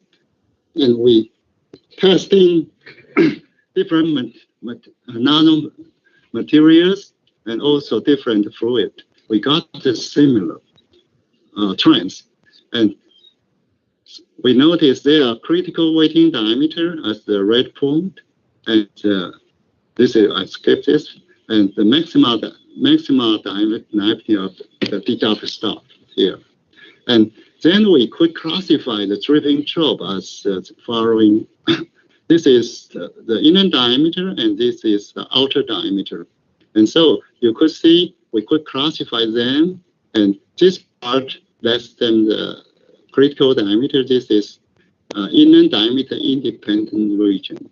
And above this is the inner diameter dependent region. So then we saw the larger diameter, we are depending on the inner diameter as we show in the experiment result.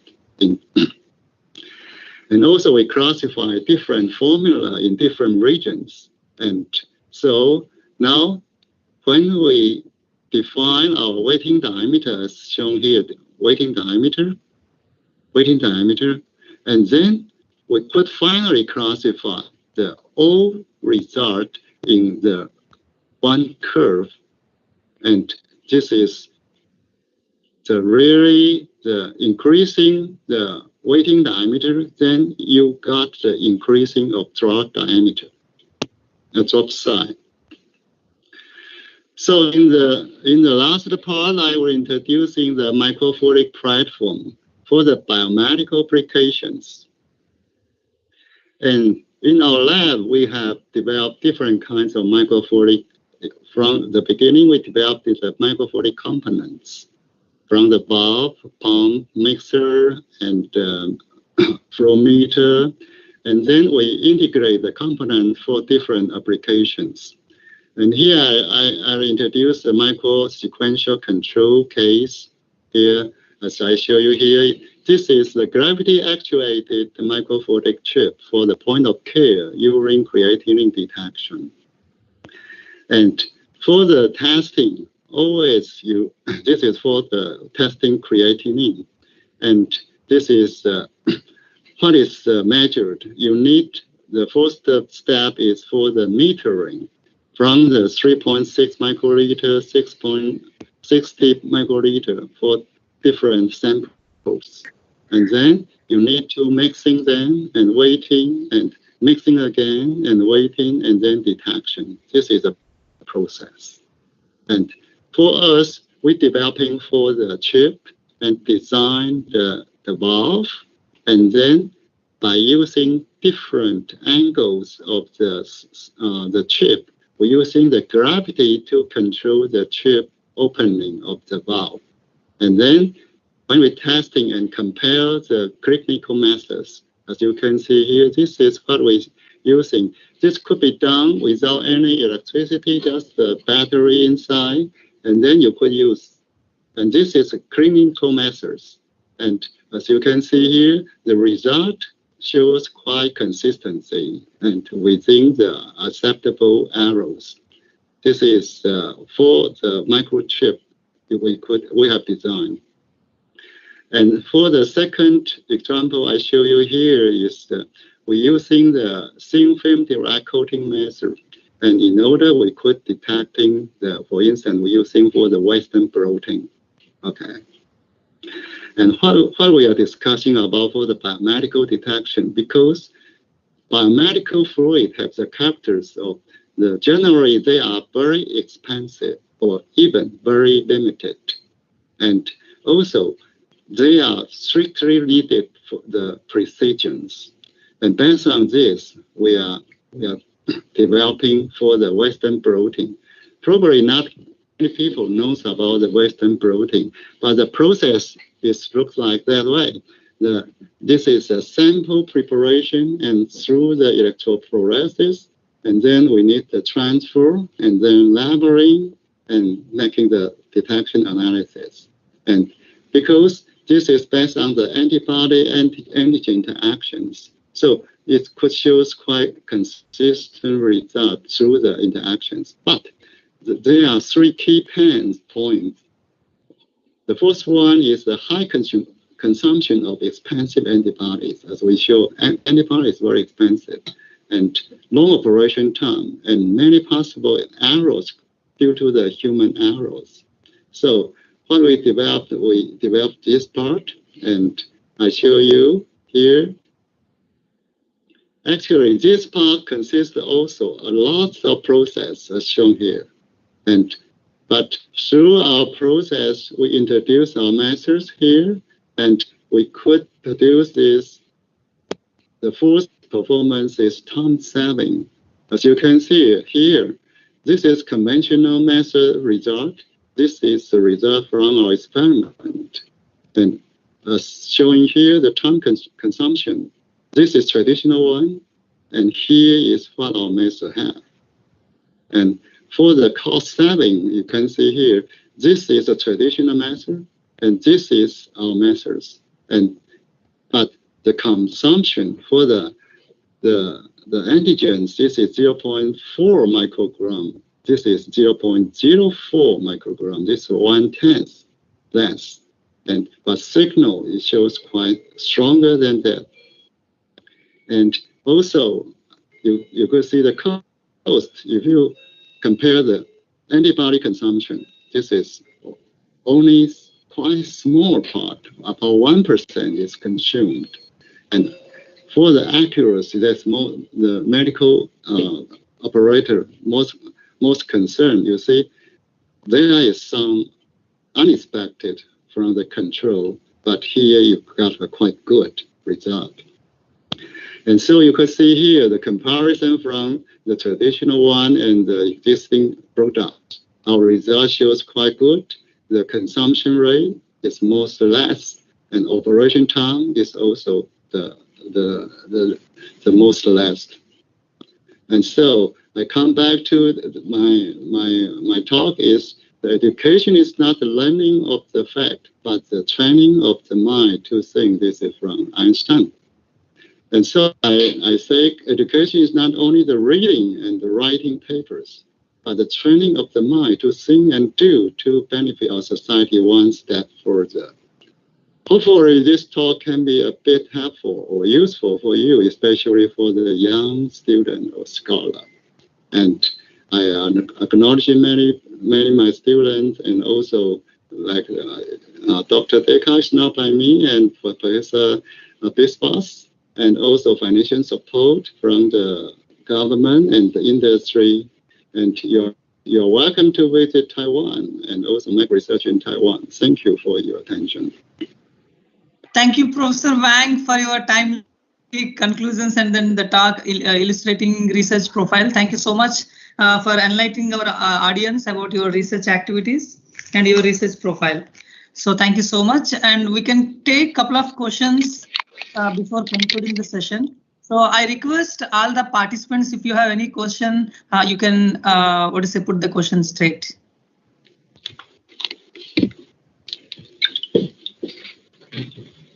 Yeah, please, Professor Akhilesh Kumar Sahu.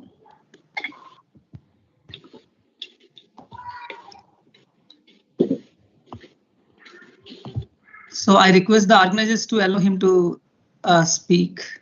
Okay. Yeah, I can turn it on. I can turn on my mic now. So my question is related to that flow separation around circular cylinder. Yes. So you said there are two types of results, right? There were two curves. So maybe I missed it. What is the possible reason behind those two curves? Okay, I try to go back to the diagram. Okay.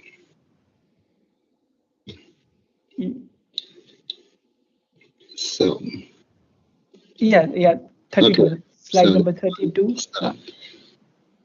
So, it actually, for instance, I take the example from the experiment. If you taking different methodology, and as you see here, you have the particle, seeding particle, okay? And so seeding particle will go that way as recorded the track, as the track line. As you can see here, some particle was trapped inside the recirculation zone, and the particle will go with the liquid. But as we know, the separation point there the very last particle comes in. So we normally we follow the particle, and then we say this is what we can see, and then so the particle is, we assume the separation angle is here, okay? But actually here you could not see, this is a dark region, you could not see any particle there. And so, and if this means by these measures, the separation angle is from the front side to this point. So you got higher overestimate for the experiment.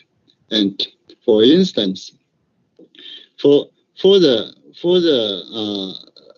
color tracking methods, and if you change the angle of release angle, you have the problem, because the release position is inside the wake, and inside the wake the tracking color could not go upward to the separation point, and so you also overestimate such kind of methods.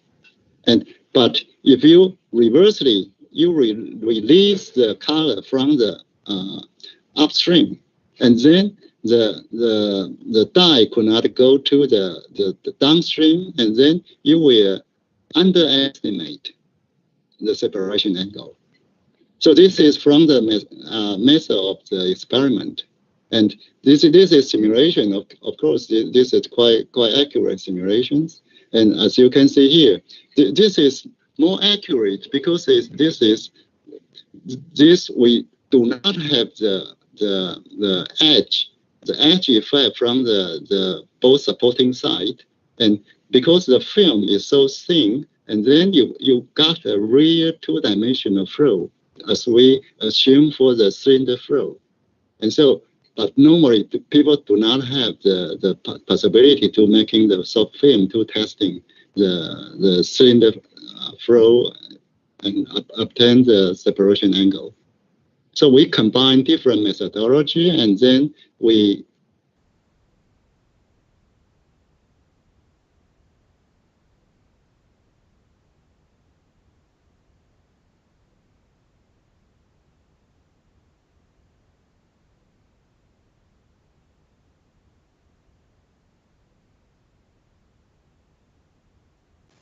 Hello.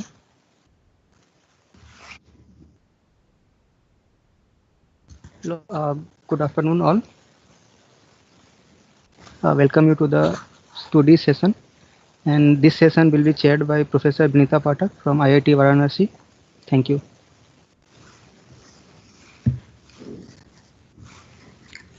A very good afternoon, everyone, and I welcome you all to this session of FMFP Conference 2020 at IIT Guwahati.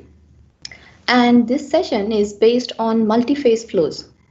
So we have 8 speakers with us today, and approximately 15 minutes for each presentation, which would be followed by 2 to 3 minutes of question and answer session. So I may humbly request everyone to please turn off your microphones, and you may please turn on your microphones during the question answer session. So without any further delay, let me welcome our first speaker, Mr. Nanda Kumar from IIT Madras. So Mr. Nanda Kumar, you may please begin your presentation. I am doing PhD under Dr. Sri Krishna Sahu in the Department of Mechanical Engineering at IIT Madras. Today I am going to present my topic on droplet clusters and voids characterization in a twin fluid injector using Voronoi analysis. This is the outline of my presentation. Background and motivation of this work. Preferential accumulation of particles is a very common phenomenon in particle-laden flows. Clusters are nothing but when particles are closely arranged and they remain together for a longer duration of time compared to some time scale of turbulent eddies. The particles with Stokes number at the order of 1 tend to preferentially concentrate in the flow field. Also, clustering can lead to strong spatio-temporal inhomogeneity in the particle concentration field that can be of important concern. As we can see in the right side figure, at some regions particles are closely packed, and at other regions particles are loosely packed. The regions where particles are closely packed are termed as clusters, and the regions where particles are loosely packed are termed as voids. Clustering can produce harmful effect in some of the engineering applications. For example, in case of IC engines, clustering leads to a locally rich mixer which is responsible for harmful emissions.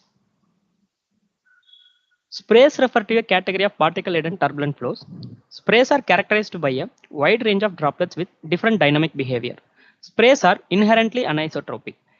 Clustering in sprays is not well understood yet.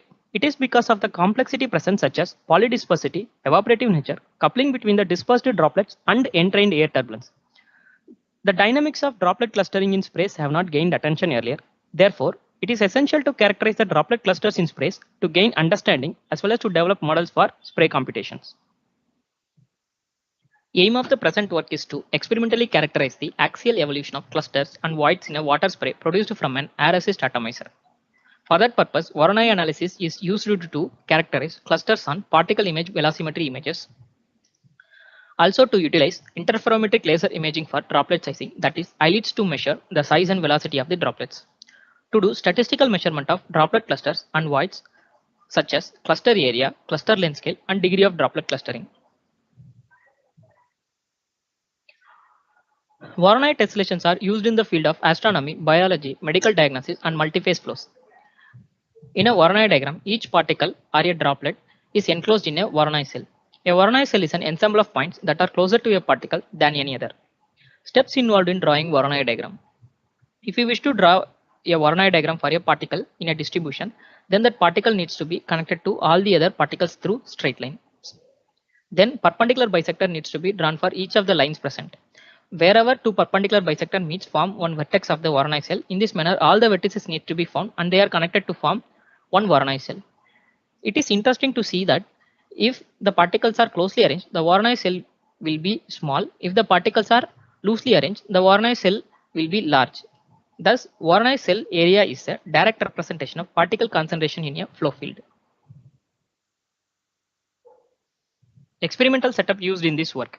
An air assist twin fluid atomizer is used to produce a solid cone spray. Water is used as liquid in this experiment.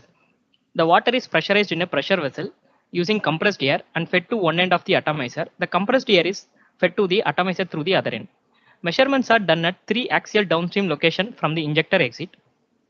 To do PAV and eyelets experiment, a laser beam is produced from an NDAC double pulse laser. The laser beam is converted into a laser sheet using a pair of optical lenses. A CCD camera viewing perpendicular to the laser sheet captured all the images. The CCD camera and the laser are synchronized using a National Instruments card. The operating conditions for the experiment: water is pressurized at 2 bar, air is pressurized at 3 bar, water flow rate is maintained at 25 ml per minute, air flow rate 15 liters per minute. The viewing area is 10 mm cross 14 mm. Image processing procedure to do Voronoi analysis. The first image shows an instantaneous PAV image from our experiment, which is nothing but a grayscale image. The grayscale image is then converted into a binary image using Artsu's thresholding technique. From the binary image, the centroid of the droplets are found. Once we know the centroid of the droplets, the Voronoi cells are drawn around each of the droplets present. If the droplets are distributed randomly, it can be represented by a random Poisson process. To identify the cluster cells and void cells, experimental area distribution and the random Poisson distribution are compared. As I said, the experimental area distribution and the random Poisson distribution of normalized Voronoi area are plotted in a single graph. Here, the red color line shows the experimental area distribution and black line shows the random Poisson distribution. We can see that these two distributions meet at 2 points. The cell areas less than the first intersection points are having higher probability compared to the random distribution, and also the cell areas greater than the second intersection points are also having higher probability compared to the random distribution. Therefore, these two areas are non-random and they are influenced by some external factors.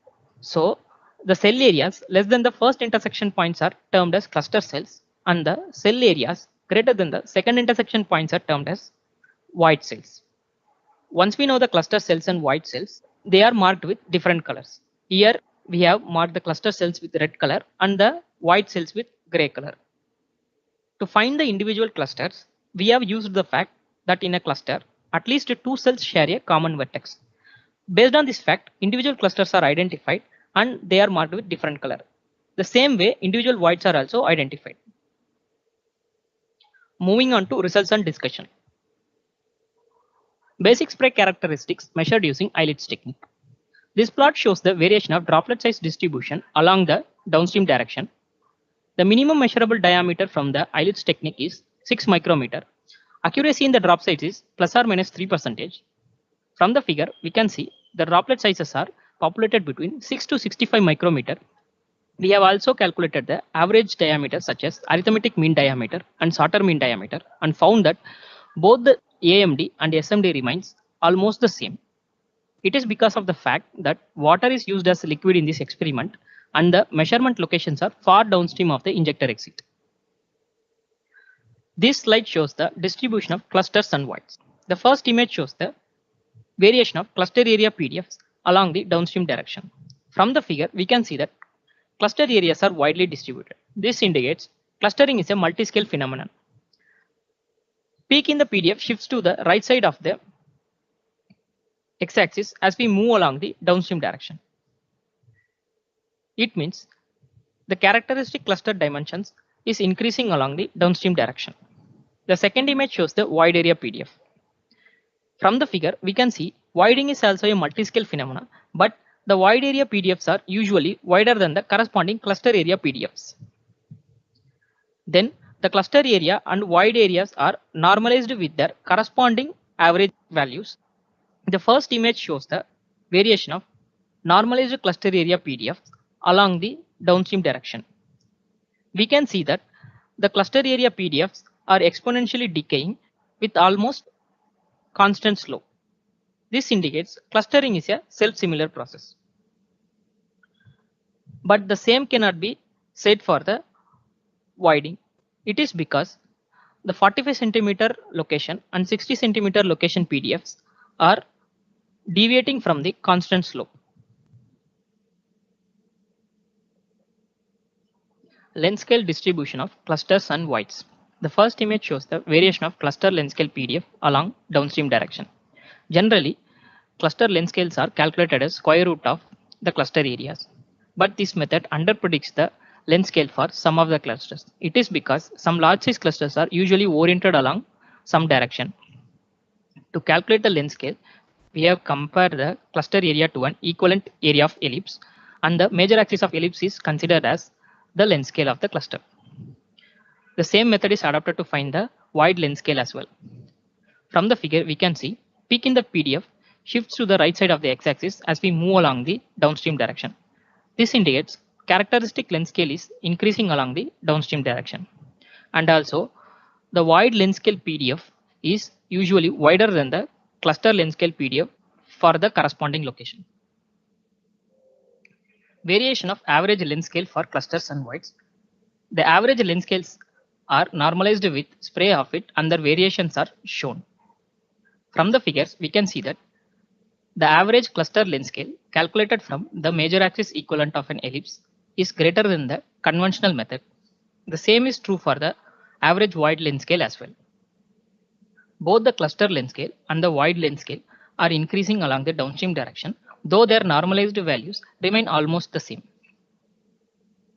The average length scale of cluster is around 9% of the spray half width, but the average void length scale is around 18 to 24% of the spray half width.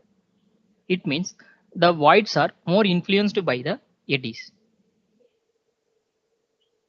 The average void length scale is almost twice that of the average cluster length scales. Degree of droplet clustering is estimated using a parameter called relative droplet number density. This figure shows the variation of relative droplet number density along the downstream direction. The relative droplet number density is the ratio of the number of droplets present in the clusters to the average number of droplets present in the ensemble of all the images. From the figure, we can see peak of the NREL is always greater than 1. This indicates the clusters are usually overcrowded compared to the global average. Also, the peak in the PDF shift towards the right as we move along the downstream direction. This indicates the clusters are becoming highly concentrated as we move along the downstream. Some of the main conclusions are, though the droplet size remains almost the same, the clustering characteristics are altered downstream of the injector. The droplet clustering in a water spray is a multi-scale phenomena and it is also self-similar. The characteristic dimension increases for both clusters and voids along the downstream. Wide areas are larger than cluster areas and wide length scales are wider than cluster length scale. The average length scales of voids is larger than clusters and both the length scale increases along the downstream direction. Relative number density is always higher than the global average measured across an image. This indicates the clustering tendency is getting higher as we move along the downstream direction. These are our findings. Thanks for the opportunity to present our work. Thank you, Mr. Nandakumar. May I now ask the audience if you have any question?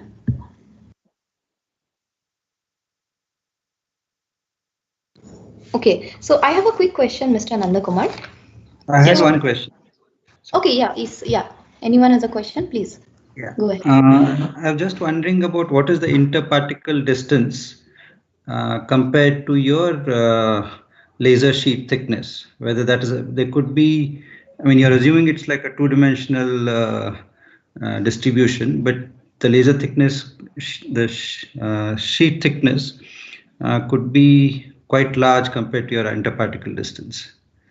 Sir, the laser sheet thickness I have maintained is around 0.1 mm.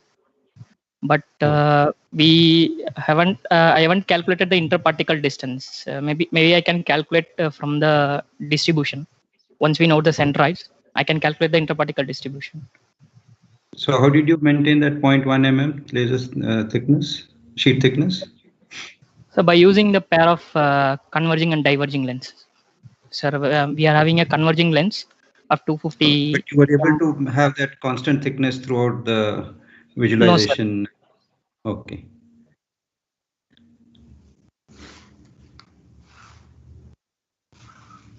Okay, thank you. Okay, any other question?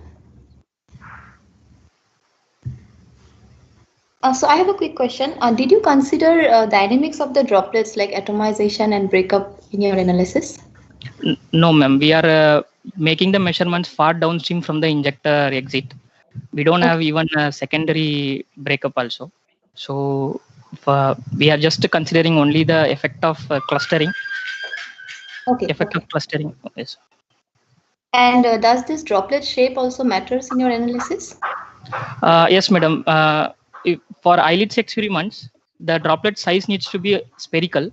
Since we are considering far downstream, we don't observe any deviation from the spherical size. Okay, fine. Thank you, Mr. Nandakumar, for a wonderful presentation. Thank you, ma'am. So we have our next speaker, Mr. Harish Chandra from IIT Roorkee. Mr. Harish, you may please start your presentation.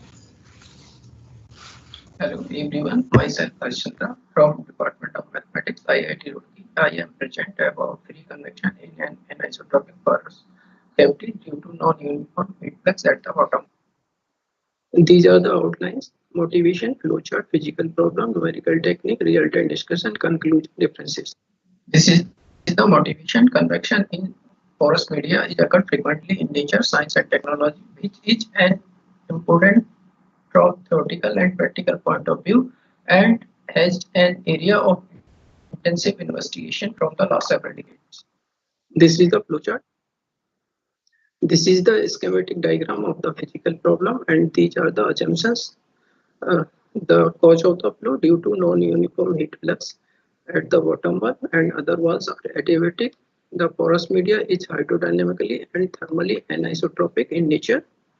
It has been that the permeability of the media is diagonalizable in the OX star and OY star plane, which is oriented with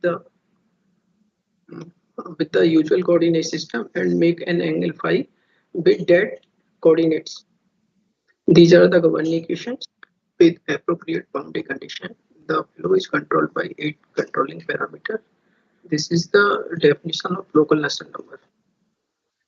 These governing equations are solved numerically by using a simpler algorithm. Here we have used the staggered grid concept, which ensures that the given discretized system is not singular. This is the gradient dependency test. Here we have increased the number of control follow. The results of local Nusselt number and stream function varying after certain number of control follow. The results are saturated. This is the comparison with the result of Vasak et al. 2006. Here we have seen the influence of periodicity parameter n on the flow dynamics for different values of permeability ratio From the contour plot of stream function, we have observed that three important facts. As increasing the value of n, the maximum magnitude of stream function increases. The flow is controlled by unicellular structure. As increasing the value of n, the inner rotating cell are changed drastically, which may be the consequence of combined impact of non-uniform heat flux and the gravity impact. In contrast to isotropic case, an important observation is found in case of anisotropic porous medium. The rotating cell is tilted in the right and left side at the value of permeability ratio K star is equal to 0.1 and K star is equal to 10, which is the consequence of increasing and decreasing the value of media permeability along X star direction 10 times. This is the profile of local Nusselt number. Here we have seen the impact of periodicity parameter n on local Nusselt number for different values of permeability ratio. The profile of local Nusselt number is not symmetry about the line x prime equals to 0.5 for all values of periodicity parameter n. The profile of local Nusselt number purchase jump at some point for both the cases isotropic as well as anisotropic porous medium, because the sinusoidal heat flux boundary condition on the bottom wall has exactly n-1 points of inflection over the interval 0.1. Since temperature difference between bottom and top walls approaches to 0 for n-1 point of x prime, these jumps are called singular points. As changing the value of permeability ratio, the position of singular point are varying, which is the consequence of increasing or decreasing permeability along x star direction only. The jump appear in the profile of local Nusselt number gives an indication of a change in the contours of temperature field variable near the bottom wall. As can be seen from figure 6a to 6c, the change in the positive to negative contour curves of the temperature field or vice versa is appeared at exactly n-1 places at the bottom wall, which is due to change in the heating or cooling effect or vice versa. Here we have seen the influence of orientation angle phi on the stream function. We have increased the value of orientation angle, the flow dynamic are changed drastically. This is the contour plot of stream function.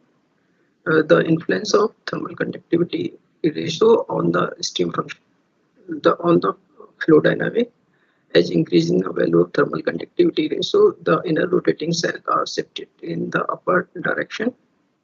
Here we have seen the influence of thermal conductivity ratio on the local Nusselt number.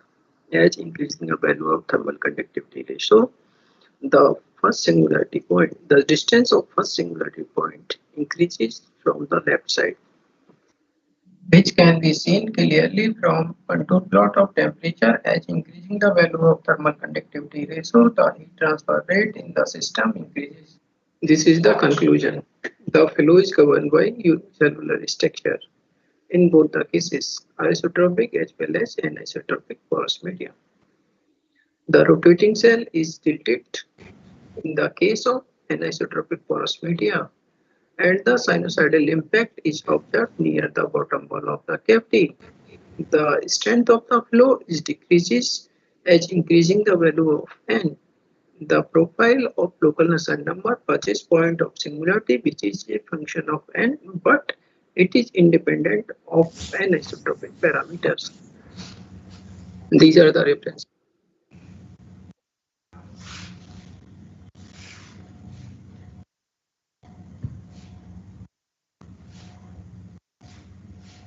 Okay, thank you, Mr. Harish, for your presentation. Any question from the audience?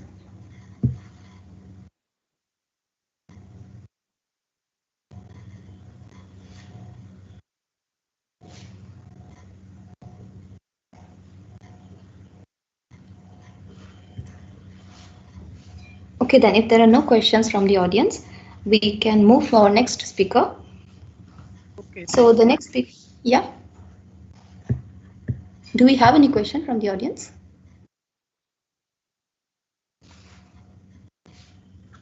Okay, then let me just thank Mr. Harish for a nice presentation.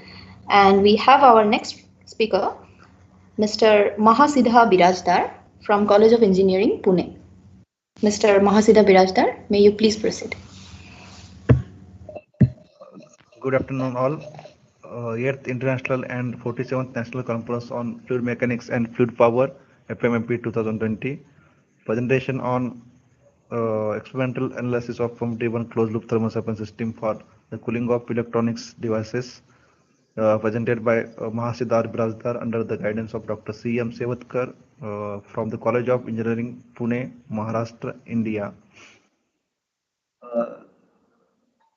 Contents of the presentation includes introduction, literature review, experimental setup and procedure, data reduction, results and discussion, conclusion, and references. Introduction. Thermocycles are enclosed passive two-phase heat transfer devices. They are classified into two categories. One is the coaxial thermocycle, and that is a closed-loop thermocycle. In a thermocycle, working fluid is vaporized by heat supplied to the evaporator at bottom of the heat pipe, and the vapor travels to the condenser at the top of the heat pipe, where it condenses, and the liquid then returns back to the bottom of the heat pipe by gravity, and the cycle repeats. Here the circulation is takes place by gravity, therefore it is called as a gravity assisted heat pipe. So closed loop thermocycles are very efficient to transfer heat with small temperature difference for long distance with phase change phenomena. The pump driven loop thermocycle have additional advantage of high flow rate of working fluid. The pump installation in the pump driven loop thermocycle will increase mass flow rate as shown in figure second. The pump is installed after the condenser to increase mass flow rate of working fluid. These type of the devices are used in electronics device cooling in data center, solar water heater, emergency cooling system in nuclear reactor and gas turbine, etc. Literature review. There is a lot of studies carried out on the closed loop thermocycle, but very little studies carried out on the pump driven loop thermocycle. Here literature is briefly discussed. Zhou et al. In 2017 discussed the effect of pump driven loop thermocycle loop heat pipe. So and compared with the air conditioner, they found that forced loop heat pipe consumes low power than air conditioner, which having also higher energy efficiency. Zhang et al. In 2018 discussed the performance of mechanical pump driven loop thermocycle and compared it with the natural loop thermocycle. So they noticed that the ideal cycle of natural loop thermocycle is the boundary of performance enhancement.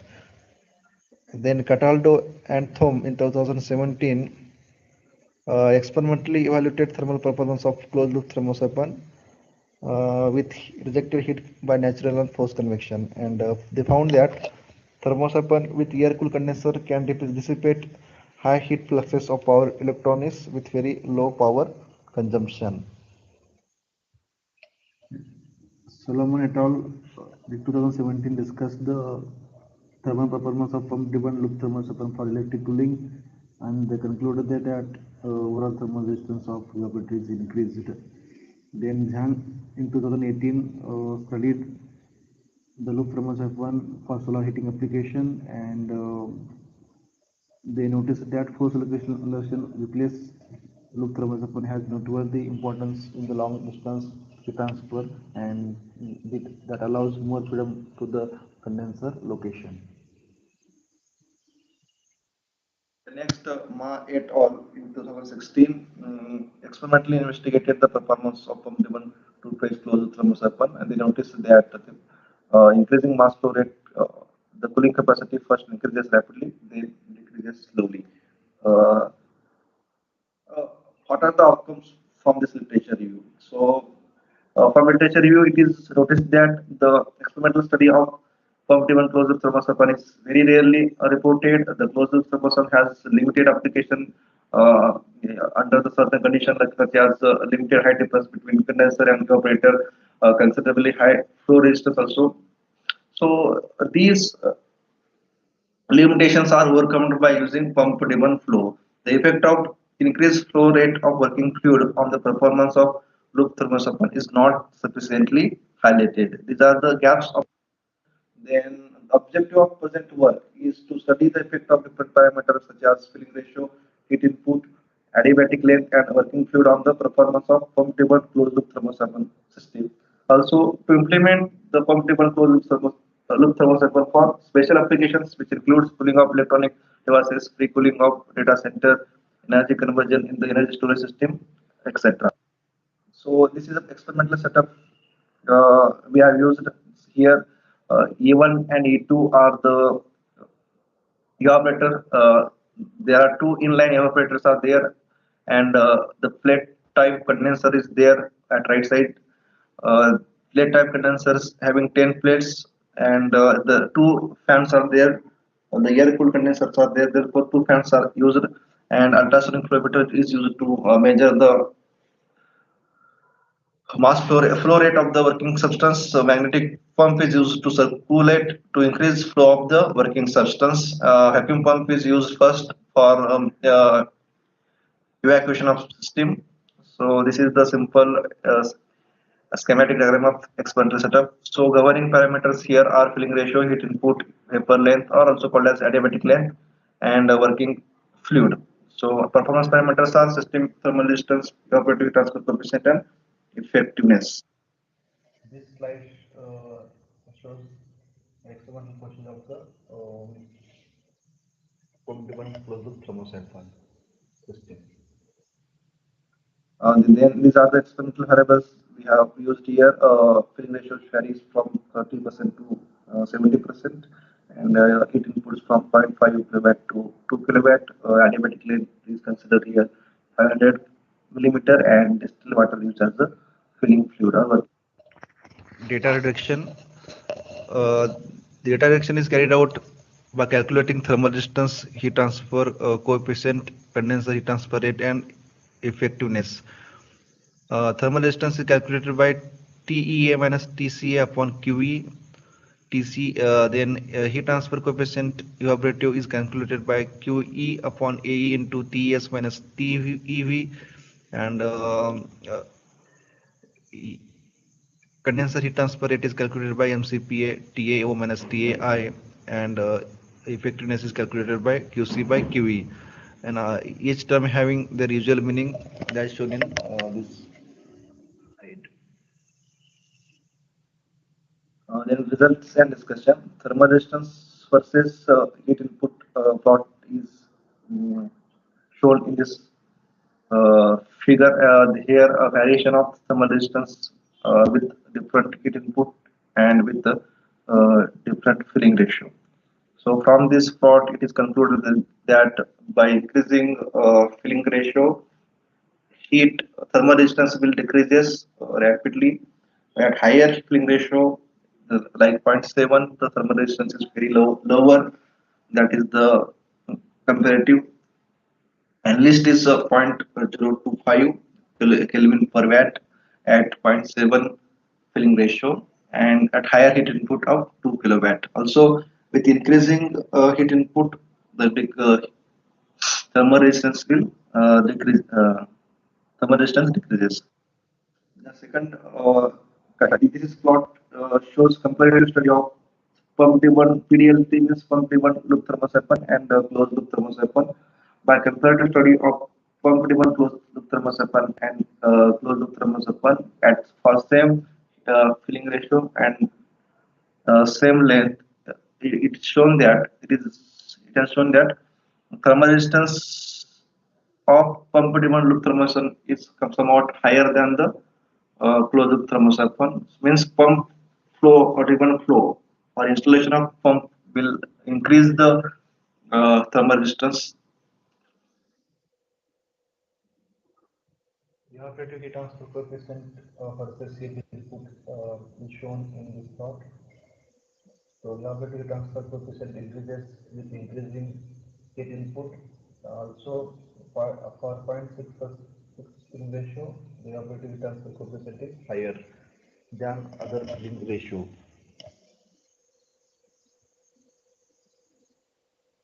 Then condenser heat transfer rate. This figure shows the condenser heat transfer rate with variation with heat input. So by increasing heat input, condenser heat transfer rate also increases. So the variations of plus or minus 15% is uh, shown in this plot. Then effectiveness variation with heat input for different filling ratio is shown in this figure, and the figure indicates with increasing heat input, effectiveness is increased, and it is shown by a higher value at 0.6 filling ratio, and it is for a 0.3 filling ratio, effectiveness is very less. Also, with increasing heat input, effectiveness also increases. The significant conclusions of investigation are with increasing heat load, the thermal resistance decreases for 0.6 filling ratio, up to 52% drop of the thermal resistance occur. Pump demand loop increases considerable amount of thermal resistance compared to the CLT, that is closed loop thermosiphon. Up to 52% thermal resistance can be increased. The evaporative transfer coefficient increases almost linearly with heat input. The heat rejected from condenser is higher for 0.6 filling ratio, and thermal efficiency is also higher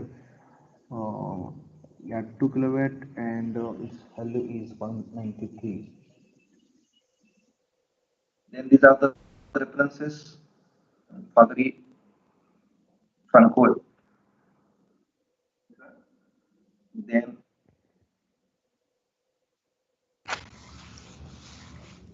Thank you, Mr. Birajdar. We may now have questions from the audience.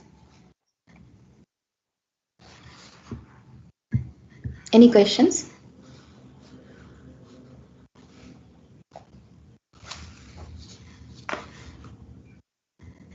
Okay, then I have a quick question. Mr. Birajdar, if you go back to your evaporative heat transfer graph, there is a trend, right, up to I think 0.5 filling ratio. Why there is a sudden change in 0.6 and it comes back to 0.7? I mean, is this like 0.6 is a threshold value or something like that?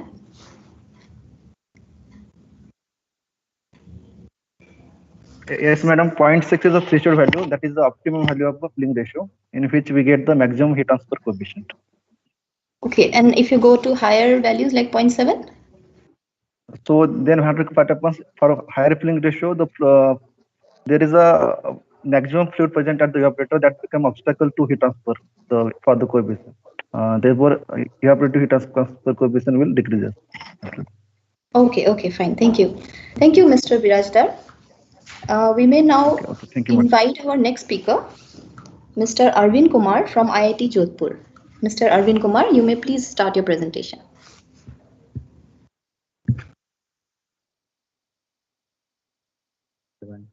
I am Arvind Kumar, PhD student in Mechanical Engineering Department at IIT Jodhpur. I am working under the supervision of Dr. Hadi Kothadia. My research domain is thermal engineering and I am currently working on flow boiling. Today I am going to present my research work titled Comparison of Boiling Heat Transfer Coefficient at Different Orientations for Circular Tube. These are my presentation outlines. I will start the discussion on what is flow boiling. Further, I will discuss about the experimental setup and experiments. Towards the end, we will see the results and conclusion.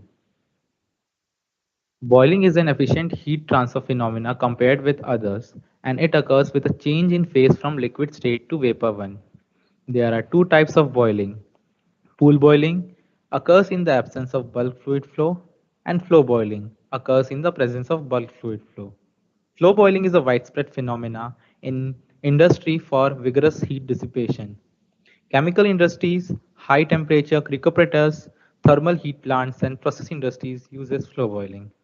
Surface tension force, inertia force, and buoyancy forces are responsible for governing the thermal and momentum equilibrium in flow boiling.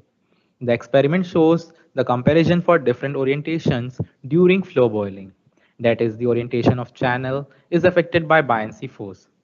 The liquid and the vapor phase in flow boiling are affected and separated by the orientation of the channel due to drastic variation in the densities, and thus heat transfer coefficient is affected for different orientation. The rate of pressure drop and the heat transfer coefficient differ in two-phase flow. As the literature survey shows, various researchers have studied flow boiling in mini, micro, and conventional channels. Sumit and his group has studied the vertical orientation tube in which the film at the tube surfaces is responsible for the heat transfer in slug annular and annular flow regimes.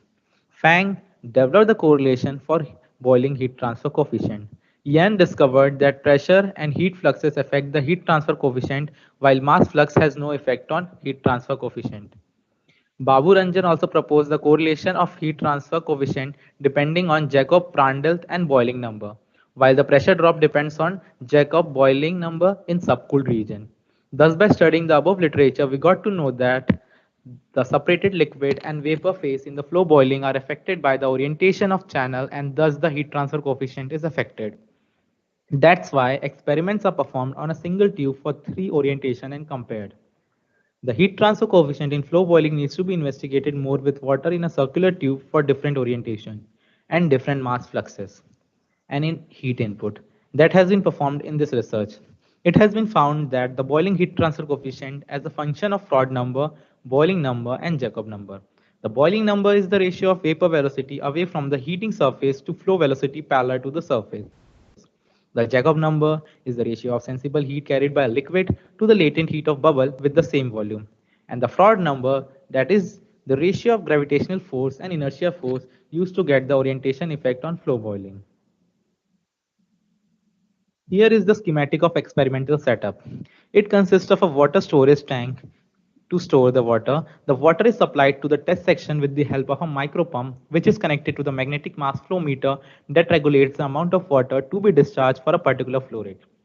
The test section is made up of SS304 tube of 11.7 millimeter diameter and 0.5 millimeter thickness, having length of 1.5 meter length. It is coated with the black enamel paint of emissivity 0.92 to detect the surface temperature with the help of infrared camera installed in front of the test section. The inlet and the exit temperature is measured using the RTD, while the pressure is measured using pressure transducer. And the water in the storage tank is at constant temperature. That's why it is used measuring the mercury thermometer. The tube is heated by Joule heating. Copper bars are attached at the end of the tube that supplies the heat input through DC power supply. All the above instruments are connected to data acquisition system to record and extract the data. As the DC power supply is on, the test section takes almost 2 minutes to get the steady state condition. The data logger is switched on to record the value of inlet and outlet bulk fluid temperature, the pressure at the inlet, mass flow rate, heat input to micro pump, the voltage supplied to the tube. The thermal images of the test section are captured by thermal camera to get the wall temperature. In this data reduction part, I have shown the formula that are used for theoretical analysis. To calculate the heat transfer coefficient experimentally, we need the wall temperature, fluid temperature at each point throughout the length of the tube, and heat flux. Wall temperature is measured using IR camera, and using 1D conduction equation in cylinder, inner wall temperature is calculated. The fluid temperature is measured at inlet and outlet using RTD. It is linearly interpolated through its length to get the temperature at each point. The heat flux is the test section, thermodynamic vapor quality at inlet and exit of the test section, and local heat transfer coefficient are calculated using these formulas. First of all, single phase experiments are performed to validate the results with the Ditters-Boelter and Gilinsky correlation. Single phase experiments are performed for 100, 80, and 60 kg per hour mass flow rate and at 3 kilowatt power.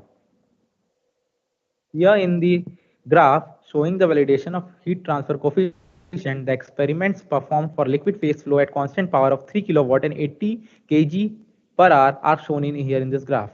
and validated with the Dittus-Boelter equation and Glenski equation. It can be observed from the first image that for all the orientations, the temperature magnitude increases with length. Similarly, the heat transfer coefficient variation with Reynolds number for different lengths shows that the data points lies within the range of suggested correlations. For two-phase experiments are performed at high power. It shows experiments performed at different operating ranges performed for three orientation as the mass flow rate is varied from 35 to 100 kg per hour and the heat input is varied from 3 to 7 kilowatt. The heat transfer coefficient is easy to handle in single phase flow while heat transfer coefficient is complicated for two-phase flow as intermittent heat transfer takes place through both phases, that is liquid and vapor phase. Some portion of the tube wall is in the contact with vapor bubbles and the remaining portion is in contact with the liquid phase. Therefore, single phase convection as well as the nucleate boiling phenomena occurs at the same time. The heat transfer coefficient is affected by the flow regime. The flow regimes depend on the orientation of the tube and gravitational force. The heat transfer coefficient increases in the single phase with an increase in the mass flow rate of water at constant heat input, and the heat transfer coefficient increases with increasing the heat input in the liquid phase flow, as it can be seen for 3 kilowatt power and at 80 and 100 kg per hour mass flow rate for all orientations. As the mass flow rate is decreased at constant input, the thermodynamic vapor quality increases. The thermodynamic vapor quality increases also by increasing the heat input. The flow regimes and vapor quality change along the length in the tube and hence heat transfer coefficient changes accordingly. Thus, heat transfer coefficient increases with decrease in the mass flow rate at constant power in two-phase flow. In this graph, the effect of orientation on average heat transfer coefficient is shown. For constant mass flow rate, the average heat transfer coefficient is same for all the three orientation during the single phase flow. From the thermodynamic point of view, lower the mass flow rate, higher will be the quality at outlet for the same heat. At higher heat, the quality will be higher for the same mass flow rate. With increase in the vapor quality, heat transfer coefficient for a particular quality and power, horizontal orientations have the higher magnitude of heat transfer coefficient. In this graph, the effect of orientation on average heat transfer coefficient is shown for constant power. It is concluded that the value of the average heat transfer coefficient is higher for horizontal flow and the average heat transfer coefficient is considerably similar for vertical downward and vertical upward flow. The reason for having the higher heat transfer coefficient in horizontal orientation is the asymmetric wall temperature distribution due to boundary buoyancy effect. Further reducing the mass flow at constant heat input, the wall temperature reaches at saturation temperature. So initially, the bubble formation takes place in the tube and again reduces the mass flow rate. Fluid changes its phase from single phase to two phase. So heat transfer coefficient is increased for two phase. In this figure, the wall temperature distribution is shown for all the orientation. For horizontal orientation, as the formation of bubble and development is affected by gravitational force and introduces new complications, as asymmetric distribution of vapor and liquid in the flow for horizontal orientation. In vertical upward and vertical downward orientation, the vapor particles got a path through the center of the tube to pass. Thus, the other outer surface temperature of the wall of the tube is not varying significantly throughout its radial direction. These are the points we have concluded from the experiments.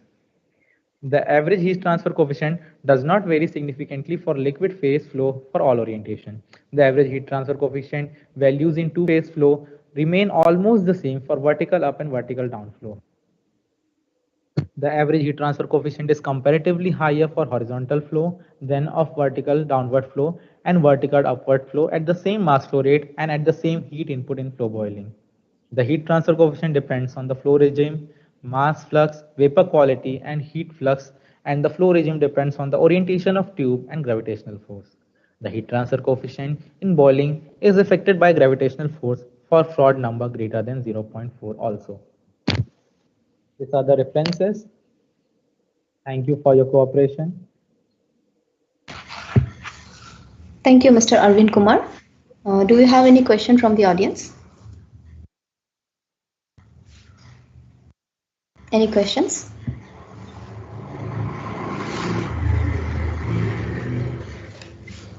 Okay, Mr. Arvind Kumar, I may have missed this part. Did you actually measure the temperature at the surface of the tube, right? So you used that? Yes.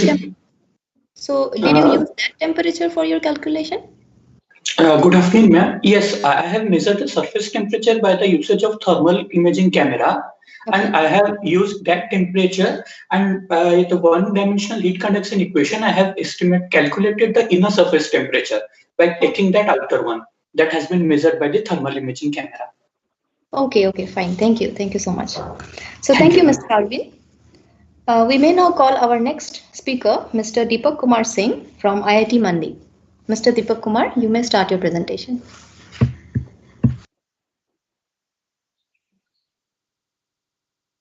Hi everyone, I am Deepak Kumar Singh, a research scholar at IIT Mandi. This work is about numerical solution of bivariate population balance equation in a finite element framework. These are the content of my presentation: motivation, modeling approach, the direct quadrature method of moment, a finite element open source framework, and implementation and verification of bivariate homogeneous growth and bivariate homogeneous dispersion. First, we will see the motivation behind this work. So these are the polydispersed multiphase flow in nature. So like avalanche flow, cloud formation, volcanic eruption, etc. It is also widely applicable in industrial field. So like Wobble column, fluidized bed, flame reactor, sprayer soles. These are the prominent example of polydispersed multiphase flow in industrial field. Here we will talk about the modeling approach of polydispersed multiphase flow.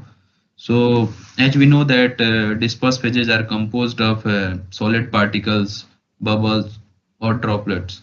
So and these solid particles, droplets and bubbles can be of different sizes, different mass, different composition, volumes, etc.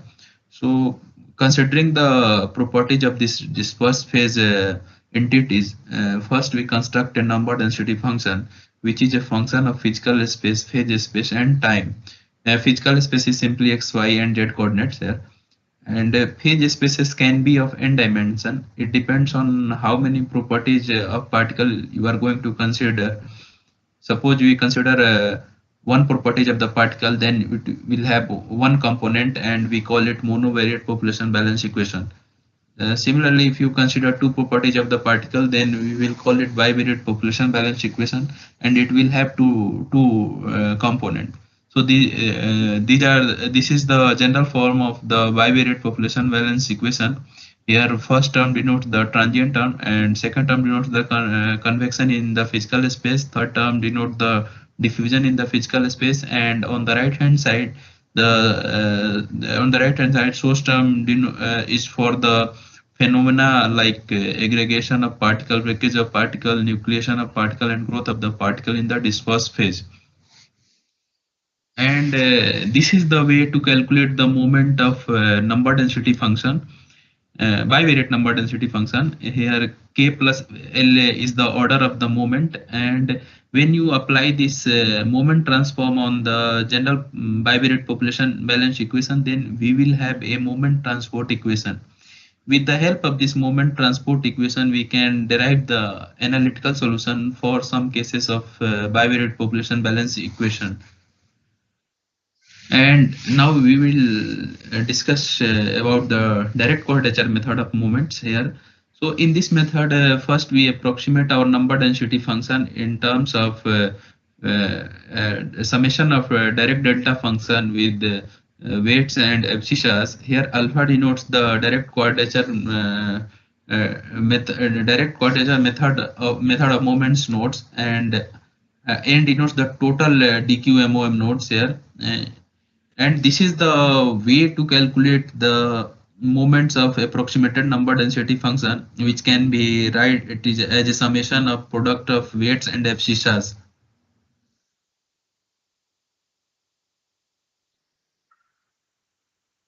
So what we do next is we substitute our approximated number density function in the general bivariate population balance equation. And after a lot of mathematical manipulation, we will have a linear system of equation and transport equation, and these equations are coupled to each other. You can see here that the source term of transport equations are present in the linear system of equations. Suppose you approximate your number density function with n is equal to 2, then you will have 6 unknowns, and here alpha will vary from 1 to 2. So A1, A2, B11 and B12 and B21 and B22 are 6 unknowns here, and these unknowns can be calculated by solving this linear system of equation.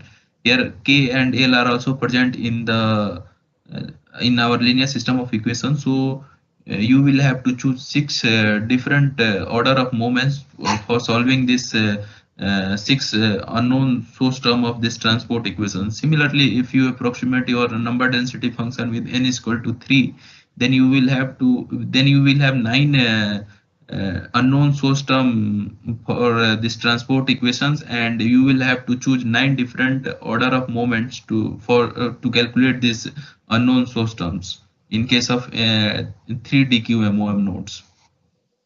And here we will in the next slides we will see how our choice of moment sets can affect the accuracy of our numerical solutions.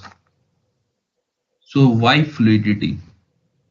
Actually, it is a highly parallelized finite element open source framework, and it offers low computational cost with high solution accuracy. It has been found to be extremely efficient for the solution of monovariate population balance equations with integrated fluid flow problems, and it was able to surpass the singularity while solving the linear system of equation, and it was also able to demonstrate the effect of DQMOM nodes.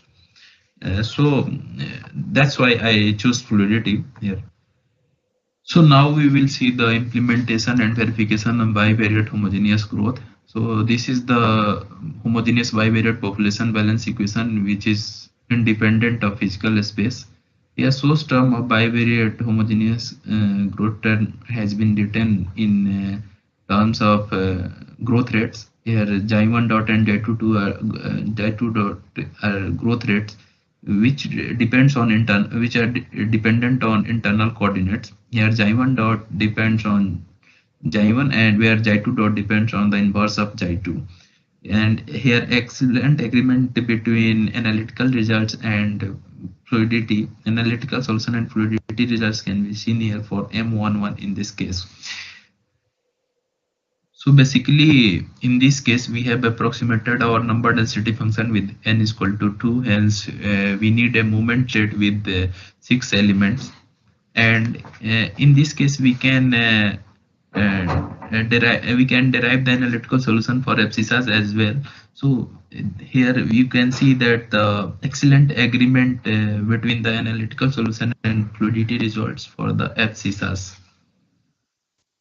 So here we will see the implementation and verification of bivariate homogeneous dispersion. So this is the source term of bivariate homogeneous dispersion. Here D11, D12 and D22 are the constant diffusion coefficient for which we can derive the analytical solution. So to demonstrate the accuracy of our numerical solution, we have calculated the percentage relative error in moment M02.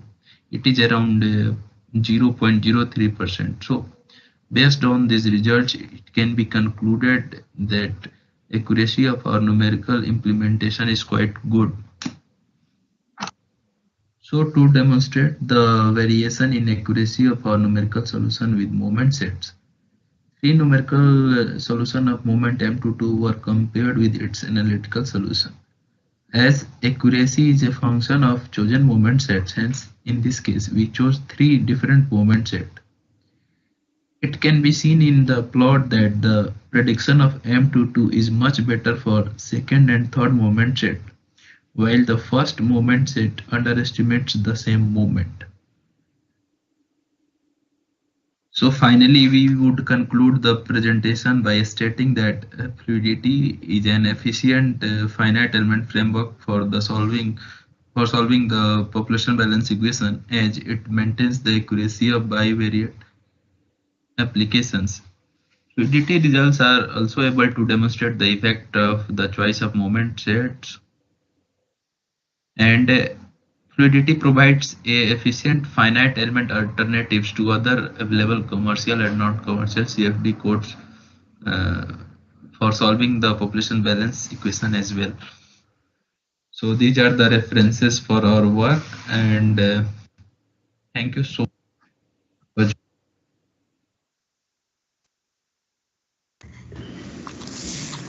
Thank you, Mr. Deepak, for your presentation. Do we have a question from the audience?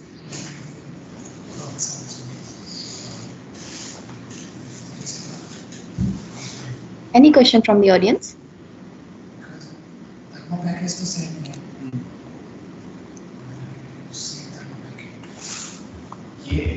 a question. Mr. Deepak Kumar, Yes, ma'am. a very nice presentation. So, you have considered the diffusion to be constant, is it? Yes, ma'am. You're considering the special variation of diffusion. Yes, ma'am. To get the analytical solution, I considered the diffusion as a constant in internal space. But in reality, it will vary, right? Yeah, of course, ma'am. Okay. It can be a function of internal coordinates, but actually we have to verify our implementation. That's why I chose constant diffusion. Okay, okay. Thank you. Thank you so much. So thank you, Mr. Deepak Kumar. So we move ahead with our next speaker, Mr. Anuj Kumar from IIT Indore. So Mr. Anuj Kumar, please begin your presentation. My name is Anuj Kumar. I am a research scholar at Indian Institute of Technology, Indore. Here I am going to present on a topic thermal performance enhancement of PCM-based cross-plate fan heat sink for electronic cooling. This is the content of my presentation: motivation, introduction, literature survey, objective methodology, followed by results and discussion, conclusions, and references. Motivation: nowadays, electronic devices are coming with high compactness and with high processing speed. Higher processing speed and compactness in the electronic devices leads to high heat generation. This heat generation increases the operating temperature of the electronic devices.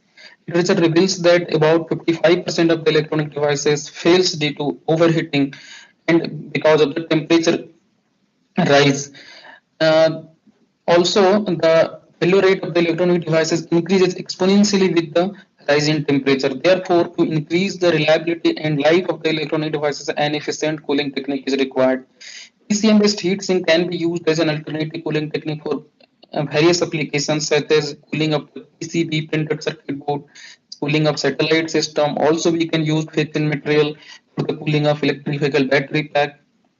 Also for avionic thermal comfort, wearable computers, and computing and communication equipment. Introduction: why we are using PCM for thermal management. Faith-in material cooling is a very promising passive cooling technique for thermal management of electronic components. The main reason of using faith-in material is because of their high latent heat absorption capacity, and also it undergoes isothermal fating. That means when the fating occurs, the temperature remains almost constant. Here we can see that when we are not using the PCM, the temperature rise of the electronic device increases linearly throughout of the heating. But when we are using PCM, the temperature first increases linearly, then it remains almost constant. And this represents basically the latent heat phase change. So when PCM undergoes a melting process, the heat generation from the electronic device is absorbed by the PCM and it starts to melt. And up to the melting, the temperature remains almost constant. Now, literature survey. Various studies have been carried out in the past to study the thermal performance of the phase-change material-based heat sinks. Alawati et al. Carried out experimental and numerical investigation of the PCM-based thermal management for portable electronic devices, and they found that the PCM melting time decreases with the increase in the amount of heat. That is obvious, and also they found that PCM melting time increases as a function of a Stephen number. Swami et al. Conducted experimental and numerical investigation on application of PCM in thermal management of electronics, and they also investigated the effect of orientation of the heat sink, and they concluded that increased in power input increases the melting rate, and orientation of the heat sink does not have significant effect. Saha et al. Carried out experimental and numerical investigation to find the optimum amount of the TCs, that is fins, to enhance the thermal performance of the heat sink, and they found that 8% volume fraction of the fins gives a better performance. Baby and Balaji carried out experimental and numerical analytical investigation on thermal optimization of the PCM-based fin heat sink, and they found that 9% volume fraction of the fin gives a better thermal performance compared to 4% and 15%. Objective. Now, various research have been carried out based on the parallel arrangement of the fins. However, the experimental and numerical investigation on a cross-plate fin heat sinks is not found in the literature. Therefore, in the present investigation, we have carried out experimental and numerical investigation of the cross-plate fin heat sinks filled with the fake fin materials. Effect of variation of the heat flux have been analyzed, and also the variation of the number of cross fins is investigated, and we observed the propagation of the melt front and solid liquid interface. So this is our experimental setup. The first figure represents the schematic diagram, and second one represents the photographic view. Here we can see that the heat sink assembly, the heater is placed on the bottom surface of the heat sinks filled with PCMs. Thermocouples are attached at various locations. Here we have used A-type thermocouples to measure the temperature, and these thermocouples are connected with the data logger, and the whole data is recorded in the laptop. DC power source is used to provide the input heat flux. The heat sink configuration used for the present investigations can be seen here. First one represents the heat sinks without fins. Second one represents the heat sink with 2x2 fins, which gives 9 cavities. And third one represents the heat sink with 3x3 fins. This one gives 16 cavities heat sinks. Now, we have also carried out the numerical investigation. So this represents the physical models. The heat flux is applied from the bottom surface of the heat sinks, and all the walls of the heat sinks are considered as a adiabatic. Bosniak approximation has been used to include the natural convection heat transfers. Continuity equation represents this. Momentum and energy equations is given by this one. And the A represents here is a Massey zone constant, whose value generally varies from 10 to the power 5 to 10 to the power 7. For current investigation, we have used 10 to the power 5. Epsilon represents a small constant. This is generally used to avoid the zero in the numbers. That is in the value of the S is the source term. And gamma represents the liquid fraction value. H represents here the enthalpy, which is given by the reference enthalpy and sum of the sensible and latent heat enthalpy. The value of the latent heat enthalpy is given by gamma into latent heat, whose value generally varies from zero to latent heat value. When gamma is equal to 0, the latent heat will be 0, and when gamma is equal to 1, the value of the latent heat is equal to the latent heat of the PCM. So this is the assumptions that we have used to carry out the numerical investigation. We consider the three-dimensional and unsteady state, laminar and Newtonian and incompressible flow of liquid PCM motion.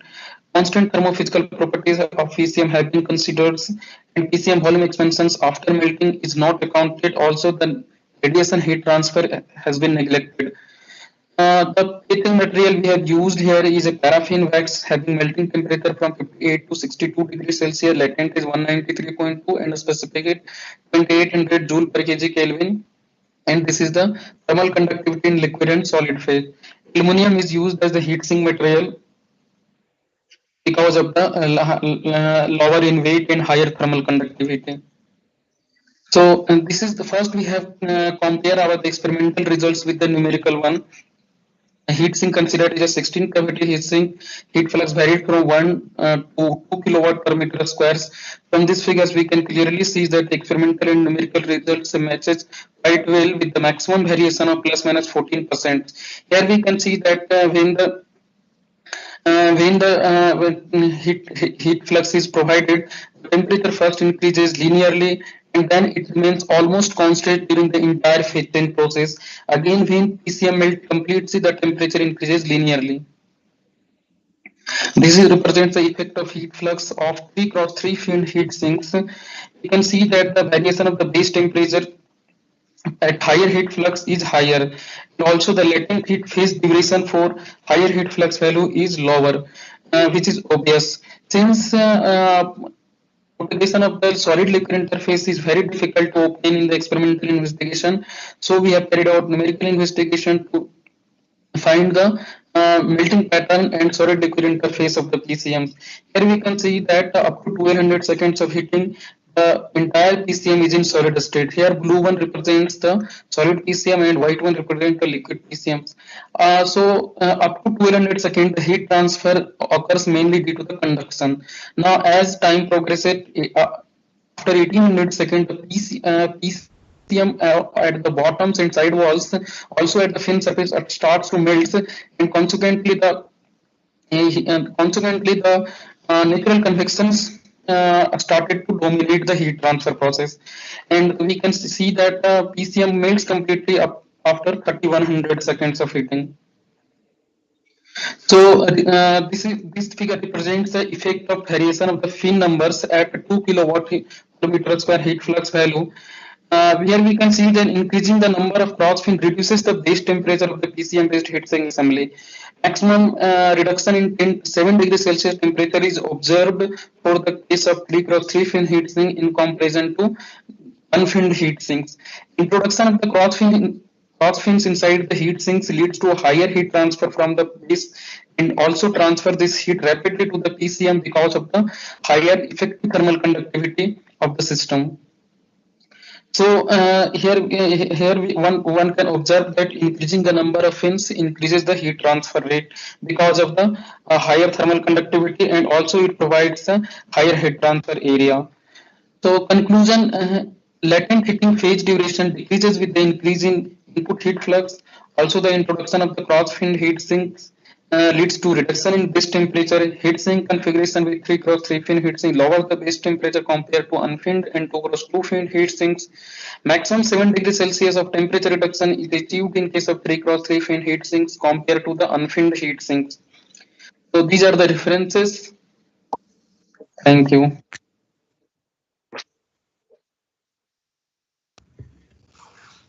Thank you, Mr. Anush Kumar. Do we have any question from the audience?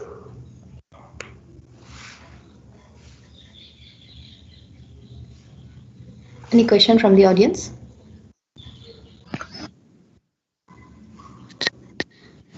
Okay, Mr. Anush Kumar. Yes, ma'am. You perform the experiments under room temperature, right? I mean, will it be affected by the room temperature? Yes, ma'am. It basically affects the melting process and cooling also. Since we have carried out only the melting process, so we have fixed the room temperature at 30 degrees Celsius. Okay, okay, fine. And the humidity as well, is it? Yes, ma'am. Okay, okay, fine. Thank you. Thank you, Mr. Anush Kumar. So we now proceed with our next speaker, Dr. Saroj Panda from IGCR, Tamil Nadu. So, Dr. Panda, you may please proceed. Good morning. My name is Saroj Kumar Panda. The topic of my presentation is sedimentation of solid liquid suspension in batch settler, numerical simulations and measurement. We are from Reprocessing Research and Development Division, Reprocessing Group, Indira Gandhi Center for Atomic Research. We are thankful to the FMFP committee for giving us this opportunity to present in this prestigious conference. Let's see some of the examples of solid liquid disengagement process. Chemical industries, food industries, and pharmaceutical industries. Then nuclear industries, where we can see solid liquid disengagement in the process equipment called thickener. Aluminum production industry, where a gravity thickener used for sludge treatment. These are some of the examples of solid liquid separation process. Here we'll talk mostly what is exactly happening in nuclear industry. The spent fuel coming from a nuclear reactor contains still some amount of unused fuel which can be reused, so that we can increase the energy percentage or energy content. For that, what we need to do? First, we dissolve this spent fuel in concentrated nitric acid, which is called dissolution process. After that, it is moved to solvent extraction process, where plutonium and uranium streams are separated out as nitrate solution. Here I am not talking about uranium because this is not the scope of the work. Here we'll be talking on plutonium. Then how to get plutonium oxide powder, which is the final product and which can be reused. For that, we need a process called reconversion. Reconversion again contains 3 sub-steps: precipitation, filtration, and calcination. Before moving into precipitation section, the feed must be conditioned. That means the acidity contents need to be checked, and that to be 3.5 molar. For that, it is being added with concentrated nitric acid. Then it is mixed with oxalic acid for plutonium oxalate precipitation in the precipitation section. Then to get the oxalate filter cake, it is moved to filtration section where it is washed with 0.1 molar oxalic acid and 3 molar nitric acid.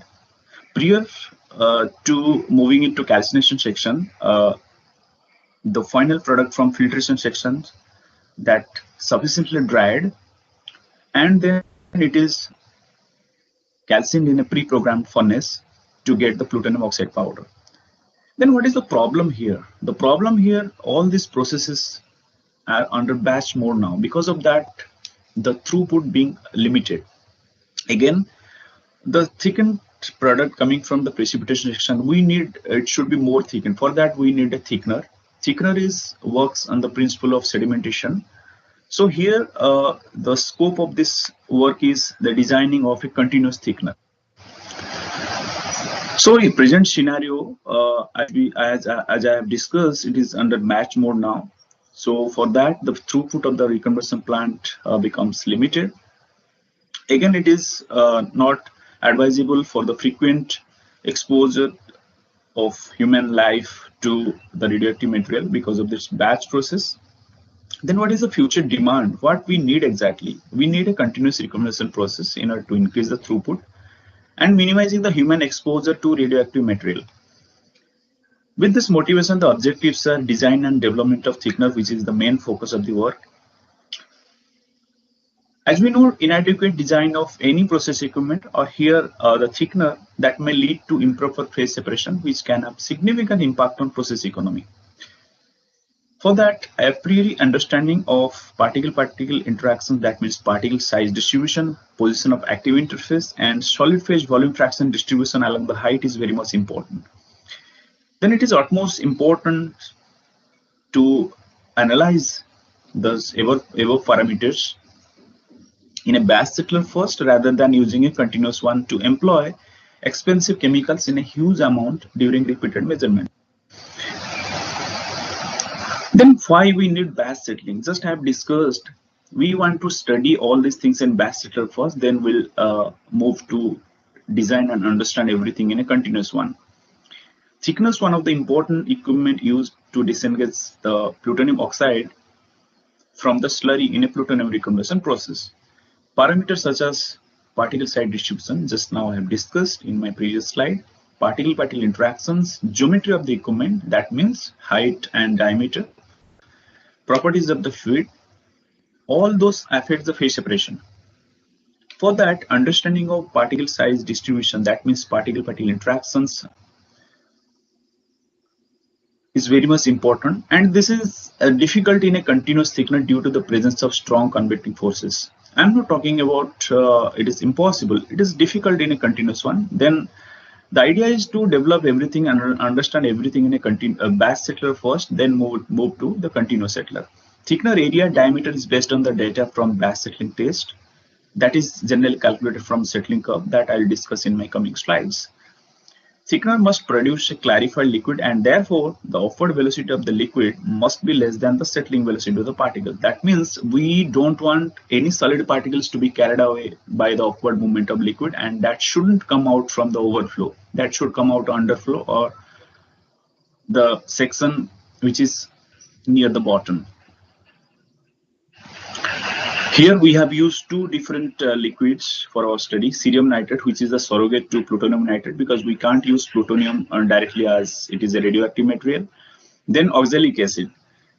We mixed both together using a impeller-propeller arrangement, and we generate solid, that is cerium oxalate, and we have rest mixture of oxalic acid and nitric acid, which is the liquid state, and it is a continuous phase, and solid particle, which is cerium oxalate, is the dispersed phase.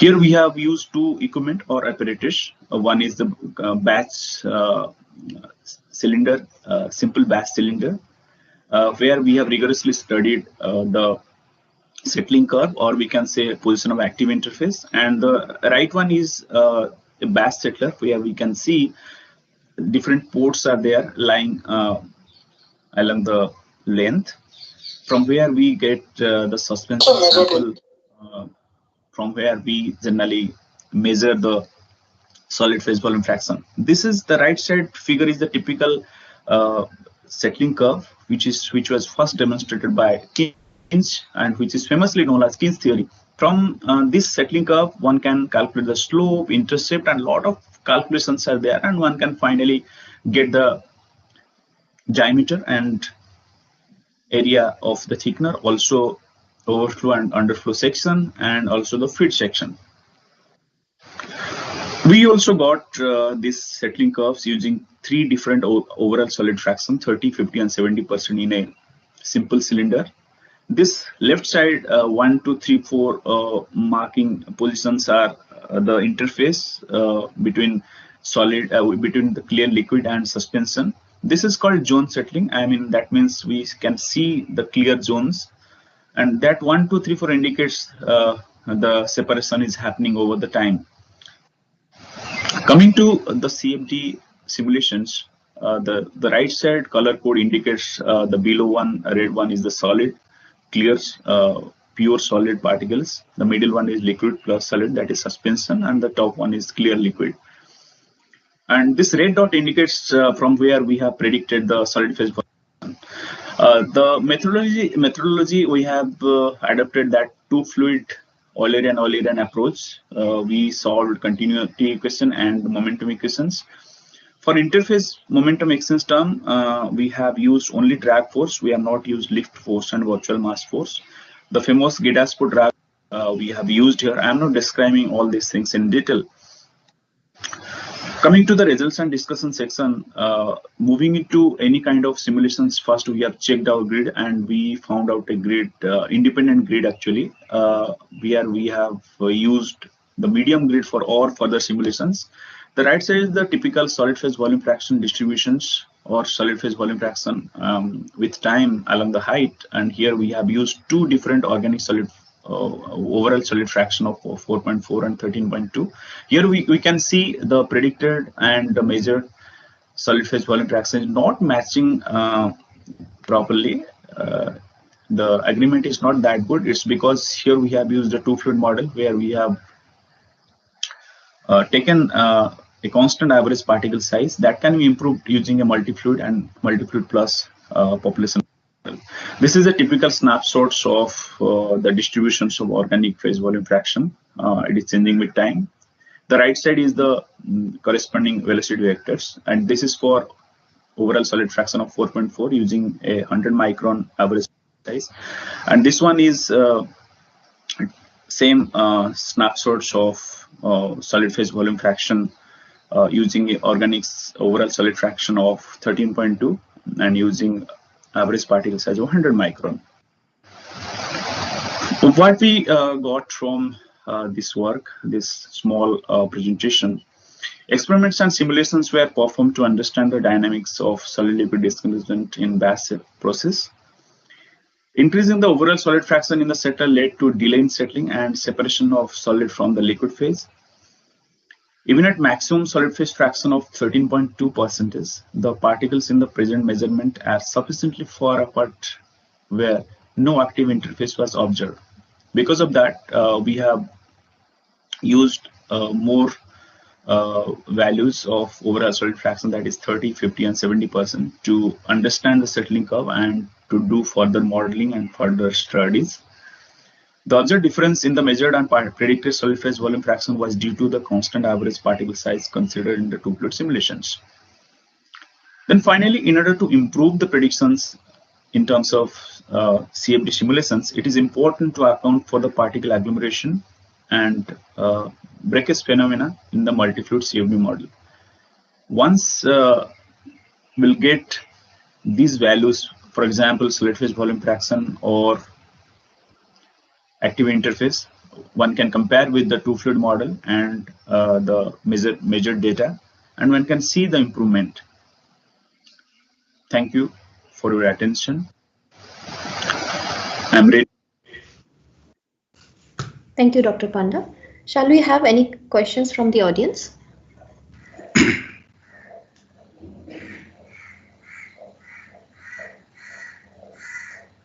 Do you have any small questions? question? Yes. Please go ahead. It was not clear how the numerical simulation was done. Were the particles were assumed to be a continuum? Sorry, sir. The How are the particles. numerical simulations done? How are the particles taken into account in the simulation?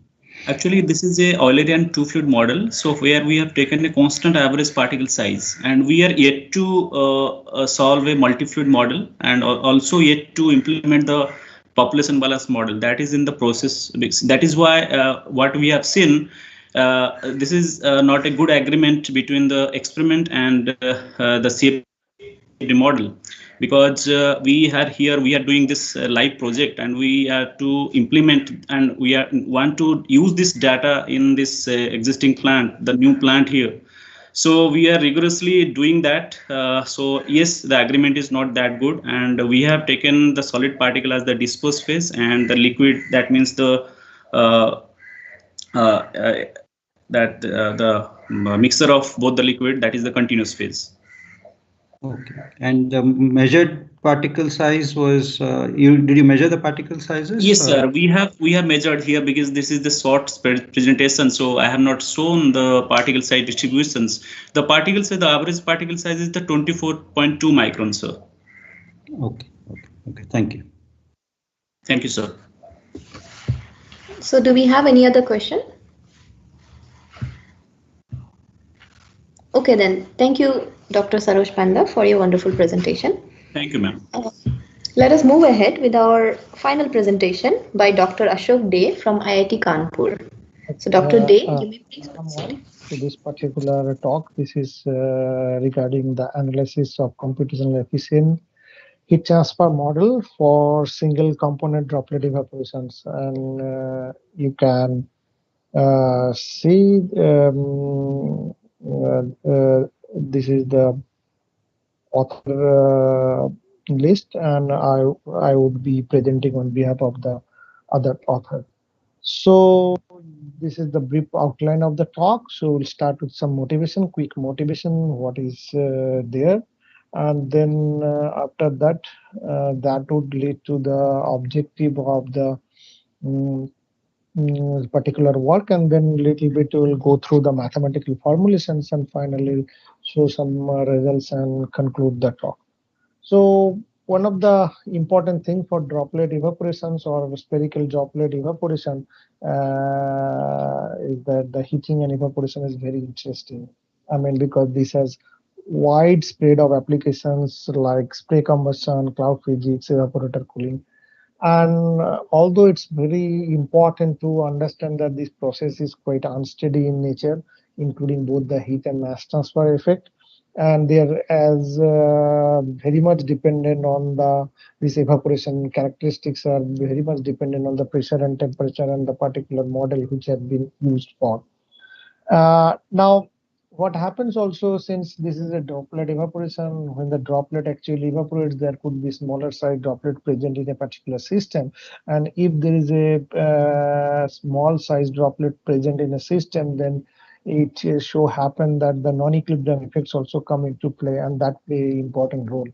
But if the droplet size is larger or bigger, then this doesn't have that much of impact, so non-equilibrium effect is not going to play important role. Now the thing is that, see, these are such an interesting process, and when it goes to a complicated system, that droplet evaporation plays an important role. So people have been trying to understand this through different kind of approach, like computational approach or experimental approach. like that. And our late 80s, Sirignano, that is 1899, he proposed a method which is quite widely accepted model, and it provides quite a bit of good results. So, but that particular model is based on the lumped analysis. Now, one can adopt a different approach where they can have more accurate results, where they take into consideration the non-equilibrium effects. But in that case, some sort of then you have to solve a differential equations which would be computationally more expensive. But in the lumped analysis, these are quite is less demanding computationally, but it can still provide. So it's a kind of a zeroed order model one can think about, which can provide you still quite reasonably accurate results. And that's why the Sirignano's model have become quite popular. And in that particular model, there he has proposed some corrections to the Serute number and the Nusselt number and the set of equations which are solved there is an iterative process. So that's why that also takes a little bit of time. In this particular work, what we are trying to emphasize on that, we try to come up with a slightly different formulations of the corrections for the Nusselt number, and that is applied to the heat transfer equation, and try to compare the existing or well-established Sirignano's model, which requires some sort of an iterative process to calculate these, to solve these equations, where in this particular corrections that we are proposing currently, it doesn't require some iterative process. That way it is computationally a bit efficient compared to that model. But at the same time, our focus is to assess how good those corrections are. So that is the primary motivation of this work. And the second thing is that we are also comparing the data with the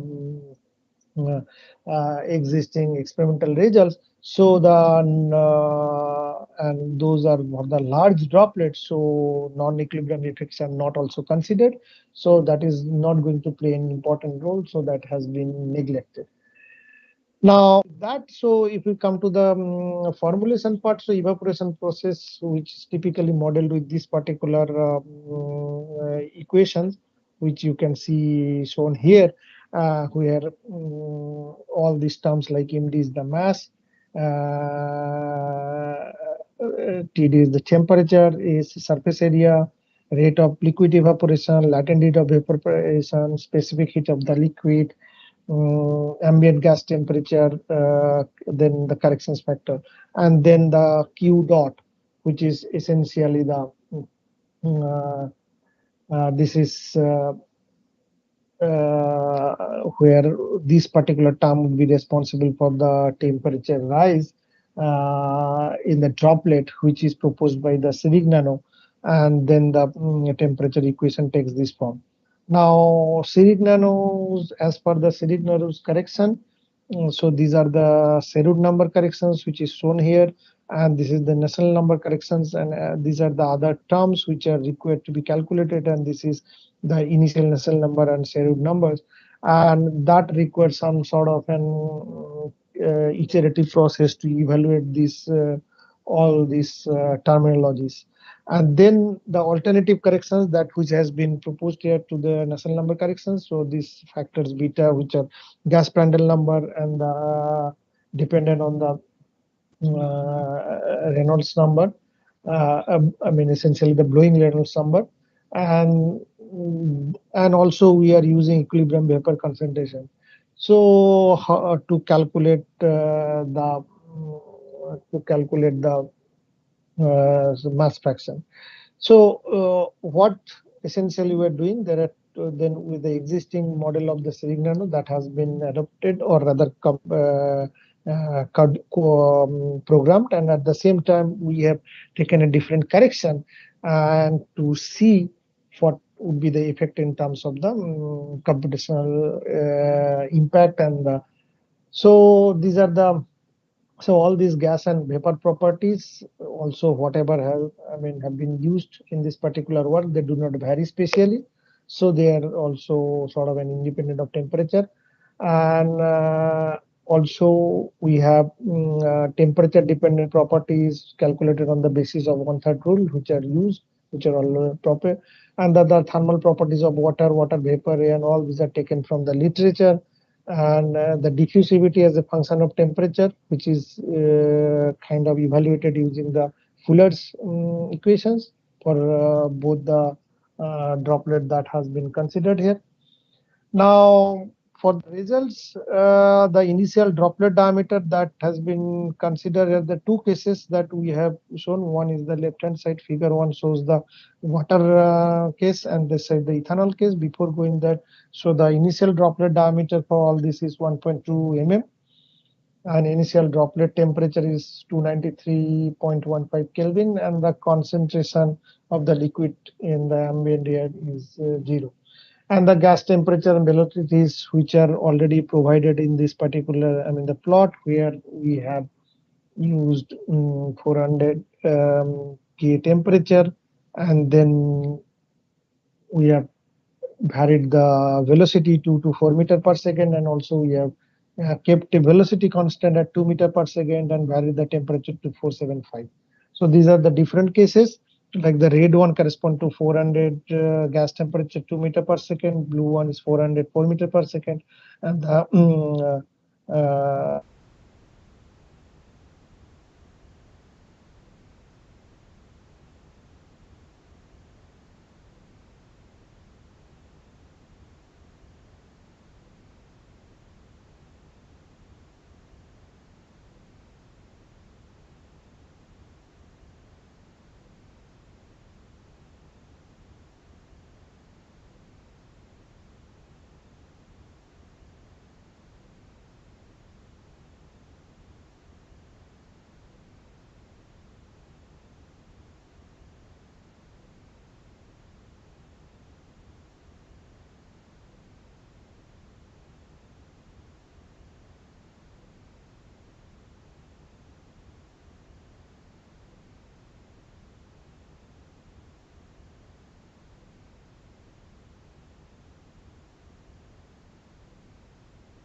Hello, this is Dr. Dalal. Binita, Dr. Binita. Dr. Binita, can you hear me? Yes, Dr. Dalal, I'm here. Sorry, actually, there are some network problems, so we'll again play the video. Yeah, sure. Please go ahead. Thank you.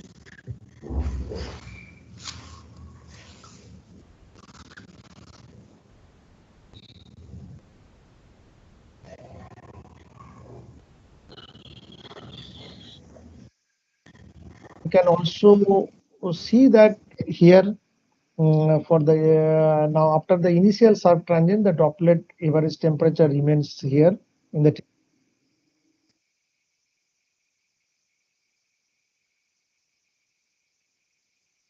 temperature plot. One can see that approximately constant when the heat absorbed from the ambient gas. Dr. Binita, is it audible? Just sufficient to cause the evaporation without heating. So it is audible now. Yes. Okay, thank you. So it is well known that in this particular region, uniform decrease of the droplet surface area over time, and that is what is predicted nicely. Now coming to this ethanol also, it provides the similar kind of predictions, and but there are slight variation that we can see when you compare with the higher gas temperature, and also a little bit of deviation which is observed, and this could be because of the way we have not taken the temperature dependent properties, which could lead to this kind of error. But so the performance of this new correction is found to be quite good, and that is also less computationally demanding compared to the Sharif-Narrows corrections, which require some iterative process to calculate this, and it can be further improved if we use some kind of a temperature dependent properties and all this. So this is a scope for the future work, which we would be, continuing in this sense. Thank you. And now, if you have any questions, we would be happy to. Thank you, Dr. Day. Shall we have any questions from the audience?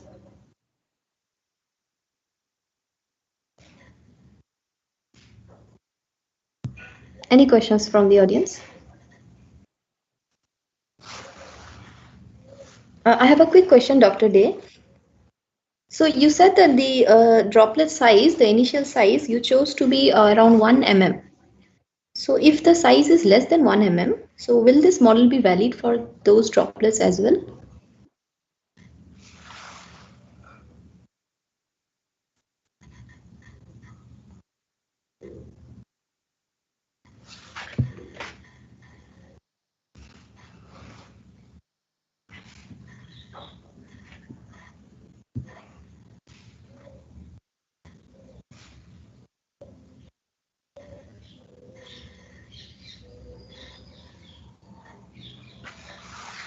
Okay, anyway, maybe there is some problem. So here we are at the end of this session. Let me thank all our speakers for their wonderful work and their wonderful presentations. And I'm also thankful to everyone else who is present in this session. May you have a wonderful day ahead. Thank you so much.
Tu es trop grand pour comprendre des choses aussi petites.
Tu es trop grand pour comprendre des choses aussi petites.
Tu es trop grand pour comprendre des choses aussi petites.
Tu es trop grand pour comprendre des choses aussi petites.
you.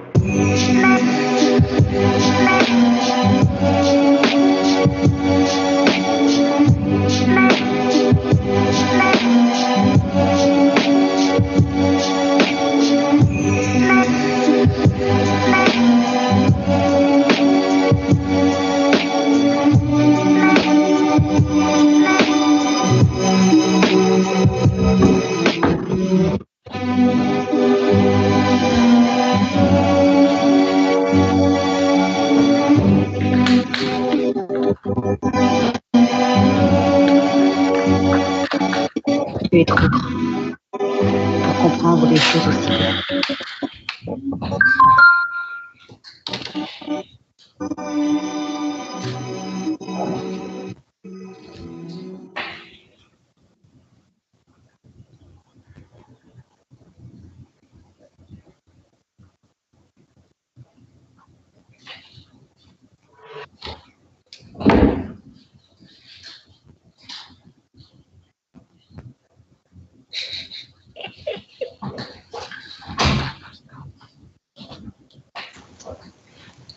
Hello.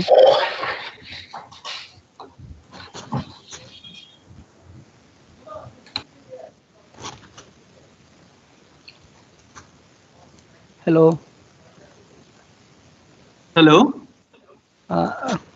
Good evening, sir. Yeah, good evening. So I am Balkrishna Mehta. So are we going to start now or what? Yes, sir. I'm just confirming all the presenters. Yeah. Just let me know.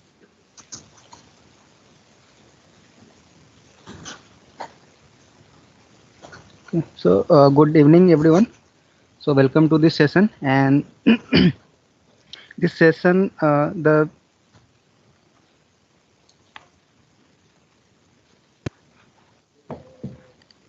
this session will be chaired by Professor Balkrishna Mehta from IIT Bhilai.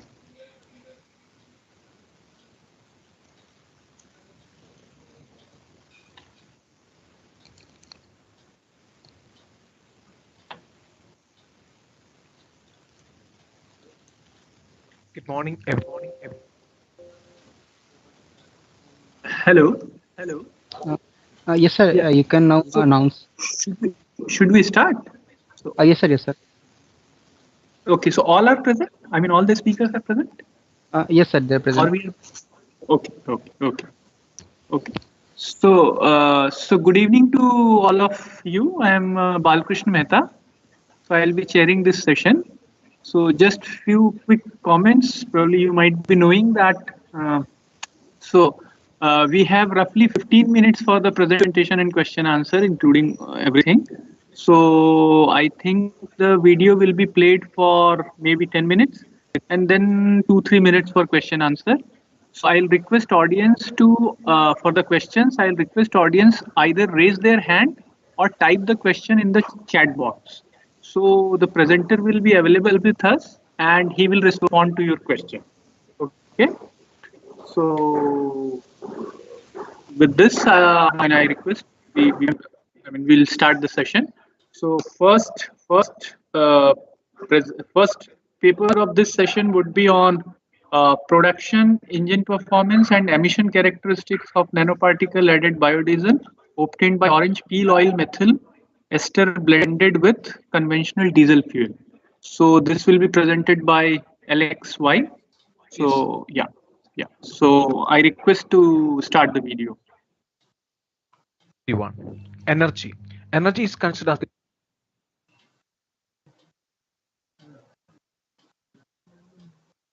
as one of the most essential and the significant input in socio-economic development of all the countries around the world.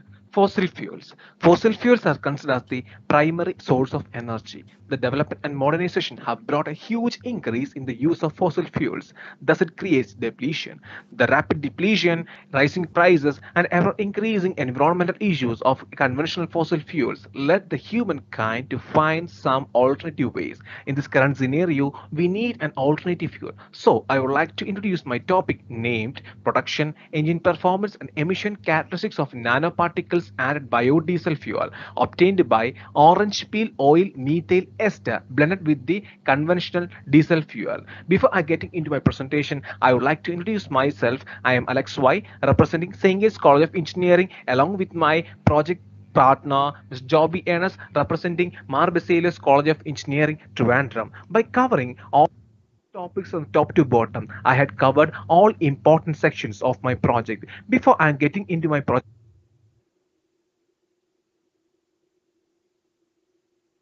presentation, my topic is mainly concentrates on the fuel processing technology. In coming up to the introduction section, among the total energy consumption, India has been the third highest primary energy consumer in the world after China and United States of America in fossil fuel consumption since 2013. In case of developing countries like India, the energy sector needs a huge investment to meet the ever increasing energy consumption in several sectors through sustainable manner. Not only for the automobiles, but also several sectors include industries also consuming large amount of fossil fuels to run the machines. But the main problem is, like many other developing countries, India is also importing the hydrocarbon energy from Arab nations to meet the primary energy needs. The overusage of fossil fuels is due to the population rise and industrialization, which leads to the depletion. The rise in the imports and price of the oil has been focused on the serious concern. This will lead to the economic imbalance, not only with the Indian economy, but also with the emission problems will also affect the humanity. Pollutants like carbon monoxide, oxides of nitrogen, carbon dioxide, and unburned hydrocarbon is also killing the environment through different ways. These emissions are very harmful to the human beings and also responsible for the acid rain and photochemical contamination. Thus, in this situation, I am going to representing my topic named with the help of the biodiesel nanofuel. I am going to giving a solution for the current problem. Coming up to the abstract section, I need to explain the aim of a project. It is to produce the biodiesel from the orange peel. Now from your side, there are so many questions may arise. Why we are using orange peel? As I am here to answer the reasons for the questions first. The utilization of peels instead of edible part of the resources in reducing the cost of biodiesel production to a great extent. Orange peel was extracted from the waste part of the orange by the solvent extraction method. The production of biodiesel derived from the orange peels obtained by using the transesterification process. As we all know that about the transesterification process, by taking the temperature to 60 to 60 degrees Celsius with the help of the sodium hydroxide as the catalyst, we can able to find out the fatty acid composition of the feedstock is studied by the GCMS test. And finally, the experimentation is conducted on a four-stroke single cylinder direct injection diesel engine, and the results of performance and emission characteristics on a engine fueled with the prepared diesel blend orange peel oil methyl ester with the addition of an additive in the form of nanoparticle to form a nano novel fuel. From this section, now you can ask me why we are using nanoparticles. Because nanoparticles are small in size and more durable. In this case, the nanoparticles are insoluble in non-polar base oil, but we are using dispersion methods like surfactants into nanoparticles to make it more preferable. Here, in this testing procedure, we are using cerium oxide nanoparticles are the primary form of system to adding with our fuel systems. Here we are showing some of the properties of cerium oxide nanoparticle. Coming up to the objective, initially we are synthesizing the nanoparticle by using the precipitation method and production of biodiesel by using the orange peel oil methyl ester with the help of transesterification process, and we are adding two different types of surfactants like 20 and oleic acid into the nanoparticles to get more dispersions. Then we are going on with the testing procedure of nanoparticles like EDS, FTIR, HRTM, SEM processes. And then we are going on with the estimation of fuel properties like calorific value, flash point, fire point, and viscosity. Then finally, we are combining the nanoparticles with the biodiesel fuel. Then we are going to make it with a biodiesel fuel, nano-fueled biodiesel fuel, and run it with the engine performance and emission characteristics of the modified nano. Then coming up to the literature review, there are so many literature journal papers were established based on the different authors. From 2018 to 2020, the emission characteristics were studied bound on the basis of orange peel oil. Then we have oxide cerium oxide nanoparticles. In some of the research papers, we are also mentioning that cerium oxide nanoparticle with surfactant of between 20 and DDSA shows the better dispersion output. So we are going to representing all these things in a simple manner. To the preparation of cerium oxide nanoparticle, here we are using for better dispersion based on the HLD value or surfactant, the properties based on the research review. Most of the researchers were used the DDSA, dodicyl anhydride, with the HLD value of 1.34 for the better dispersion processes they are using in the fuel processing technology. But in this case, the DDS is not available in the current situation. So we are using twin 20 and oleic acid for better dispersion. Based on the HLB value, the twin 20 has a HLB value of 16.4. At the same time, the HLB value of the oleic acid is similar to the DDSA with a term of 1.34. So we are going on with the process of automobile fueling process to getting better output. Coming up to the in this section, I'm going to present the preparation stage of cerium oxide nanoparticle. From the initial stage, we are using cerium nitrate with an analytic grade isopropanol is added into a beaker. Then we are making stirring with the help of a stirrer, and we are checking the pH value with the help of a pH meter and tending the value to 10. So we can we are adding ammonia into it to make it in the acidic value. Then acidic to the alkaline value. So we are getting either tends to 10, but at the same time, the color changes from the pale blue to the pale yellow color. With the help of the oven, the calcination process after filtering in the muffled furnace, we can able to prepare the cerium oxide nanoparticle desired. And coming on testing of cerium oxide, first of all, we are going on with the energy dispersive method. From this method, we can able to see that the almost same properties in the weight sections in the already prepared cerium oxide nanoparticle and currently prepared cerium oxide nanoparticle. Thus, we are coming at the cerium or testing cerium oxide nanoparticle with the help of the HR10 transmission electron microscopy. We can able to tell that the size of the cerium oxide nanoparticle is almost 20 nanometer, less than 20 nanometer in size. So we can use it as for better dispersion processes in fueling processes. And coming up to scanning electron microscopy SEM method, it is a shape of the system is almost spherical in shape. So we can able to use this type of nanoparticles in the fuel processing technology. Coming up into the XRD section, the process is almost same that of the already prepared cerium oxide nanoparticle. Also, it says that Fourier transformation or Fourier transform infrared spectroscopy also seems that the recorded wave numbers up to 4,000 to 800 centimeter raised to 1 is also significant peaks, which also giving the OH stretching values. Comparing, it's almost typically same that of the already prepared nanoparticle. Here coming up to the preparation of the fuel blend, here we are using 0.025 gram, which means 25 ppm and 50 ppm levels of dosing level of cerium particle into the then we are going on with the engine performance. As we can see that it almost 25 ppm cerium oxide nanoparticle with the diesel fuel gives the better output than that of the diesel fuel, conventional diesel fuel, and other terms of diesel properties. And the engine performance with the diesel DDSA, which means surfactants like oleic acid and twin 20. It also shows that twin 20, the value of oleic acid with the cerium oxide nanoparticle shows better output than that of the compared to the before we analyze the systems. Coming up to the emission characteristics, also shows that cerium oxide nanoparticle with 25 ppm of cerium system is always shows lesser carbon monoxide emission than that of the any other systems, especially from that of the conventional diesel fuel. Is same in the case of the oxides of nitrogen.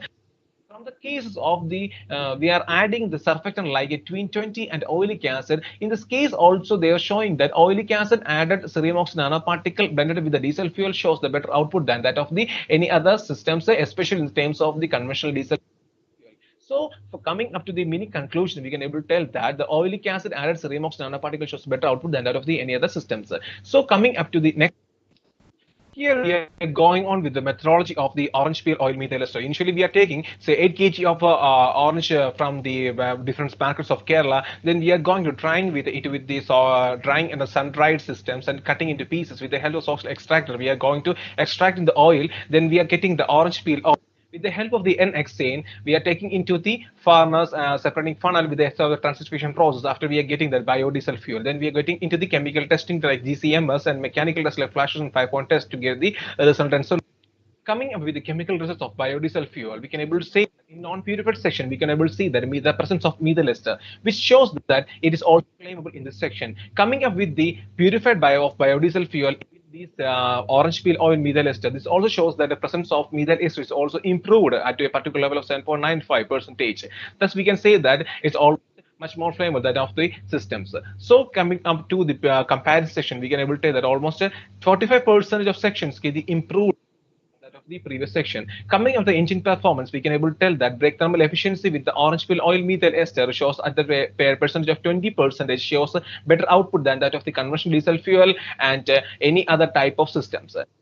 Coming up to the emission characteristics, the carbon monoxide and oxides of nitrogen shows better output than that of the section of 20% cerium oxide nanoparticles, 25 ppm cerium oxide nanoparticle with oilic acid surfactant. Then we are adding with the 20 ppm of biodiesel with the diesel fuel shows better output than that of the any other sections in the section of carbon monoxide. And by concluding my presentation, I'm going to tell that it's the present investigation, the engine performance and emission characteristics also shows that the oilic acid added cerium oxide nanoparticle with a 25 ppm of cerium oxide nanoparticle with a 20% of biodiesel fuel with diesel fuel shows better output than that of the any other terms of conventional diesel fuel in the engine performance and emission characteristics.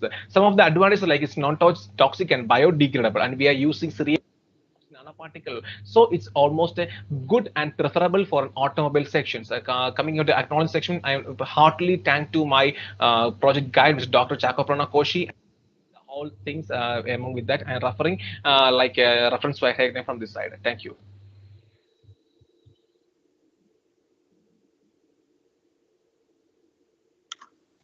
So thank you, Alex. So I'll request if we have some questions. Yes, sir. Please be.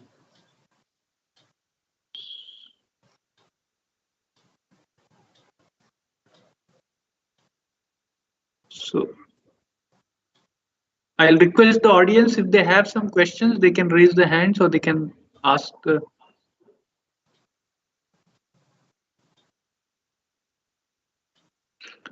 Okay, so I have one question. What is the stability of this blend by mixing this nanoparticle? Sorry, sir. So the stability of the blend, I mean, how long it will be stable? Actually, almost for 2 to 3 hours, we were using the help of stirring. The help of stirrer, the blend is almost will be stable for 2 to 3 hours. But in this case, we are using a pop sonicator to improve the stability. No, that's okay. I mean, this is you are talking about at the test level, right? Yes, sir. Yeah, but if it has to be commercialized with the real-time vehicles, then it has to be stored in a way. I mean, like we stored the petrol and diesel, correct? So sir, yes, that's right. Every time you so for the stability, we are here we are using dispersion methods. For dispersion, for better dispersion, we are using oilic acid. Based on the oilic acid dispersion method, the nanoparticle can be able to stable for a longer time. Also, we are using prop sonicator. Thus, we can able to take the nanoparticle stability level to a much more level than that of say already. In that case, have you checked the chemical reactions which may takes place during the, due course of time when you are keeping it for a long? Okay, actually, we didn't take that much time for it. Actually, we had it for almost 2 hours.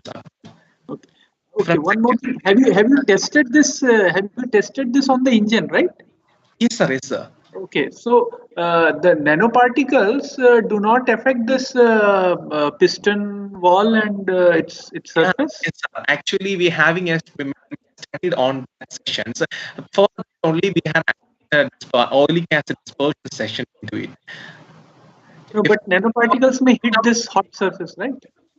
So with adding this method like a surface to it means it will be used it will be added on downward section of several cylinder sections.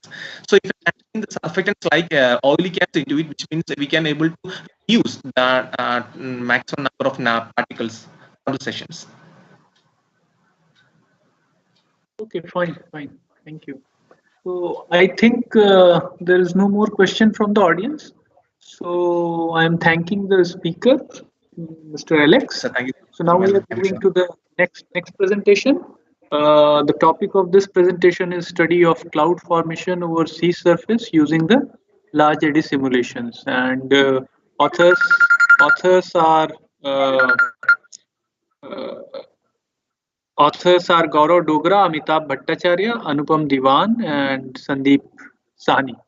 So please start the video. Hello, I am Gaurav Dogra. Today I am going to present my research paper on the study of cloud formation over sea surface using large eddy simulation.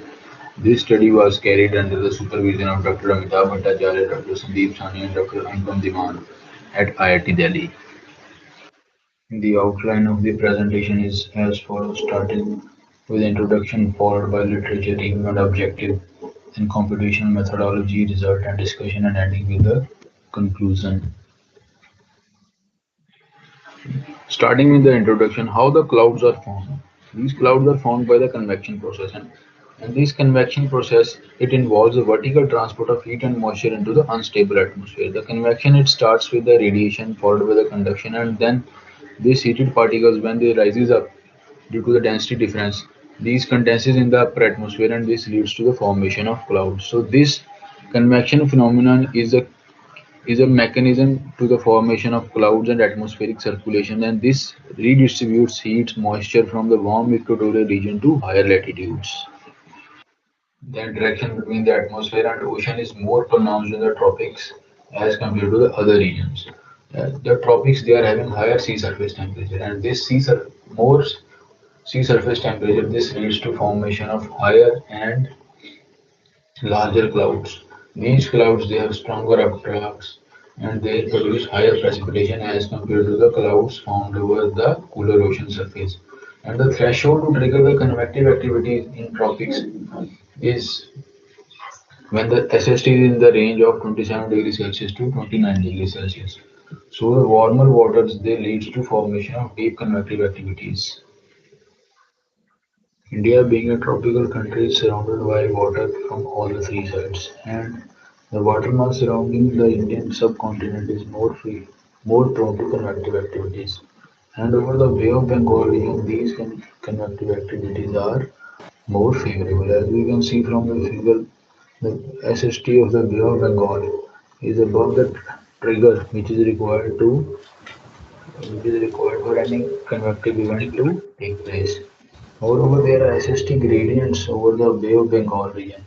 And so these gradients, they affect the large scale changes of surface winds and atmospheric convection. Also, the moisture gained by the winds from the Bay of Bengal, it helps in the precipitation over the central region and the northern India.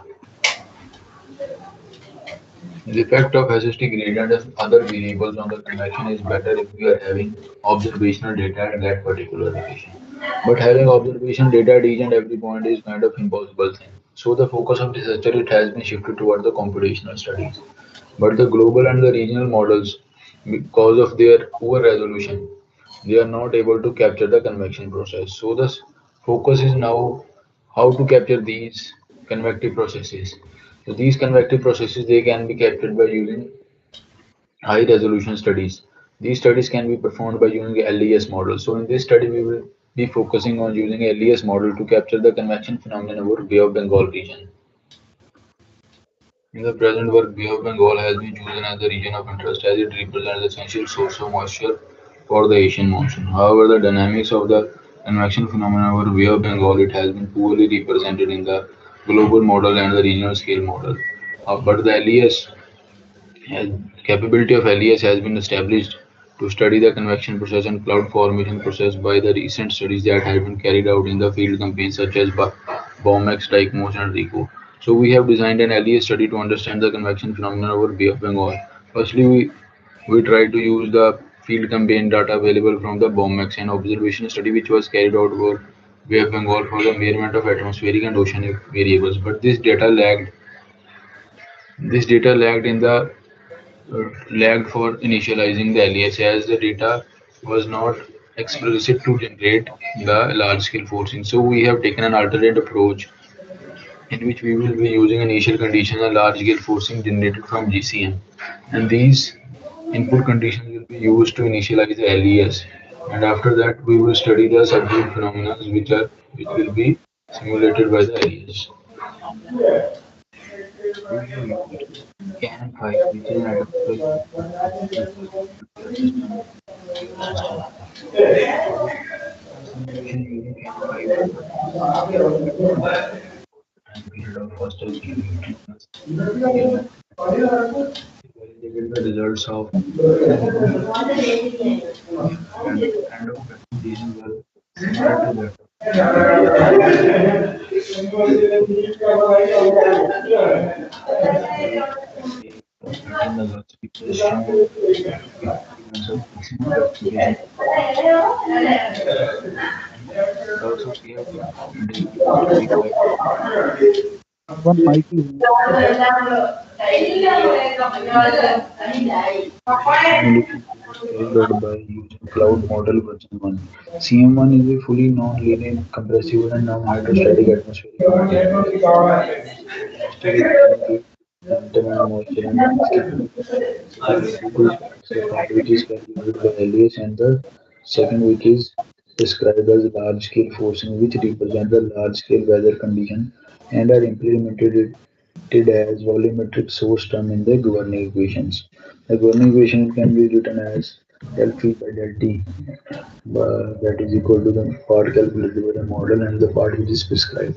LES code it calculate the turbulent fluxes as shown in the equation and the large scale forcings are represented as shown in the equation third. So the first two terms of the forcing equation it represents that the the horizontal and the vertical advection while the last term it represents the large scale forcings like advective tendencies of moisture and temperature. All the three earlier studies performed in the CM1 were carried out in the domain size of 6.4 km into 6.4 km in the horizontal direction and 10 km in the vertical direction, with the resolution of 100 meters in the horizontal and 40 meters in the vertical direction. Lateral periodic boundary conditions were used for the side walls, and for the free slip boundary condition it was used as a lower boundary condition, and free slip boundary condition it was used as a top boundary condition. Subgrid processes in the LES turbulent kinetic energy model it has been used. The simulation was performed for the time period of 6 hours with adaptive time step of 3 seconds. However, in all the simulation, we are having a fixed SST, and the surface fluxes they were calculated by an evolving surface model, as shown in the similar input sounding. Large scale forces used to simulate the LE study they have been shown in the figure, in which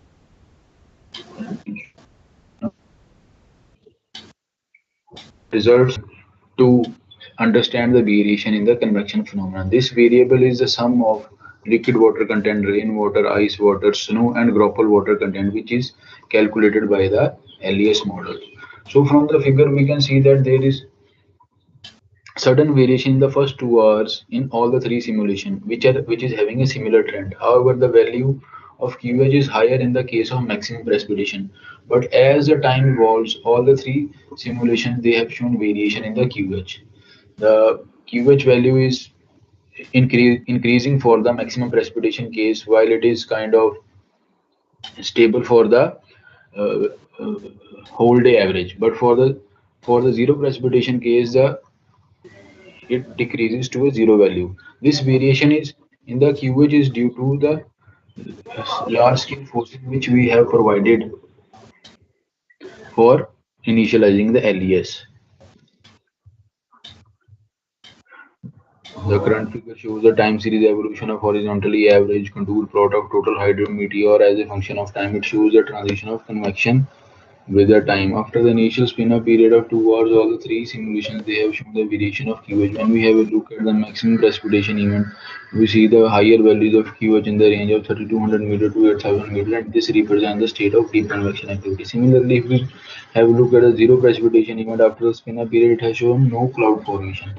But when we have a look at the whole day average shows around that the a cloudy domain is present with a cloud thickness of around 6000 meters.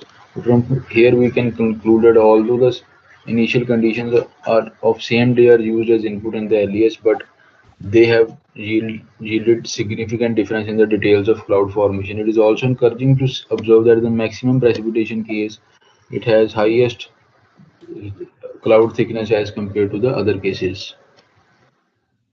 Thus, from this study, we can conclude that we have successfully represented the large-scale conditions of GCM by using initial condition and large-scale forcing in the LES.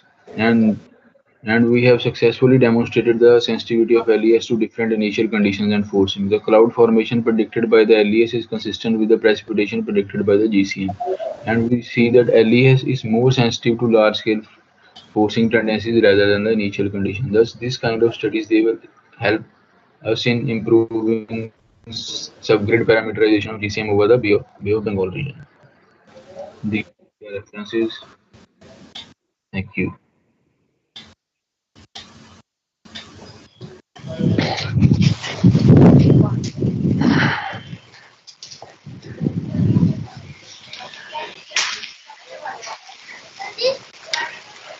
Thank you, Gaurav.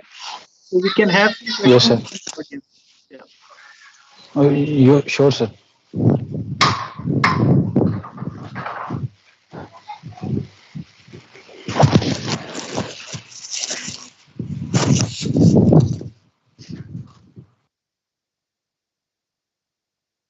So I think no questions.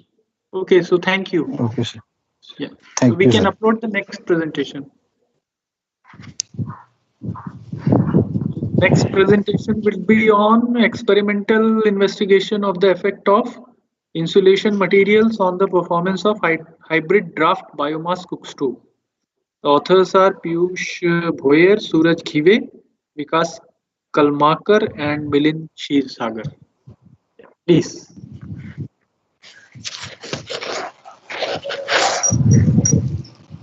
Hello everyone. I'm here to present my work on experimental investigation of the effect of insulation materials on the performance of hybrid draft biomass cook stove.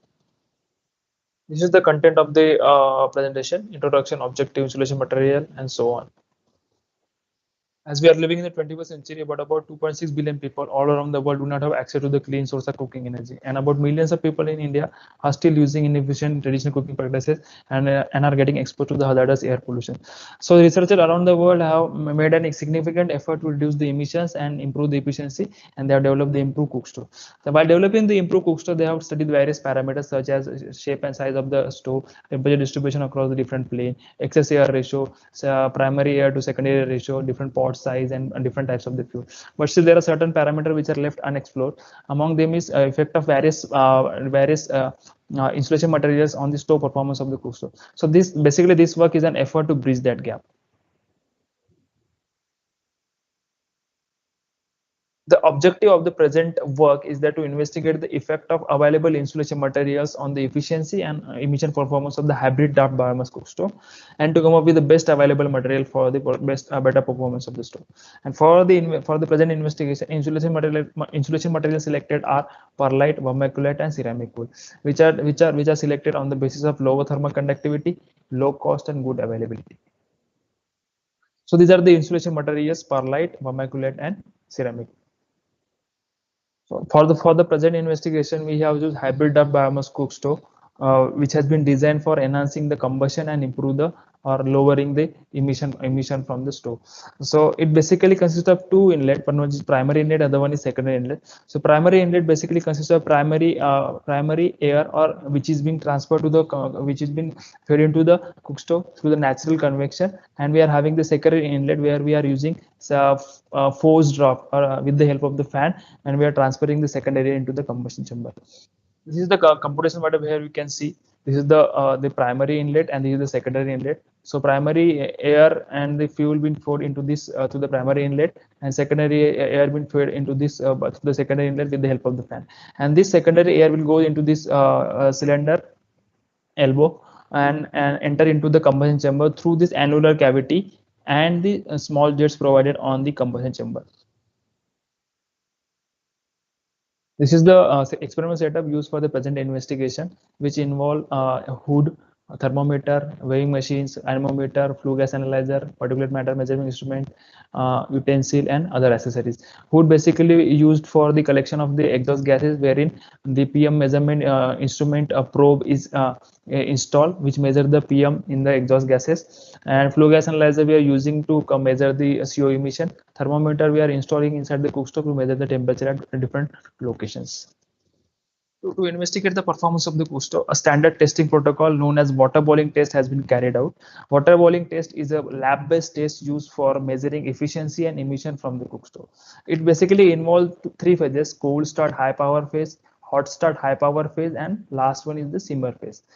In the initial two phases, the consumption of the fuel to boil the measured quantity of water is determined, while during the last stage, fuel required to maintain the certain amount of water about 3 to 6 degrees below the boiling point is determined. Generally, the complete WBT we use to compare the performance of the multiple stove models, cook stove models. And for the present investigation, we have used modified WBT. That is, we are using only two phases: cold start and hot start, as simmer phase does not replicate the regular cooking practices in the region.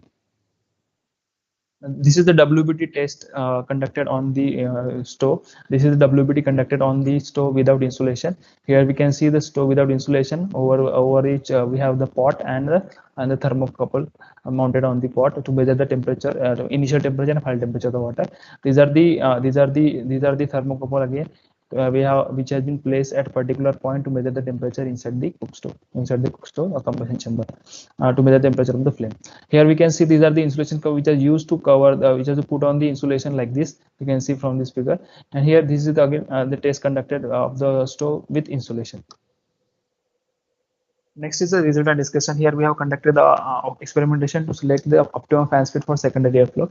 As we know, the mass flow rate of secondary air into the combustion chamber affect the emission performance of the stove, and which is decided by the fan speed. So it is necessary to determine the uniform fan speed for the optimum performance of the stove. So for selecting the optimum fan speed, we conducted the two experiments: one without insulation, other one with insulation of 40 mm thickness, and we measure the CO and PM emissions. And the experiments conducted at 5 different speeds, that is 175, 255, 355. 350, 460, and 590 RPM respectively. And it was observed that the stove has better optimum performance, emission performance at 250 RPM. Figure shows the variation of CO emission and PM emission with respect to fan speed obtained from the previous experimentation. Here we can see the nature of the CO emission for a stove without insulation. With insulation is almost same, but there is a drastic reduction in CO emission when compared to without insulation. And we can see with the increase in the fan speed, there is a reduction in the CO emission up to 250 RPM, and after 250 RPM, the reduction becomes uniform.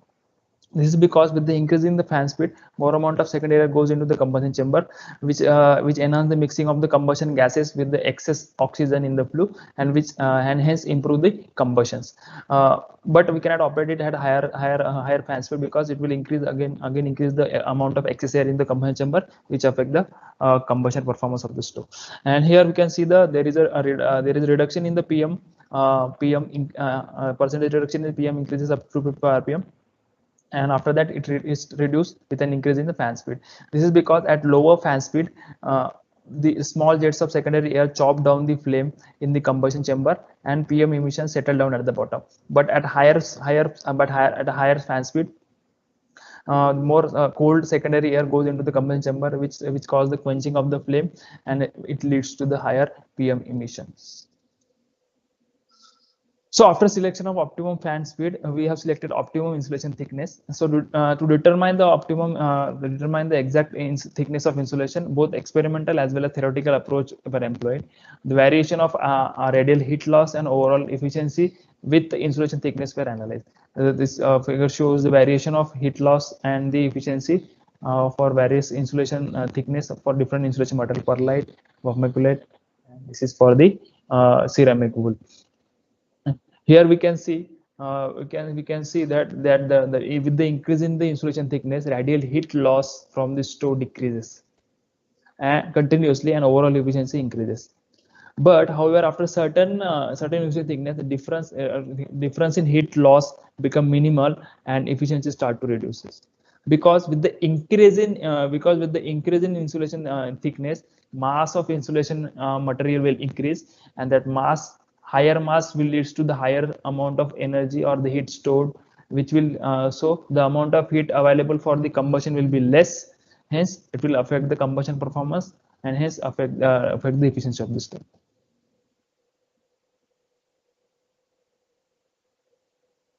So result shows that for perlite after 40 mm, vermiculite after 20 mm, and for ceramic wool after 50 mm insulation thickness, difference in heat loss reduce and overall efficiency decrease respectively. Even though the vermiculite has slightly higher efficient thermal conductivity as compared to the perlite, but still it gets maximum efficiency at lower thickness. This is because vermiculite has lower density, which as compared to the perlite, so lower, which implies lower mass, means lower mass, which means less amount of heat stored by the insulation material, and this more amount of heat is available for the combustion, which will improve the efficiency at lower thickness. Thus, the optimum thickness of insulation for perlite, vermiculite, and ceramic for the analysis selected as 40 mm, 20 mm, and 50 mm respectively. So after selecting the optimum fan speed and optimum insulation thickness, we conducted WBT to assess the emission performance of the cook stove, and we measure the CO and PM emission of the cook stove. Here we can see the variation of the CO emission. We can see there is a drastic reduction in the CO emission when we are comparing without insulation. And among the insulation we are used, we can see the cook stove with the vermiculite has lower emission as compared to the other two. And when it comes to PM emission, there is no significant effect of this insulation material on the PM emission as compared to the CO emission, and this reduction in CO emission for the vermiculite is because of low density and low mass. Then finally we calculated the efficiency at optimum fan speed and optimum insulation thickness for different insulation materials. We observed that the cook stove with optimum fan thickness has optimum insulation thickness has better efficiency as compared to the stove without insulation, and among the selected insulation, vermiculite has better efficiency because of the low density. So the after present investigation, following things were concluded. Insulation is an integral part of the cook stove for better performance and from safety point of view. Selection of insulation material and its optimum thickness play a vital role in cook stove performance. And among the selected insulation materials for the present study, vermiculite had better performance in terms of maximum efficiency and minimum emission. And emission of PM particle is dependent on the mass flow rate of secondary air to the combustion chamber in habitat by cook stove. Hence, selection of optimum fan speed is significant, and last but not the least, insulation materials have no significant effect on PM emission from the cook stove. References. Thank you. So thank you. So can we have the questions from the audience?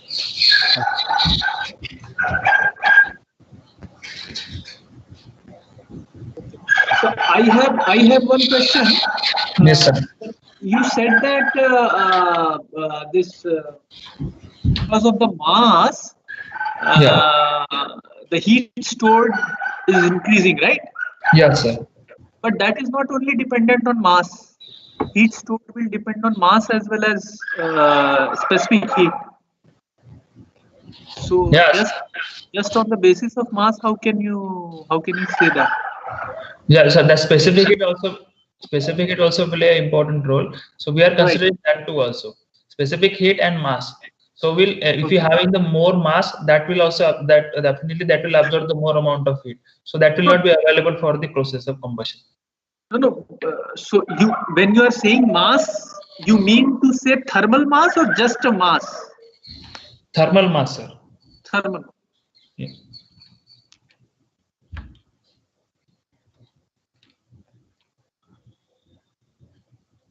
Okay, so if no more questions, then okay, thank you, Vikash.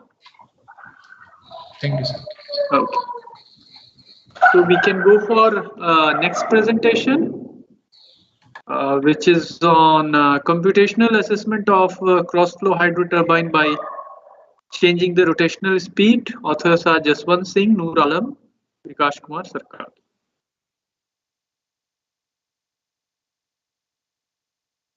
Hello everyone, myself Dr. Bikash Kumar Sarkar, Assistant Professor in the Department of Mechanical Engineering, NIT Meghalaya, Shillong, Meghalaya. I am going to present in the 8th International FMFP conference. The topic of the presentation is computational assessment of cross-flow hydroturbine by changing the rotational speed. The work carried out one of our MTech scholar, Mr. Jaswant Singh. Another member of the research work is Mr. Noor Alam, trainee teacher, NIT Meghalaya in the Mechanical Engineering Department. The outline of the presentation, the entire presentation subdivided as below: introduction, system modeling, present objective, development of the computational model, result and discussion. Introduction. Use of renewable energy system increase rapidly in the present scenario with the increase of power demand with the development of the technology and society, and with as the concern of the environment pollution from the coal-fired power plant and fixed fossil fuel in the universe. Three main source of renewable energy systems are water energy system, wind energy system and solar energy system. Wind and solar energy system has problem as intermittent characteristics. So wind and solar energy system cannot generate power continuously with efficiently as the intermittent characteristics. The storage system can be used and modern technique can be used in the solar and wind system, but that may not be that much efficient compared to the hydroturbine system. In hydroturbine system, we can store water in a dam or in a reservoir as potential, and it can flow through the pipeline to the runner, and energy can generate. The Francis Pelton and Kaplan turbine system are widely developed system, but still there is potential to improve further the small type of hydroturbine system to absorb energy from small potential of the water. So cross-flow hydroturbine system is one of the small hydroturbine system where low head and low flow is available. We can use it. Cross-flow hydroturbine system mainly suitable where low-cost power generation system generation is more important compared to the peak efficiency. The cross-flow hydroturbine system is multi impulse type hydroturbine where water enters in the first stage from nozzle and energy transfer to the runner. Then water enters in the second stage already left from the first stage, and water absorbed in the runner again. The schematic diagram of the components of a typical cross-flow hydroturbine system has been shown here. The reservoir or head race, penstock, nozzle, and the runner and the tail race.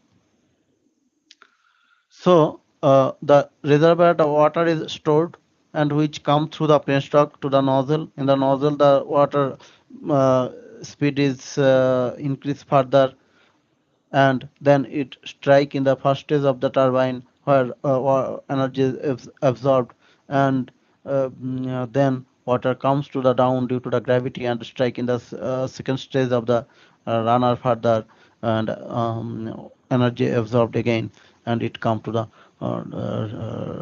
tail race. The parameter values are used in the runner in the present study are runner diameter outer diameter 0.316 meter, runner inner diameter 0.2172 meter, number of blades is 20, inlet and exit blade angle 60 degree and 90 degree respectively, entry arc and angle 69 degree, nozzle and runner width 0.15 meter, thickness of the blade 0.003 meter, height of the nozzle throat is 0.069.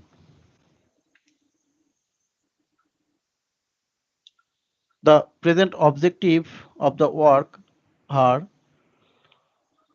development of the 2D unsteady simulation model in ANSYS 17.1, and the work performed with FVM solver. SST KMOGA turbulent model has been used in the present study. The inlet blade angle, outlet blade angle, and the nozzle entry arc angle are considered as 30 degree, 60 degree, and 90 degree respectively, and the turbine rotational speed has varied.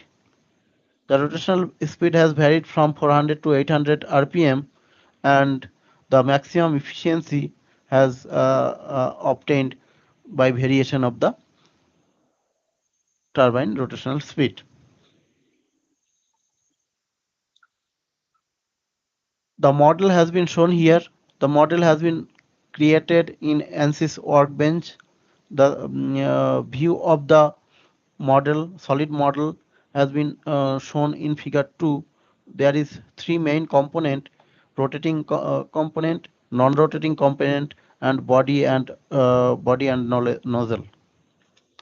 The mesh view of the computational domain has been shown in figure 3. Tetrahedral mesh has been created, and the mesh of rotating zone, non-rotating zone, and body has been considered here.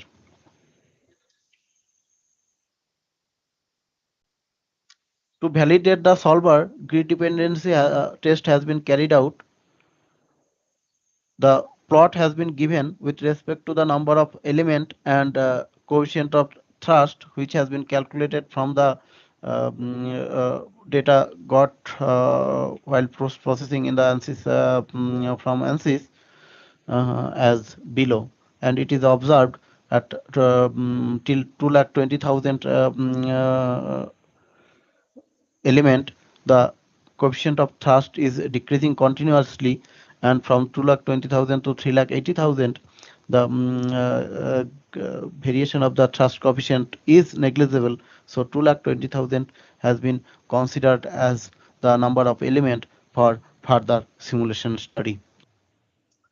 Resultant discussion: 2D unsteady simulation has been carried out with the consideration of the entry blade angle 30 degree, exit blade angle 90 degree, blade entry arc, nozzle entry arc angle 69 degree, and the turbine rotational speed has been varied from 400 to 800 rpm as 400, 500, 600, 700, and 800 rpm, and obtained efficiency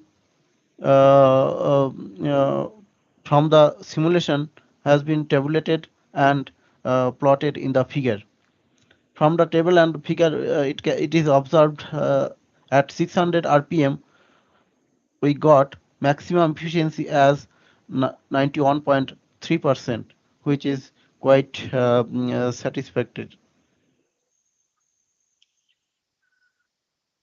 The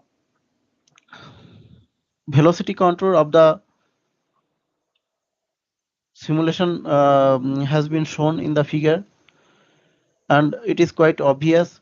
In the nozzle, the velocity is increasing as the sectional area of the nozzle is decreasing. To maintain the continuity, the velocity is increasing.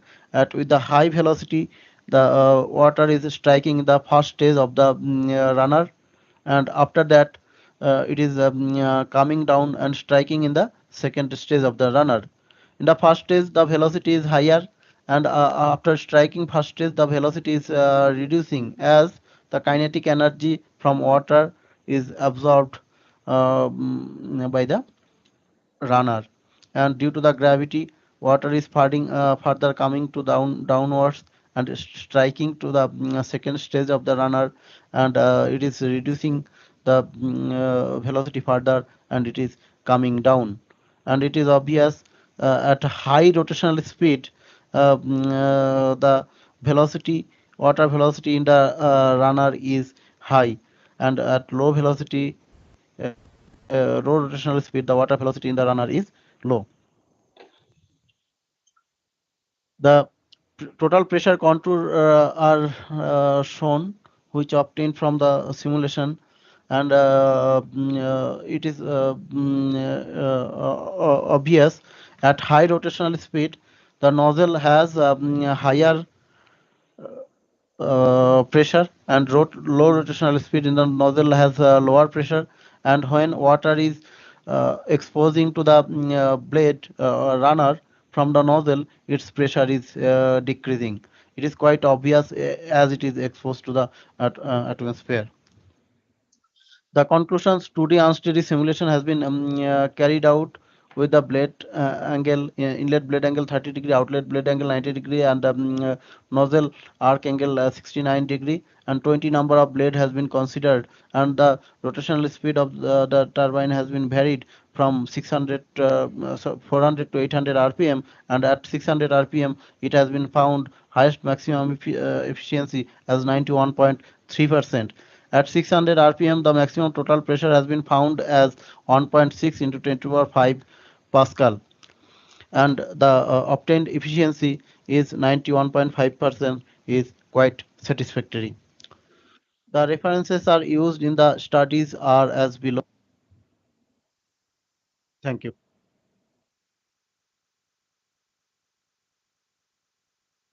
Thank you, Vikash. Any questions?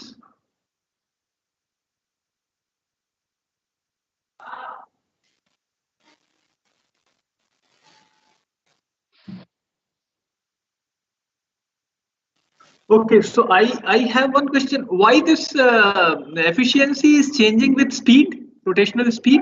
What is the reason? Yeah, actually, when rotational speed of the runner is changing, we have not changed the velocity of the water. Right. So it is constant. So due to the change of rotational speed, like while interacting with the water and the runner, so if we see the velocity triangle also, losses will be when velocity of the runner is high, but while interacting with the water and the runner, so losses will be high after a certain rotational speed, and that's why velocity is reducing, and initially it is increasing because resultant energy transfer from water to the runner is increasing. That's what. Why this transfer increases at that particular speed, and then after a certain point it is not there?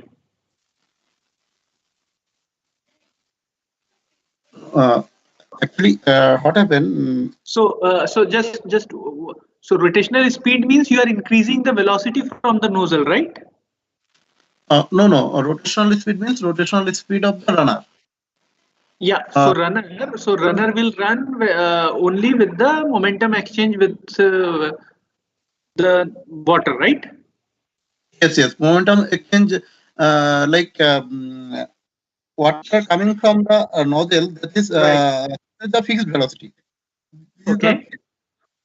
And the runner speed we are changing here. Oh, you are changing the runner speed. Okay, right. So runner speed is your parameter, right? Right. Yes. Fine. Okay, then So, go ahead. Interacting with the runner speed, with the same velocity of the jet. So, energy transfer will change due to the change of the runner speed, because at the blade of the runner, the water jet is striking. The momentum change is happening there. That is my question. Why the energy transfer changes with the runner speed? What happens?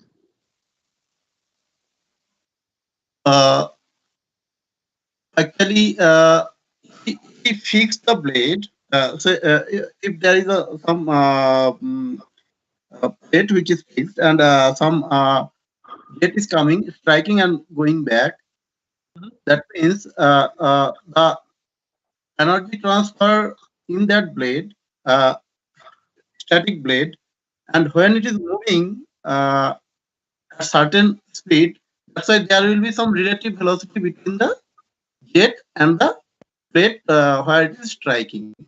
Okay. Because of that relative velocity, the energy transfer will change.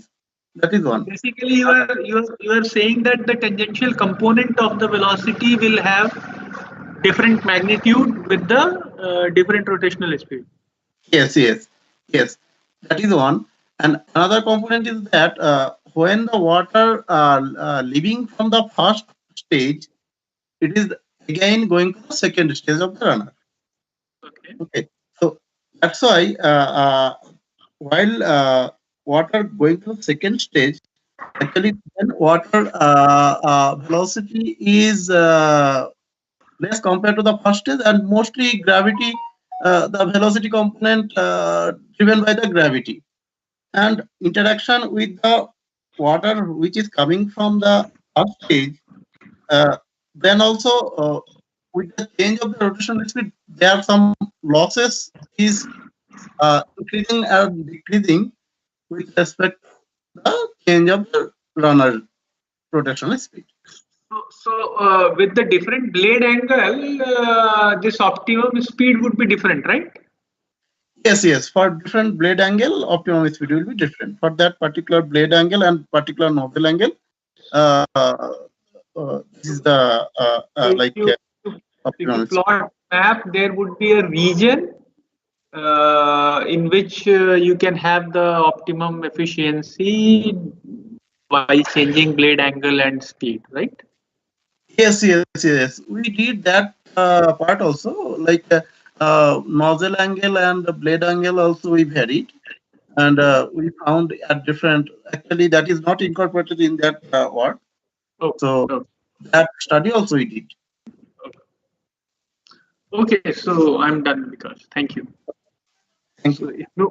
So if no more question, then we thank Dr. Vikas for his presentation, and now we are moving to the next presentation, which is on analysis of pressure transients due to various types of valve chattering. Yeah, please go ahead. Hello everyone, my name is Varun and I am presenting the work Analysis of Pressure Transients due to various types of valve chattering, which I have done with Professor Suneet Singh at IIT Bombay. Pressure transients is a flow condition which occurs when the liquid's velocity is subjected to rapid fluctuations due to various reasons like process requirements like change in speed of the pump or pump trip, valve shattering events, and failure in components like pump seizure or sudden valve closure.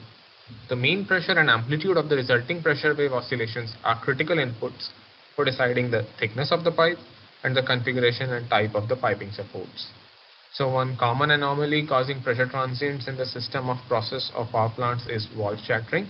Therefore, the objectives of the present study are simulation of valve shattering for the most typical periodic waveforms like sinusoidal, triangular, sawtooth, and square, and the analysis for the cases when shattering of twin valves occur in series and in parallel.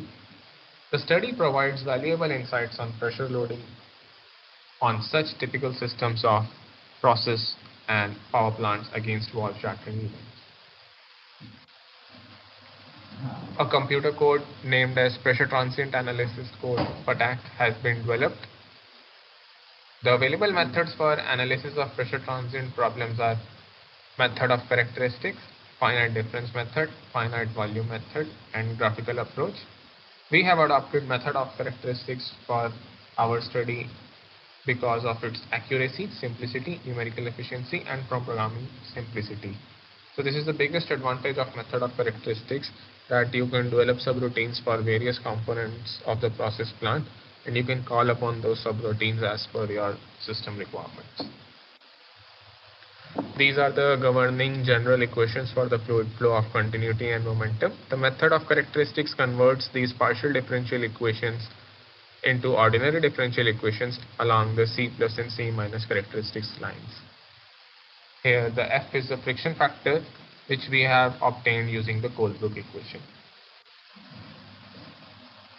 The PATAC code has been validated with various numerical and experimental studies. One such validation we are doing it here with Vygotsky's case study. Here he has taken a 100-meter water column reservoir, at the downstream of which there is a valve which is getting closed in 20 seconds, and we can see that the results as obtained from the PATAC are quite in compliance to that of the Vygotsky's results. Small deviations exist between our results and Vygotsky's results. That is because of the adopted friction factor model. We are using Colebrook equation, whereas he forgot to specify its friction factor model. So this is the circuit which we are simulating, and we have got inlet of our circuit at 14 bars and the outlet at 15 bars. We have got heat exchangers, and there are valves across the heat exchangers. We have also got a centrifugal pump, and we are simulating single valve shattering as well as twin valve shattering in series and in parallel. The K of the valve is being simulated as per these equations.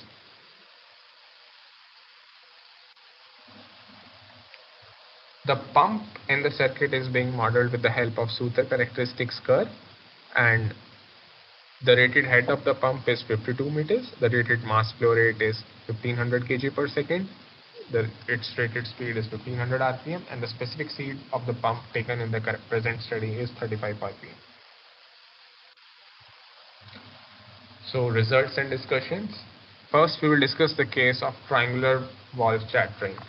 The results for the case of single valve shattering are present in this table, and we can clearly see that the upstream and the downstream pressures are asynchronous to each other, and as we increase the shattering frequency of the valve, it causes reduction in mean mass flow rate as well as in the amplitude of the mass flow rate, whereas the increase in shattering frequency causes increase in peak pressure at the upstream of the valve. We have also noticed that the amplitude of downstream pressure fluctuation is more than that of the upstream pressure fluctuation. This is because the pressure transient at the downstream of the valve is due to combination of upstream pressure transient and fluctuating pressure drop across the valve. Since the amplitude of pressure drop that is fluctuating is high, therefore the amplitude of downstream pressure fluctuation is more than that of the upstream pressure fluctuation. So these are the results for the case of twin valve shattering in parallel. Here also the magnitudes of most of the parameters of interest change, but the trend remains the same to that of single valve shattering. So in this case we will discuss the results of twin valve shattering in series. It is to be noted that the mean mass flow rate in the network section and the corresponding amplitude decrease with the increase in the frequency of valve shattering in this case also, whereas the peak amplitude at the downstream of the second valve is more than that of the peak amplitude at the downstream of the first valve. This is because the pressure transient at the upstream of the second valve influences the pressure transient at the downstream of the first valve, thereby causing reduction in the amplitude of the pressure oscillations at the downstream of the first valve. So this is the case of sinusoidal valve shattering. So it can be clearly observed, as in the previous case, that increase in the shattering frequency of the valve causes reduction in mean mass flow rate and the amplitude of the mass flow rate, whereas it causes increase in the peak pressure at the upstream of the valve, as in the previous cases. The point to note in this case is that the pressure transient in case of sinusoidal shattering of walls don't differ appreciably from the case of the walls shatter in triangular manner, although the former yields slightly higher estimates of pressure fluctuations. So these are the results of sawtooth wall shattering. These results are also in the similar lines, but the point to note is that the amplitude of pressure fluctuations is significantly higher in sawtooth wall shattering for all type of shattering events as compared to sinusoidal or triangular waveform wall shattering. This is because there is sudden change in K of the valve in case of sawtooth wave wall shattering. Finally, here we are presenting the results of square wave wall shattering, and it can be clearly seen that the pressure fluctuations are much more higher than the previous cases. This is because the change in K of the valve is taking place suddenly 2 times in square wave wall shattering, whereas it was taking place 1 time in case of sawtooth wave wall shattering. On the other hand, during triangular and sinusoidal wave valve shattering, the change in K of the valve was not that much abrupt. Finally, the conclusions. The shattering of valve has been simulated for triangular, sinusoidal, sawtooth, and square waveforms. The mean mass flow rate and its amplitude decreases with the increase in shattering frequency of the valve. The circuit with single valve or twin shattering valves in parallel combination has noted that the peak pressure at the upstream of the valve increases with the increase in shattering frequency of the valve, and the circuit with twin shattering valves in series combination has noted that the pressure transient at the upstream of the later valve influences the pressure transient at the downstream of the prior valve, thereby causing reduction in the amplitude of pressure fluctuations downstream of the first valve. The square valve shattering results in highest pressure loading in the piping network. It is followed by sawtooth valve shattering. This is attributed to the sharp change in resistance of the valve, that is 2 times in case of square wave shattering and 1 time in case of sawtooth wave shattering. Hence, the system designer needs to simulate only square wave valve shattering to robustly design a system with respect to the valve shattering events. These are the references. Thank you.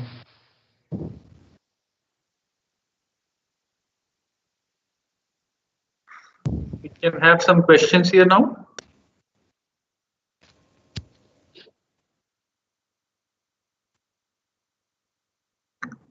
Okay, so Varun. Yes, sir. Basically, what is your take? Which type of, whatever cases you have dealt with, which type of waveform is better for the valves? Sir, actually, the conservative case is provided by square wave valve shattering, because there the change in K of the valve is suddenly taking place two times. So if someone is simulating square wave valve shattering, now he need not simulate any other valve shattering. Whatever the results are coming from square wave valve shattering, those can be taken for input in design calculations. Yeah, because no other type of valve shattering will be. Yes, sir. But practically, I think it would be difficult to have this square wave valve shattering, right? Sir, in a real case, it won't happen. But for a designer thing, it is like conservative assessment. No, that's true. But for example, we talk about, in a real case, sir, whatever I have observed is that most of the chattering events are random or slightly close towards sinusoidal. Yeah, sinusoidal, and maybe at very low frequency you can have very close match with your square waveform. Yes, sir. Yes, sir. Sir, actually the point is that if K is not changing that much abruptly, then square wave will come close to sinusoidal only. Because if the only issue is that in square wave the K changes abruptly at some particular point, of time. But in sinusoidal the K is changing with time, but gradually. So normal plants will have gradual change in K only, because sudden change in K is physically almost impossible. Unless and until something severe thing happens, something like sudden valve closure or something like this thing happens, pump seizure or those type of events, there only K changes drastically, or some event something like this. Otherwise K generally changes gradually. So after a square wave, which would be the next to advise for the plants? Sir, next conservative will be sawtooth. Okay. Okay. So Yes, basically sharp drop, right? Wherever there is a sharp change in Kena, there only you will witness the most drastic thing. But this is quite possible, right? Sawtooth waveform is quite possible. Yeah, sir. Sawtooth is relatively more possible than square wave. Square wave is wild case scenario, which is for conservative assessment from the designer point of view. Okay. So any other questions from the audience?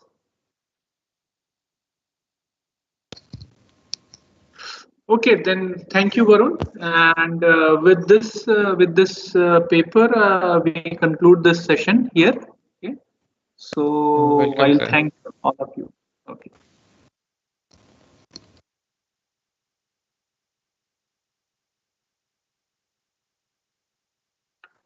Yeah. So somebody's there from organizers. Hello. Hello. Hello. Yeah. So Okay. So is there at the anything end, left? Yeah, we have no, sir. completed this. Yeah. So right. So can we end the meeting now? Sure, sir. Sure, sir. Okay. Okay. Okay. So thank you very much. Thank you, sir. Yeah.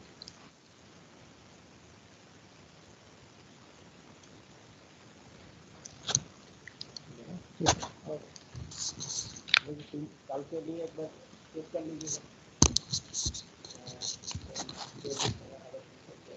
लीजिएगा तो बड़ा वाला paper कहाँ है नहीं है